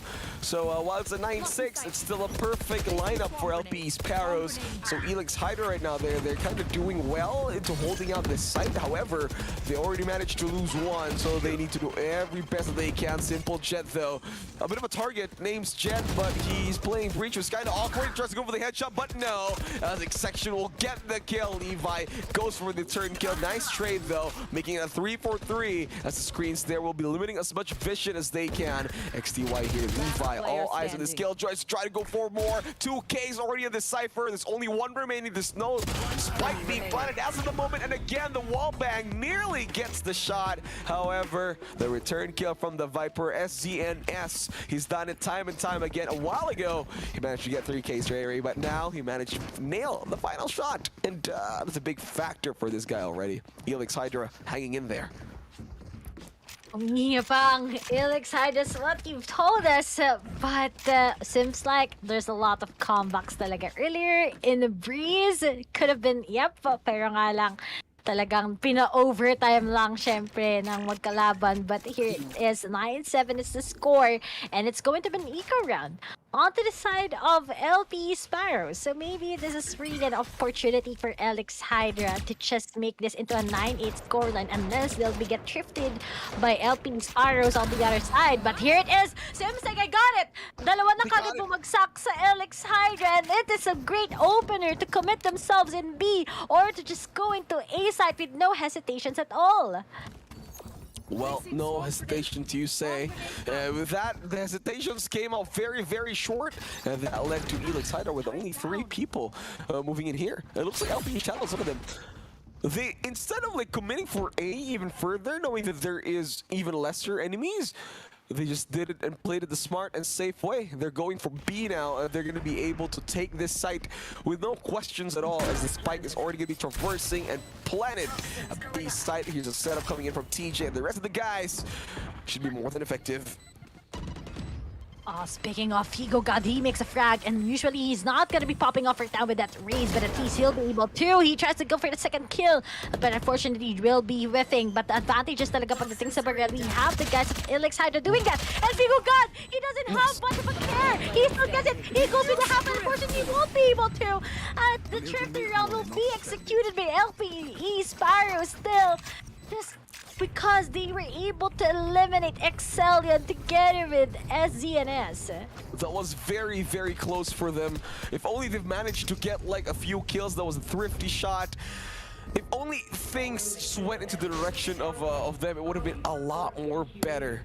But no, that's not the story. Thrifty, they had an eco round for them, but it still worked out. Now LP Sparrows managed to turn the tables around when it comes to the credits, as they are going to be the ones with the full armors and full weapons. Elix Hydra, they're going to be stuck with the same classics, ghosts, and they need to work on that. They have to pull off the same miracle that LP Sparrows did the previous round.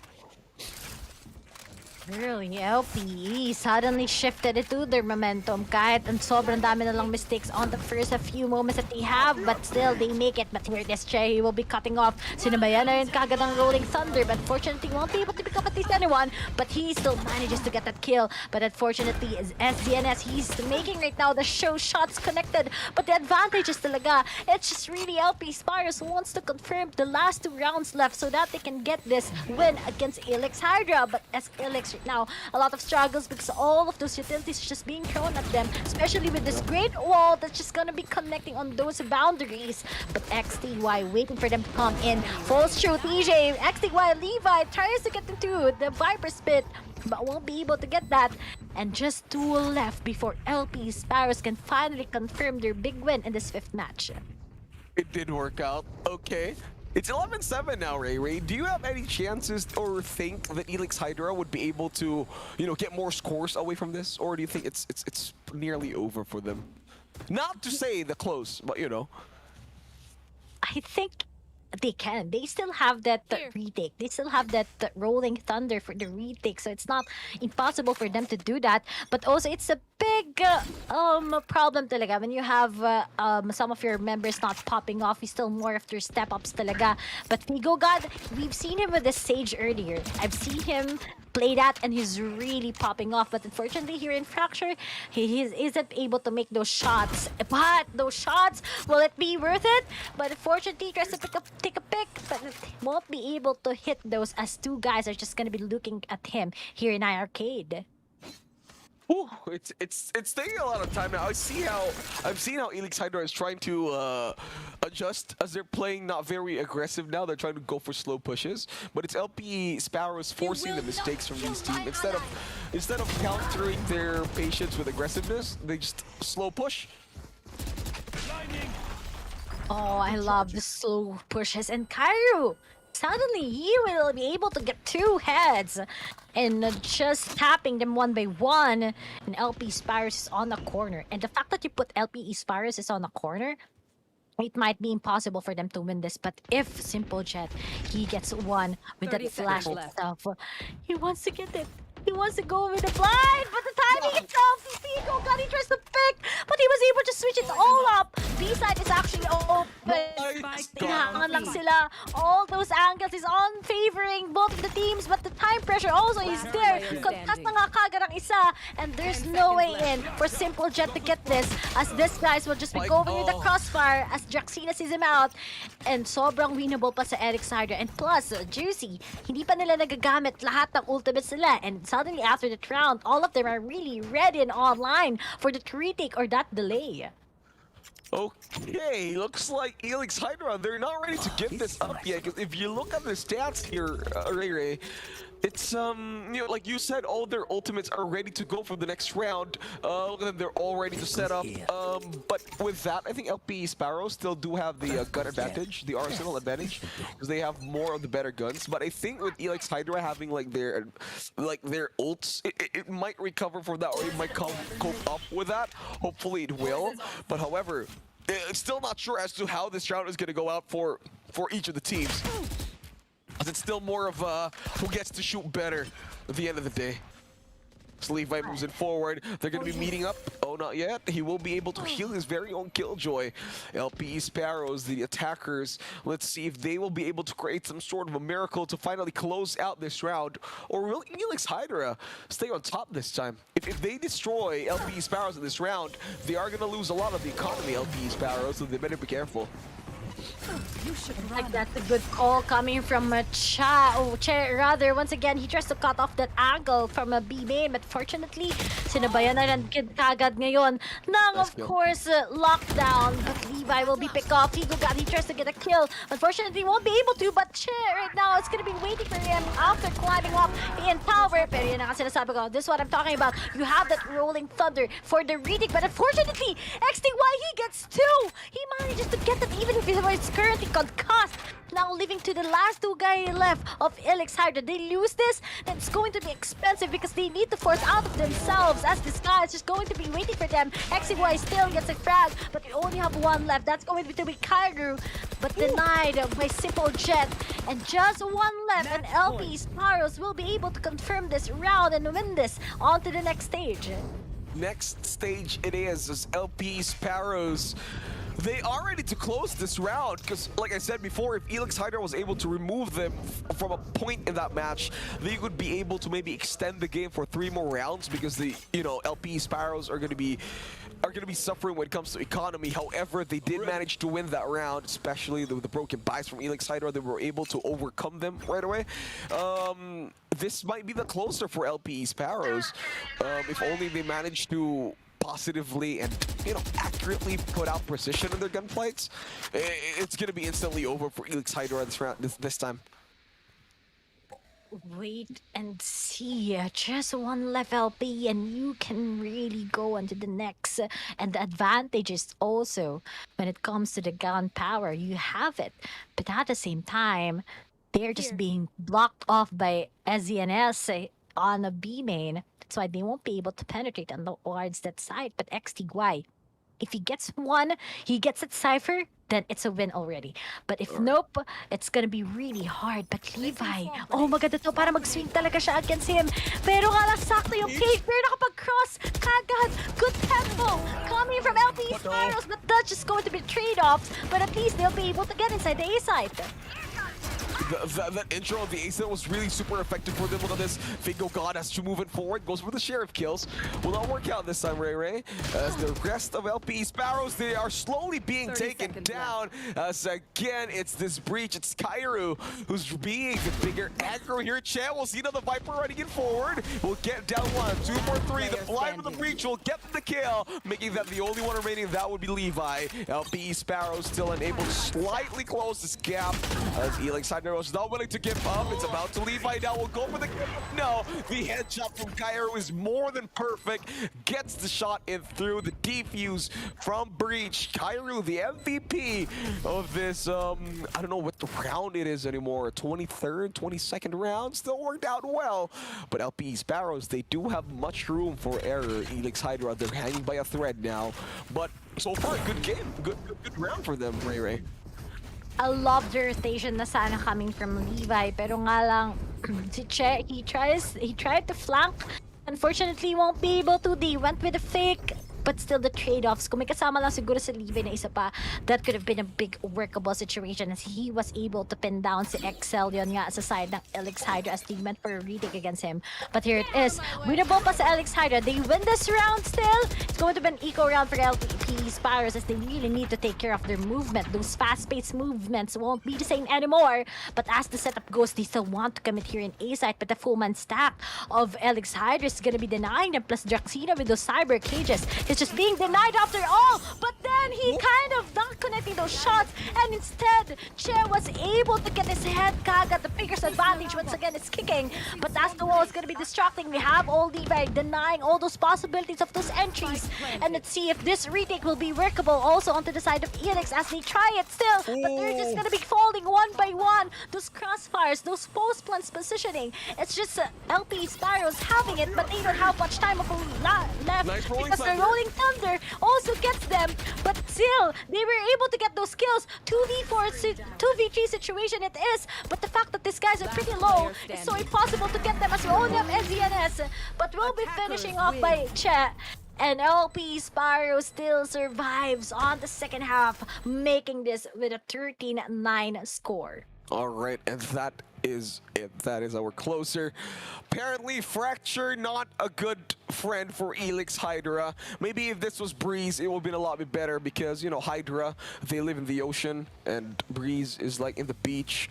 But no, apparently it's time for Sparrows because if you've noticed, Fracture is a map with a lot of trees and Sparrows are birds, so they'd enjoy that a lot more. But with that being said, Ray, what a game, what a play. I nearly thought that Elix Hydra had the chance to maybe pull up another overtime, but LP, you know, Sparrows, they're just feeling themselves, especially from that overtime win from the previous match. they're feeling it. They're super happy with this, you know, with this tournament. I think they're more than ready. Ray, what are your thoughts about the match that just happened?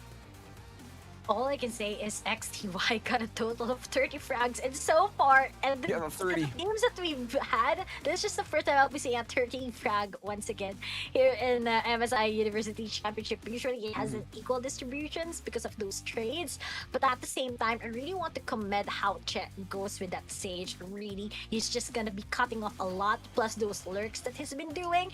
He's really making that good setup for his teammate, despite that there's just a little bit of the mishaps when it comes to the controllers, but the fact that those double sentinel that they have is really working. So kudos talaga sa teams na ito. But congratulations also to the other for these teams that we have. LP together with the guys of Elix, they really did their best here, but there can only be one. But we still have the last match here in MSI University Championship. So once again, I'm Rian, of course. Join me here is Juicy Brucey, and see you guys after this short break.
Ladies and gentlemen, welcome to the MSI Gaming Arena Valorant University Championship Qualifier number 4. Collegiate teams from all over the Philippines are here competing to represent their campus, take the lion's share of 200,000 pesos, and prove themselves as the best collegiate Valorant teams in the country. I am Juicy Brucey, and here with me today is a really pretty caster and is really hyped about almost everything is the one and only Ray Ray, the ray of sunshine in the Valorant community. How are you?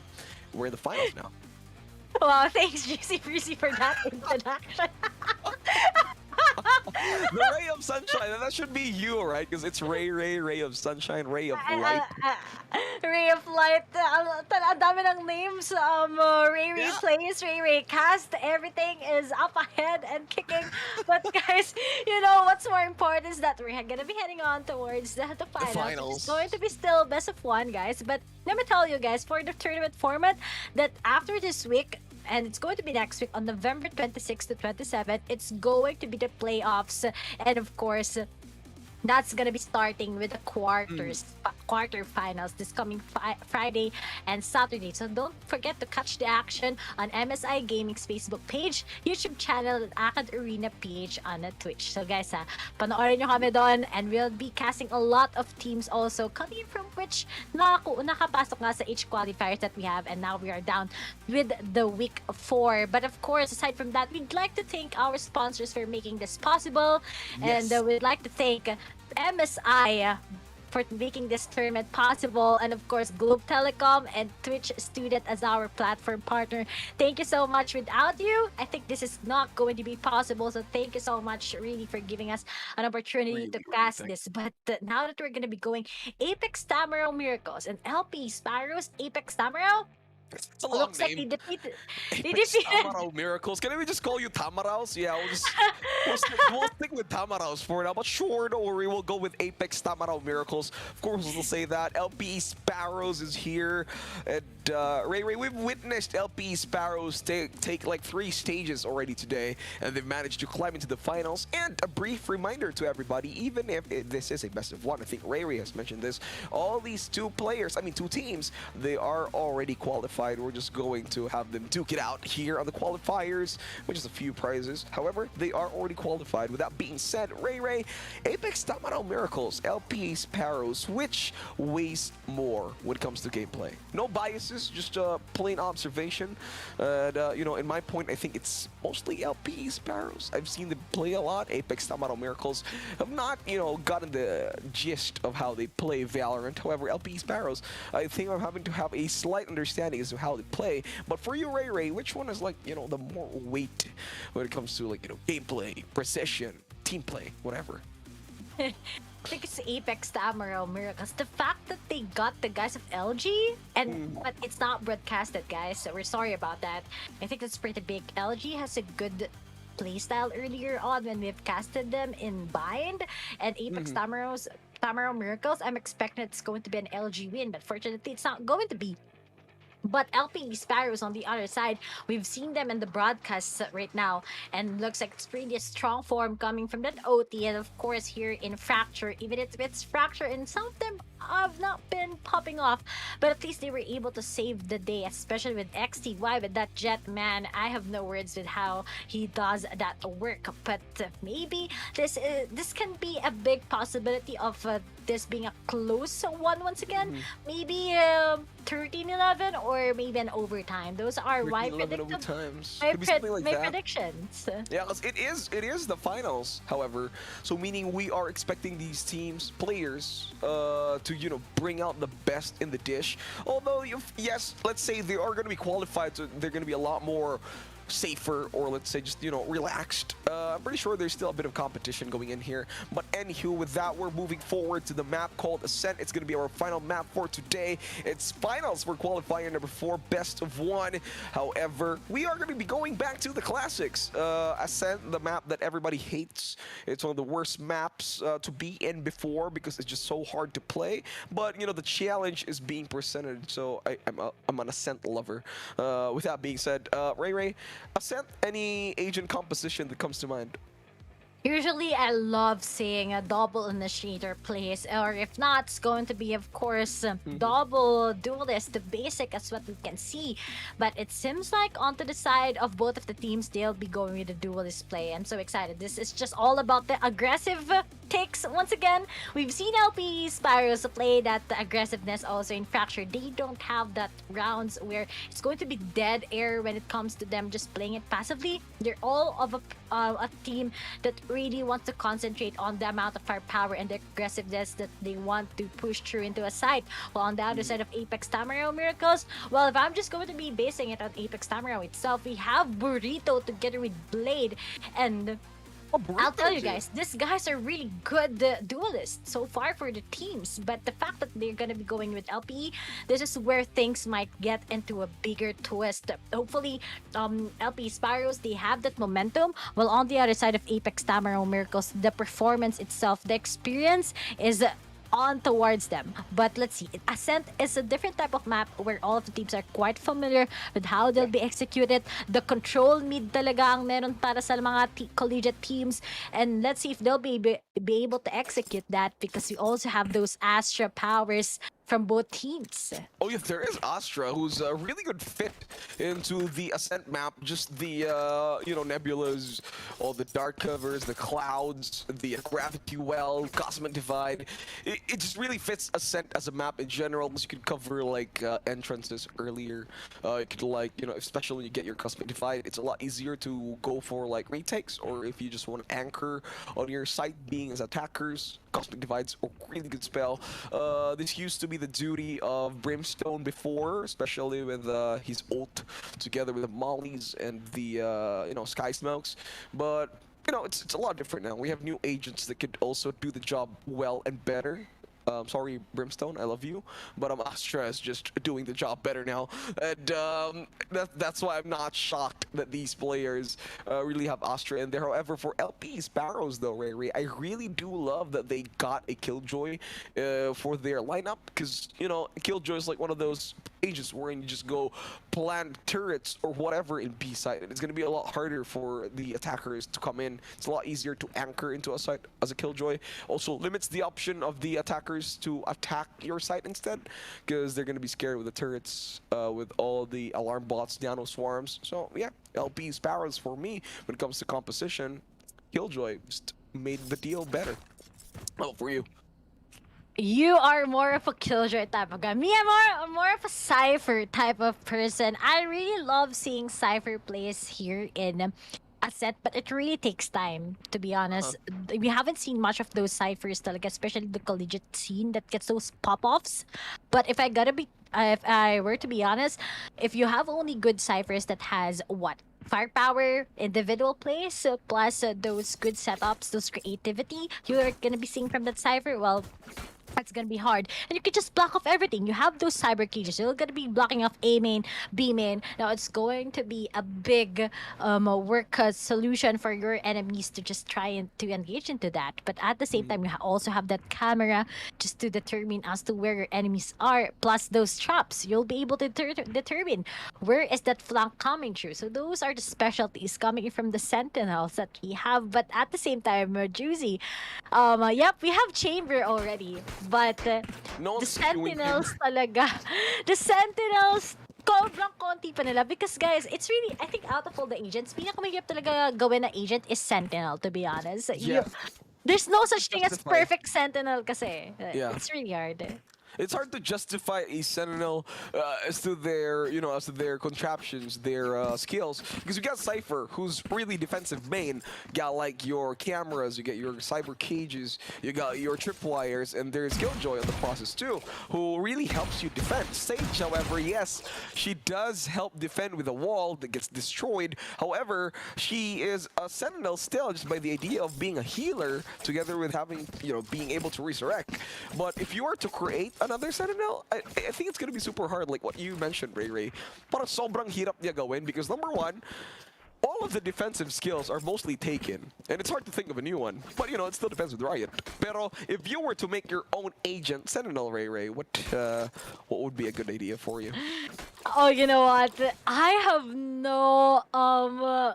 no idea because as what you mentioned, it's really hard to like go on a Sentinel. But Chamber, kasi he's like a pseudo duelist. I'm not really gonna go for him with the Sentinel maybe because of those parang semi-alarm bots that he have. Maybe those are just the things that we can tell him. But looks like here we have LP still starts it off with DJ getting those taps with the Ghost. Imagine that advantage that you have versus an Arcane Sheriff. Looks like the Ghost is still the key into winning instead of that Arcane Sheriff. I want to buy that one out, but let's see. There's a flank. There's some flanks coming in from LPE. They want to really go with a take here in mid, but Che tries to get him. Good Che na lang. Buti na lang nag-duelist talaga siya. Very important. Onto the side of LPE, but as FG. As Apex Tamara's just gonna be waiting for them. Meitsu tries to please go into the corner, tries to delay so much time. But here we have, looks like after making some noise here in short, they'll be popping off themselves, going to A side. As we only have just one guy waiting for them. That's going to be Outer A, and he gets a simple jet. 3v3 is the key, and the fact that XDY is quite low, just a little bit of a spray, and they'll be able to get him. Oh no, TG still gets him. Nice skill, nice try to tip there for the Cypher though, but again, here it is, XTY with the headshot, gets the Astra in the process, and attackers will win this time. Don't need to plant the spike to win. Just shoot everybody and just take the win. And that's how the LPE Sparrows have done it. And a great entry from the fight though, Ray, we did see already that people were going for like headshots over at mid. I love the aggression from both Sparrows and Apex Tamara's Miracles. It's so long of a name, but it really worked out well. It really worked out well. You could have gotten that ace, and that's what I've said.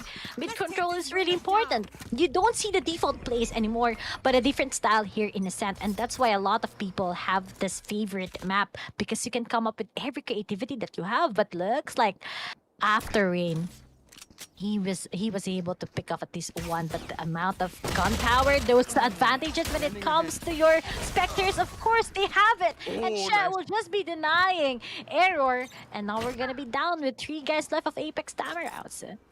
3 guys left for Apex Tamara's Apex Tamara's, I'm just gonna say that name. LP Sparrows though, they're still in a perfect composition, so they're ready to move in. And again, this is like the kind of strategy that I'm telling you that, you know, if having a Killjoy, it really does make your life easier as Che actually spots somebody from Market, gets the kill. We'll see the Astro on the process too. We'll try to go for the sidestep, and again, Mitsu able to get that sidestep properly. Lands the headshot over to Che, and Che is out. Mitsu will have to move it more forward, but again, it's XTY, I mean, who just lands the final shot, just gets the perfect angle. He will be revealed, Blade, as he will move it forward, tries to go for the headshot, but no, as simply Jet gets the wallbang headshot over to the Jet, and he's out. He's dead. 0-2 would be the score, I believe. As LPE Sparrows just marches even more forward, Ray. Lots of straightforward game styles coming from LPE Sparrows. Alam mo yung di sila napapagod? This is what their 3rd map in a row, and they're doing it. While on the side of Apex Towers, they had a little bit of rest time. So let's see right now if they'll finally be awakened, because some of just half buys kasi nga sobrang di sila nakapick off sa LP Spires. They haven't gotten those kills, but looks like after Ray, he really wants to go after everyone. He pops off too, and just by peeking some main without any flashes at all, he was able to do that. And now trimming down the guys of LP Spires into 2.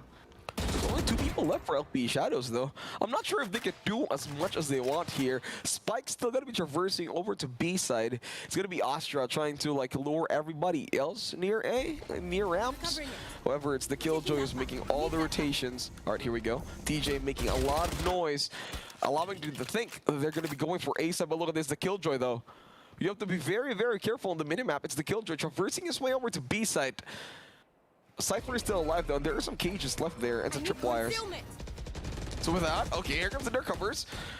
Moving in forward, the Vandal is going to be blindly shot. Moving here, TJ making a lot of noise over the flank. It's going to be Blade who will nail that final shot. Moving in forward, Simple Jet with only a sheriff in hand, although it is electrifying. I'm not sure if this could guarantee his win. 30 seconds left. He's stuck there in mid over the time being. 25 seconds outside the game frame.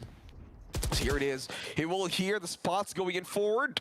Simple Jet just a few inches backward. He might be seeing some head. Oh my god, there we have it, the dink. He'll try to move away, and again, Blade, in the perfect timing and angle, will get the kill over to Jet, making sure that they're going to be getting some points across the board. Ray, it's 1-2. Apex Tamaros Miracles will finally be getting, you know, a few more points in their win. Pretty big coming from the side of Apex Tamaros, but this is just a start because LP Spirits will be going with a full buy, and if Apex loses, then it's just going to be LP Spirits winning this on the side on where they have those full buys. But on the other side of Apex, we're seeing already the retaliation.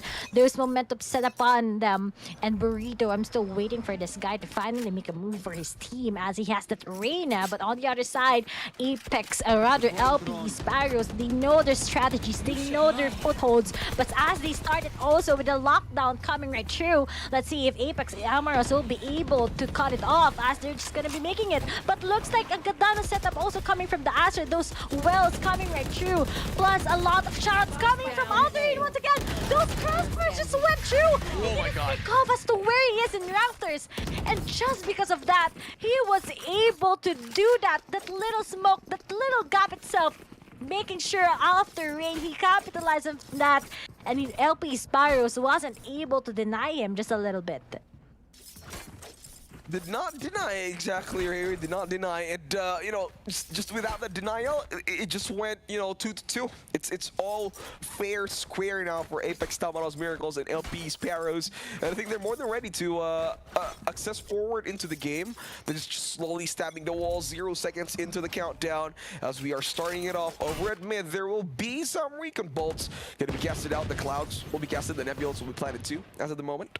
Here comes Killjoy's Nebula Swarms. Going to be used out. TRP Blade has to move away. Will not opt to use the Tailwind. It's ready to move it forward.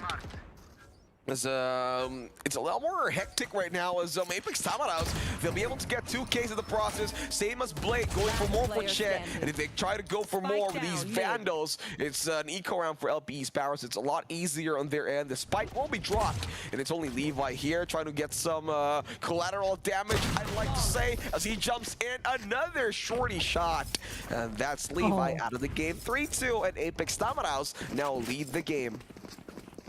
Telling you this right now, Juicy Brucey looks like Apex when it comes to after rain. He knows how to handle this cypher. He knows when is the perfect timing to get the guys of LP Sparrows, and imagine just a little bit of LP Sparrows shaken up on their attacking side. This is also their problem earlier when we've seen them in, of course, Breeze together with on the fracture map itself. It's quite complicated when they're on their attacking side. They're not picking on those utilities thrown to them by Apex Tamaros and not destroying it. So it's really quite giving them a hard time. But here it is.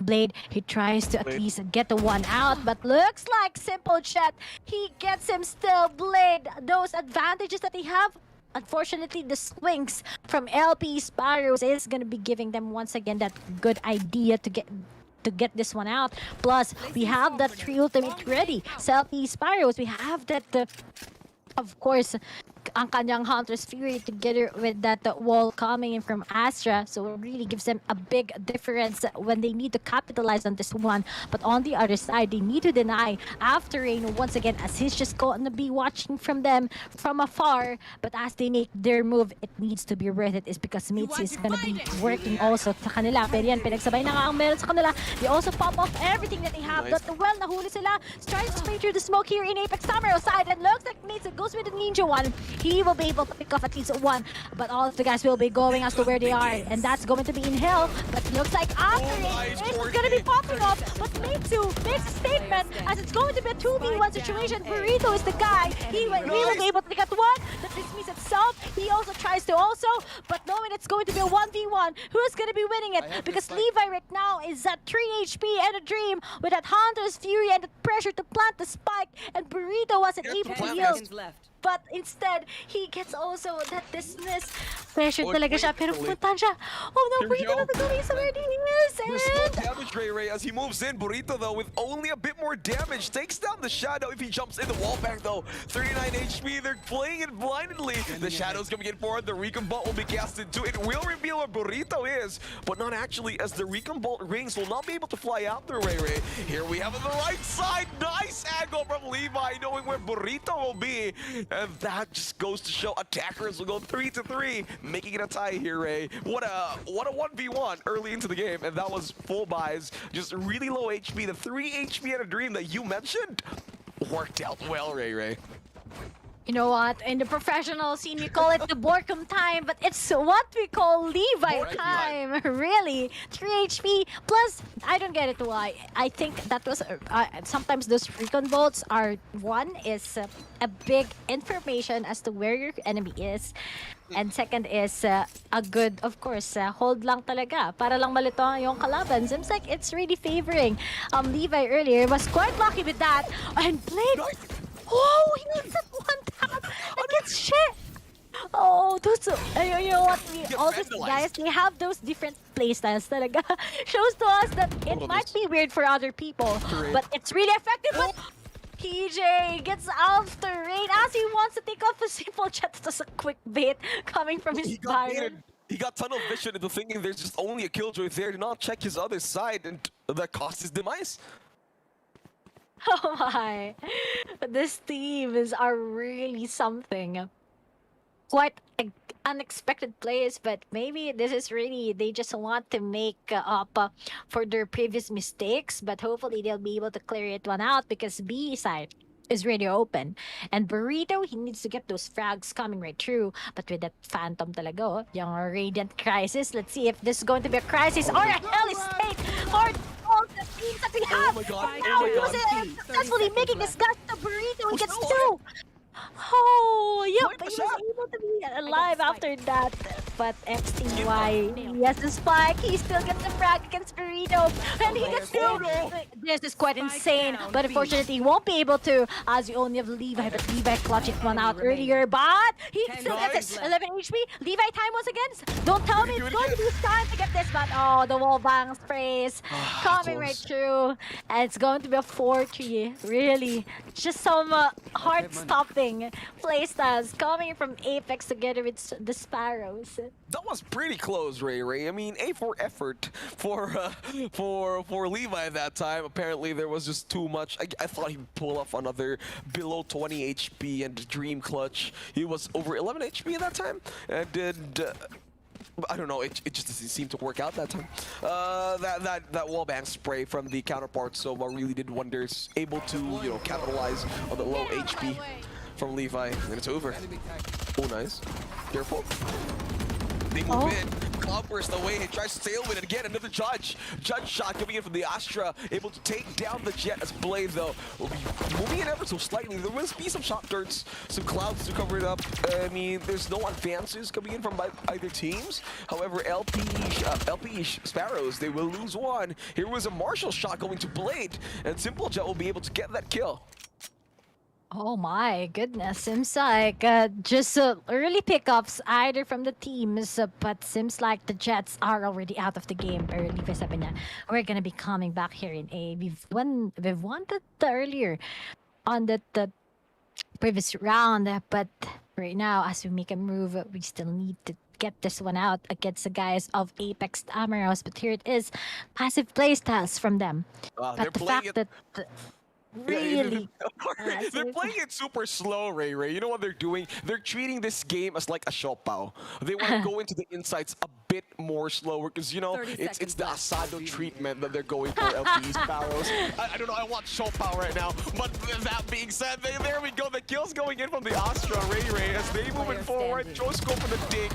They will try to get for more, but no, defenders will win this. It's 5-3. I can't believe it just said Shopao. It's the kind of strategy that they were going for. It's the Shopao strategy. You go on the insides a bit slower just to win, but apparently Apex Tamarao's Miracles, they're the foot long. They just Half foot Pound long. it. They just combine it all together. Yeah, just It's combine like it all making together. a Krabby Patty at the same time. You see, are you already hungry? Because if I were to be honest, I am already hungry. And big shout outs to Eugene. Are you also hungry? I know you're hungry over there watching us right now. You know, But it's dinner time, but you know what dinner these players want? Championship. And that's the kind of championship that they go for the tailwind four from the Jet. Tries to go for the kill, but another one from the blinds, even in that Cypher cage. And Burrito will even be healing with that moment, though. He doesn't care. He doesn't give a time about whatever is happening. A simple Jet only has the option to place down his turret. Look at Blade. He will be spotted out by the Killjoy turret for now, but he will be ensuring the kills. Tries to go with a quick shot, will not work out. It's simple Jet, the only one remaining. The Nano Sword will be casted in through another headshot from this guy. Collateral damage will be more than perfect, but on the back sides, it's Meitsu who gets the kill. Astra just went to party on into the corpse of this Killjoy. 6-3 would be the score, Ray, and I think there's more. wait, I really love Burrito's hold there in B main. He went for a good pick. He went for a dismiss, even if the timing also was set up by TJ when it comes to that well, but he was able to dismiss out of himself, plus the timing from Plus the after timing. rain with that one-way cage. Man, that was a perfect tune when you get that music on your defending side, and that was pretty great coming in from them. But as this next starts, 6-3 is the key, and Levi can actually initiate the lockdown just to secure a certain side and to clear out everything. But lumilipad lang, just some little bits of information, and they were able to get that. But as Burrito makes a move once again, he tries to get a piece of one, but will he be able to take those shots? Because two guys are gonna be picking against him, and just by being aggressive, Apex Tamaraos is gonna be falling one by one. That's the problem if you don't do the Xiaopao strat. If you do the burrito strat and just eat it like right away, you're never gonna taste its tastiness. So you gotta do the Xiaopao strat. You gotta play super slowly. If I don't know if that's even a Valorant term, but I think it's working so far. Meitsu will be here, gonna be hit down by some wall bangs as he tries to move in. He will get a few headshots. However, it's Che who lands the final blow. There's only one remaining, and that's Blade. He will go for a quick scope, will get the kill. The Blade Sword will be activated too. It's 1 for 2. He will try to move it forward. He does see the solo. He will try to go for the shots. Right click will not work out. Shorty is not in time. Levi with a classic kill will be able to land the points, making that 6-4, but still in favor of Apex Tamaraos. LPE Sparrows, though, they're slowly catching up. Speaking of them slowly catching up, they're really going I'm the out. ups right now. But 6-4?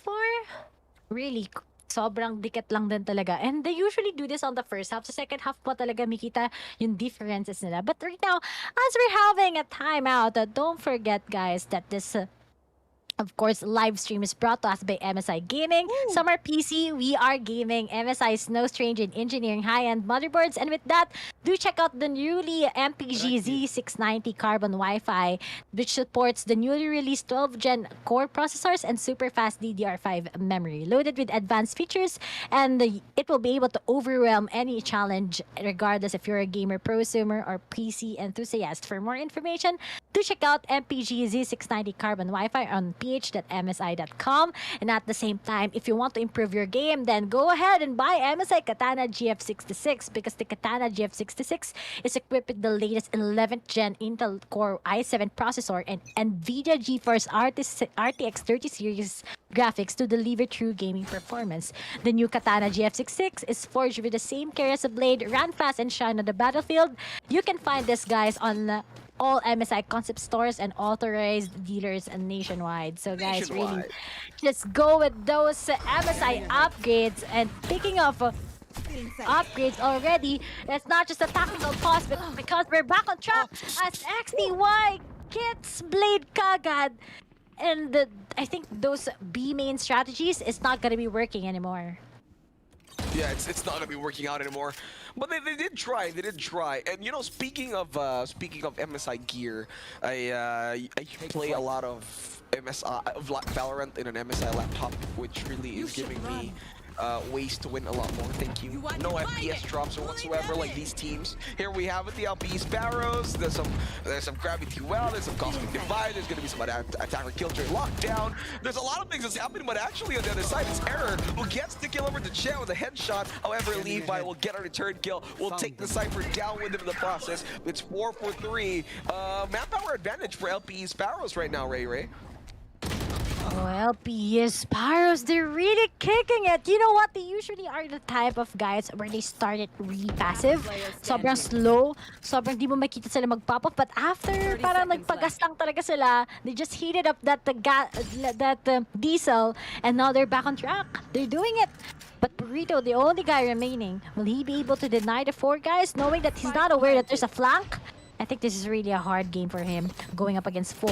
Tapos nilabas pa yung turret. He tries to get 1, but Simple Jet is on the other side.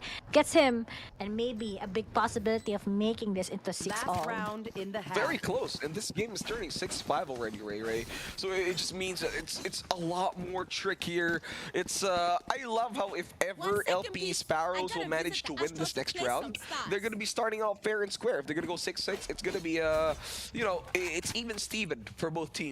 They're like gonna be starting out 0-0. That would be a lot better. However, if Apex Tamanos manage to nab this 7-5, there's gonna be a lot of advantage for these guys. It's gonna drag the game for so long, so it's all about who could stay, you know, presently focused on the task at hand at some point.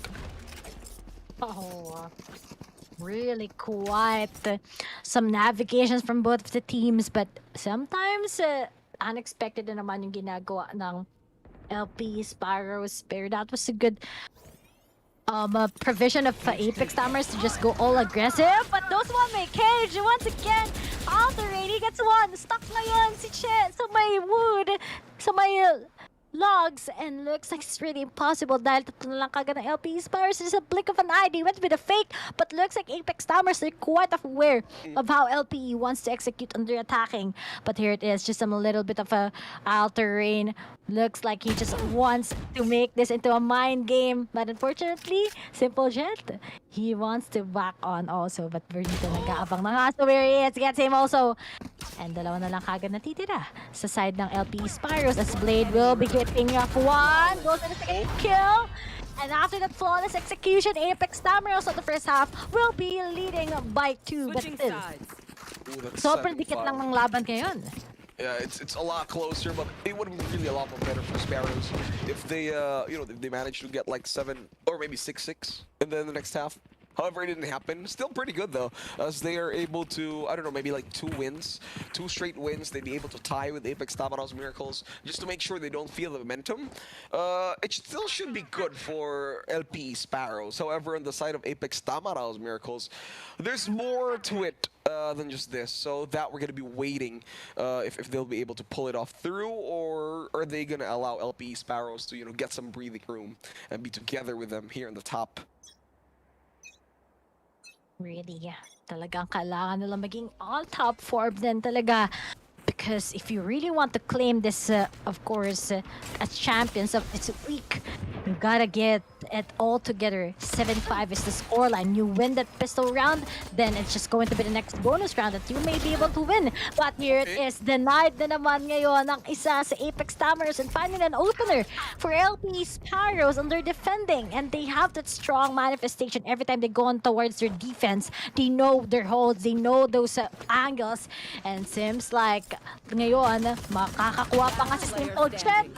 And we only have 1. That's going to be Metsu going up against 4. And if this is going to be a clutch, he still gets 1 tap. He still tries to get another, but unfortunately won't be able to as LP takes on this. And most probably, it's going to be a 7-all. I love how even in that small time, he was able to get like any collateral damage with him, able to take 2 more people, the Astra, so it was well worth it, even with that death, and that allows LP Sparrows to just, you know, have 1 more round for them to chase the score, 7-7. It's really, really close now. Really, speaking of those closeness talaga, that's the true effort of LP Sparrows. And I'm not gonna be surprised if this is going to be a big comeback, but Apex Tamers, they need to make a move here. They defeated the LG earlier. So the fact that LG is one of the strong teams also, maybe LP talaga is going to be a big contender on the other strong teams that we have here in this MSI. But here it is. They tried to make a move. The location has been revealed, but Che will be denying Blade from getting all that closeness here in mid. But as Burrito, he was able to go on the flank. But fortunately, ang ganda ng well, sumabay na lang din kagad. At dalawa na lang natitira, made suit together with the guy from Apex Tamara. That's going to be another one. But it's just going to be hard sa Apex. Si Ayor, yep, he's there still. But the gunpowder, LPE still has it.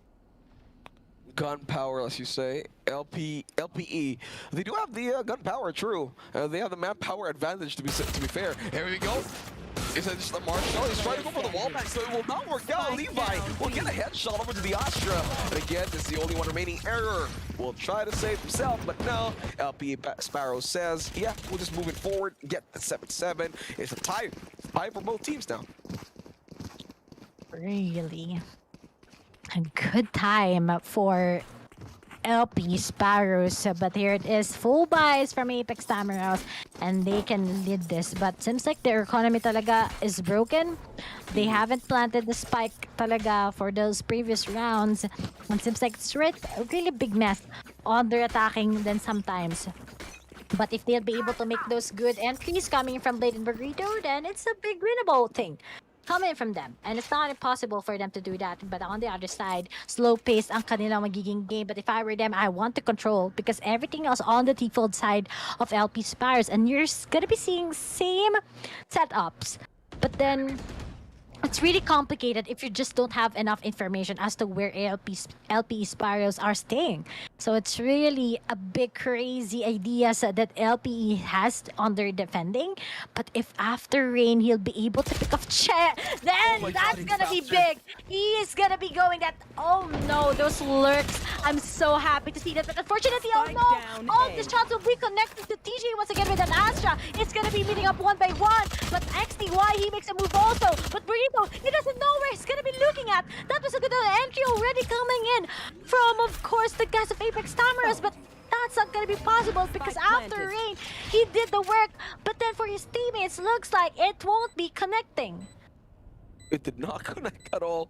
It's 2-4-2, 2-4-3, I mean. I love how this Cypher just decided to go for mid straight and was expecting somebody to cross over at spawn. And it really worked out well, and after raid again, a lot quicker with the reactions. This Cypher is insane. Leading only LP's battles to only one player. Is it gonna work out? XTY, he has to make sure that he will be able to clutch this. Pops in the Marshall, will be able to get the kill. No, not this time, as they move in forward. 4 kills from after rain. Did not expect that kind of strategy from this man, and he just popped off at the very last minute here. 13-13. The power of that having that Sage Walls, the mid talaga is always out for open upper grabs, especially when you're on the attacking side. And that's what I've told you. A lurking Cypher is really a pain in the head. And that's how after Rain does his work on the attacking side. Imagine he removed Chet, and if you remove Chet, of course, those retakes coming from his duels is not going to be possible anymore. But as you're gonna be going this with the 8-7, maybe just Apex Tamaraos capitalize on the firepower that they have. But on the other side, if LP Spires will be able to just hold on to what they have, those Vandals, those Operators, maybe they can still tie this one up 8-8 and finally get the lead. Because next round, if Apex will be losing this, will be of course just some pistols and just some of course their sheriffs. But here it is. He makes a move. He tries to pop up at least one. Nagkabang nga siya ngayon. Pero he still gets it. And Blade does the move. Open na kagad ang B-side for them to rattle on. And the timing. Why knife out, guys? As you only have 2 left from LP. LP Sparrows, though, they only have 2 left. They're going to make sure that they can do something more worthwhile with this. They can't allow this game to end with a flawless victory from Apex Tamaras. They have to make sure they get some other damages at some point. But apparently the shorty jumping from Cypher, it really did work out. He gets another set of 3Ks. Even if they lost 1, Apex Tamaras, they're still happy with that win. They could give away some kind of gun to the Sova. They don't mind. And they're like 9-7. They're a lot closer to victory now. 4 points away. LP Sparrow still unable to find a footing into their gameplay. And their economy is sobrang damaged. So this prompts Apex Tamaros to just get full buys and just run at them at some point. This is getting bad onto the side of LP. Spyros as Apex Tamaros, they finally got their form. Blade, he tries once again to make those good entries. He did it earlier, but those setups coming right through. But no, just a little bit of those retaliation, but it seems like it's not gonna be working once again. 9-7 is still. Blade goes for the empty, tries to close through as what we've seen in the market. But oh, those Spike down blockings. B. Don't tell me he's just getting those frags just because of him staying right through. But then the firepower talaga, you have those vandals as your advantage, and you can definitely get that one out. Okay, here goes the plan coming in from Error. There's gonna be some Lear coming in forward from Chet. I'm not sure how they're gonna be approaching this. They are saved up, but Blade there with the Vandals will be trying to get some kills, and he successfully will. Alright, here you have Last it. player Blade standing. will go down for now. There's gonna be only one player remaining, and that's the Reyna. Let's see what can Sparrow's Chet do. They move in. Here's some shock darts, some recons. Here we have it. Oh, he will be able to get the kill with the wall back over to Error. Error is out. It's a 1-for-1 Reyna trade-off, but Burrito, perfect positioning on the crosshair, gets the Vandal headshot. Reyna is out, making it 10-7. And Apex Tamaros Miracles with only 3 more points, and they're going to be able to close this finals. And Apex. But I love the no-scope from Che. But Yeah. unfortunately nga, hindi nga naging workable kasi nga naka-minide swing na lang siya sa may boathouse. Pero you know what? How all the timeout is here, guys. Before I'm gonna be telling those shoutouts, of course, we have a lot of opportunities to everyone right now. So if you want to get your scholarships, well, you can just tell your friends, your cousins, and your siblings to apply here in Acad Arena. So just simply visit acadarena.com/scholarships and get a chance to be an Acad Arena scholar. But if you want to play as a scholar in Axie Infinity as a student, just message us up ahead, and we will be providing you those application forms. But guys, at the same time, those shoutouts, I've seen the hashtags in the live stream. Sabi ito, XTY hard carry, LPE Chef Halimaw, Che Halimaw. TJ is doing it. Then for Levi's hashtag, it's called Levi Ackerman. Levi And Ackerman. one is going to be very simple, Jet. Very simple love the Jet. hashtags, indeed. guys. I don't get it why his name is Simple Jet. Opted to go for a Killjoy. I wanted to play Jet just to fit his name. Okay, He's a Jet player. Wow. The classic Odin strat. Apparently there's no one there crossing, so he's kind of happy with that. We'll be trying to go for the reload, Sova. Not the best time to do that, sir. Sparrows. And wow, don't tell me after Rain is gonna be doing as what he did earlier on. But Nice. those gravity, well, once again, it's gonna be connecting. But that's Nice just a touch. great I know refrag exactly once again. what 1x1s, 2x2s is here. But Zero frag. after Rain gets a frag, he knows already where this guys are gonna be hiding. Good strategies. I Because love it's that quite confident with what they Rain did. Oh. Nice kill. Okay, there's only one remaining. That's Error. After Rain is gone, he was able to get some damages, just going for this, mid flank from the Cypher, which is really unexpected. Really helped out well for him, but now he will die into the hands of the Sova. But Error will be here. Will cast out the recon, trying to. Oh my God, what is this lineup? It is the 30 lineup. seconds left. Okay, that's a bait. That's gonna allow the rest of LP Sparrows to be moving forward to B instead. And look at this. They're really, really drawn far away from the area. Even if Error could just be happy to get this, he does have the Hunter's Fury nearly available, but gotta be careful though, the timing. Will he land it? Will he see the Reyna? Yes, he will not see her, as Reyna will land the shot, making sure LP Sparrows will still be staying in the game. 10-8 would be the score, Ray. Oh, seems like LPE makes a good work here. Tells them that it's not so big possibility of you winning this one around because we still have 2 rounds left before we can get this. But at the same time, We still have a But lot that- of economy kicking in onto the side of Apex. Yeah.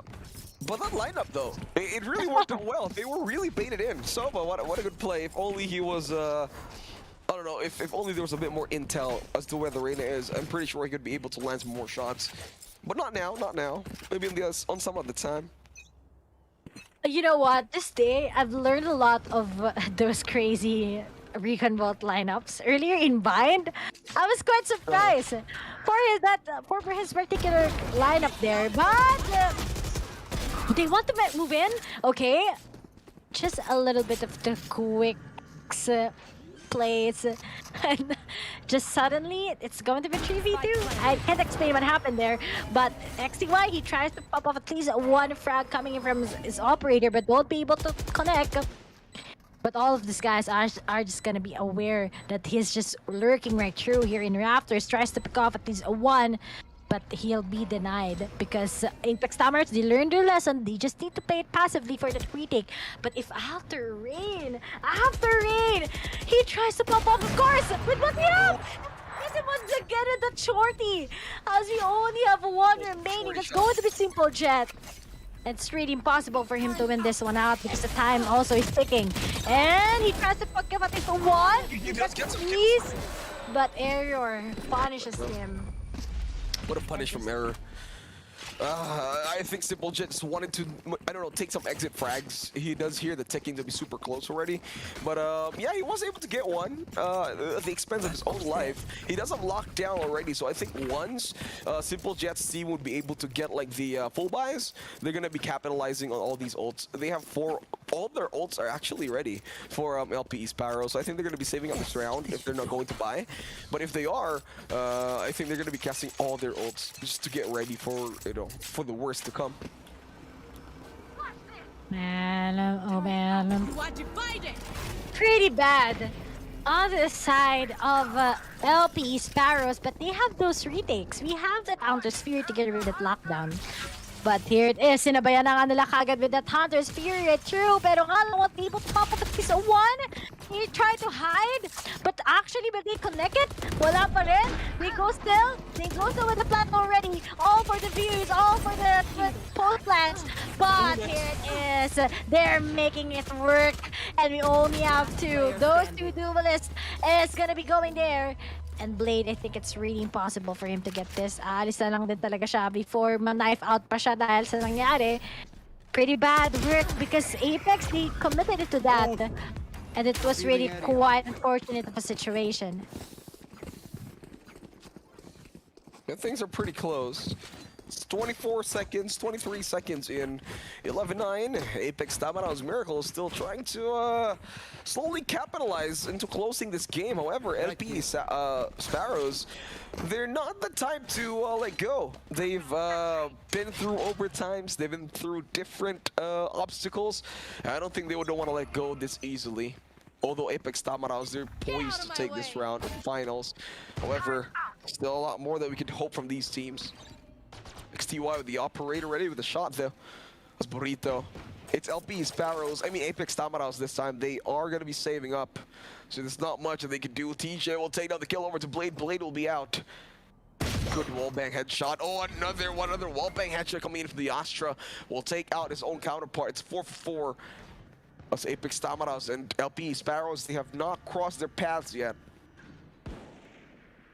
They move in. Oh, Burrito, gotta be careful. He will get the shot though. Burrito gets the operator in the process too. I think LP Sparrows, they were unable to be patient enough. A Simple Jet will try to go for more. Nice flick. Gets 2 Ks. Will take down Mitsu. And after raid from this misery of theirs, here comes a Recon Bolt. Will he be revealed? No, not this time. Burrito will miss his shot with the operator. Will try to cross. Will get the shot once again. 2 for 2. And that's gonna be error planning. Already up B side. Burrito and these guys, this Sova, they do have their own arsenal, so they're gonna be fine with this Ray. All of them gonna be looking at one on the lane, and the other side is going to be at the stairs. But they've been revealed already and towards their location. But here it is, just one little pick, and he'll be getting on Big Burrito, and we only have one. Oh my Round god! is gonna be giving Apex Tamers a chance to really get this. And finally, Match just point. one left and they'll be able to get that. Imagine, they just took out their sheriffs and they'll tell us that we got it. Yep. I should That, say some that astral stars outpatience is play from Sparrows, because no one was like pushing in. Their Jet XTY decided to just push in forward with an operator, which is super hard to challenge. He died in the hands of Reyna's Reyna Sheriff, and that allowed her to get some arsenal that she needed to win. And just with that, takes 3Ks in the process. It's match point for Apex Tamaro. Sometimes in Valorant or even any other game, it's all about patience play, and I think LP Sparrows kind of lacked that department. Oh, come off. The Jet dying again. But if you remove after rain, then maybe this is where things will finally get through in. Because TRP, they make a move. But then you don't have any much of the Sentinels. Pero nga lang, nabawasan pa nila isa-isa yung LP Sparrows. And they're just waiting for LP Sparrows to get agitated, of course, with the kills. As they need to get this one out. Pero looks like Error, he wants to take out this one with that Hunter's Fury. But won't be able to. He just wants to get some really good na bawas lang sa kanilang HP. But here it is. Wow, they can retake this. Sobrang firepower itself. Advantage talaga ng Apex Tamaros. And we only have one left. That's going to be TJ. He tries to still get the kill. He's looking at 2v1 situation, but his location has been revealed. But by time slap sa Apex Tamaros. Because it's on the pressure. It's on the roll. And now it's going to be a 1v1. 5 HP in a dream. Will he get this? Will he get this? Oh no, we denied him. And Apex Tamaros seals it 39 as they will be the champions here in the week 4 of MSI University Championship qualifiers, and this is going to be the last week before we're gonna be seeing the quarters next week in the playoffs on November 27 to rather November 26 to 27. I'm so excited, so stoked to see this guys really popping off. And with that kind of closes our round number 4 for open qualifiers, Ray. Throughout the day, what did you expect? Were your expectations met? Were there some really surprising players who, or teams, just managed to not be in the plan, who just really popped off, Ray? Anything you want to say? Summarize the whole day. I'm really surprised. You know what? All the previous weeks I haven't casted it, but on the last week itself, I got the opportunity to cast this, and I'm so happy to see all of these guys really doing it. And aside from that, Virtus Arcus, they already went in the previous qualifiers, but LPE together with these guys of Apex Tamaro Miracles, I'm so happy to see them really getting that good precision when it comes to the decision makings and with what they have. But let's wait for that because we have a trivia question already. So send your answers in this link. Because sabi dito, who had the highest numbers of assists in the previous match? If tied, you'll be able to count them all. So who got the highest number of assists? I'm not sure with that, guys. You just need to be observant so that you can get out and of course win the exclusive merchandise and giveaways coming in from MSI Gaming. So thank you so much, MSI Gaming. But don't forget that you need to type this link so that you'll be able to send your answers here. So guys, just copy that right through and hopefully you'll be able to win those goodies. But once again, this teams has been growing so much, and I'm so excited to see them on the playoffs next week. All right, next week it is. So you guys better send your answers over that link, as Ray said. And again, the question is who had the highest number of assists in the previous match. And I'm not sure who the answer is, or Ray. I think Ray has an idea of the answer, but you know what's better? Next week, because it's playoffs day. And that just means we've already seen the best of the best teams who have duked it out here in MSI Valorant College Tournament, Collegiate Tournament. And I'm really excited for that one. December 3rd is our semifinals, and the finals is around December... Not sure of the date, but anyway. Number 4. But, yeah. Number 4 of December 4 to 5, if I'm not mistaken. 4 to 5. There we Oh go. no, December 3 and 4. 3 and 4 at semifinals and finals. Thank you so much, Ray. But with that, Apex Tamaros, they did win. Pretty close game. LPE Sparrows, they had quite a journey, but I think the journey was not enough. However, they are still qualified for the playoffs. Maybe it's revenge time for these guys. Ray, before we go, what would you like to say to everybody who's watching our qualifiers? before we take a Thank you break. so much to join us here in MSI University Championship. I'm so excited to see more of you guys on the coming week. But of course, I'd like to thank the viewers who has been supportive to every team that we have, to those who have been commenting also. And at the same time, I'd like to thank, of course, Mochi that I casted earlier on, and the prod team that we have, and to, of course, to Akadarina. Thank you so much. And to our following sponsors, of course, let's not forget that they made this really possible. So thank you once again to, of course, MSI Gaming for giving us this wonderful event, Globe Telecom, and Twitch Student. Thank you so much.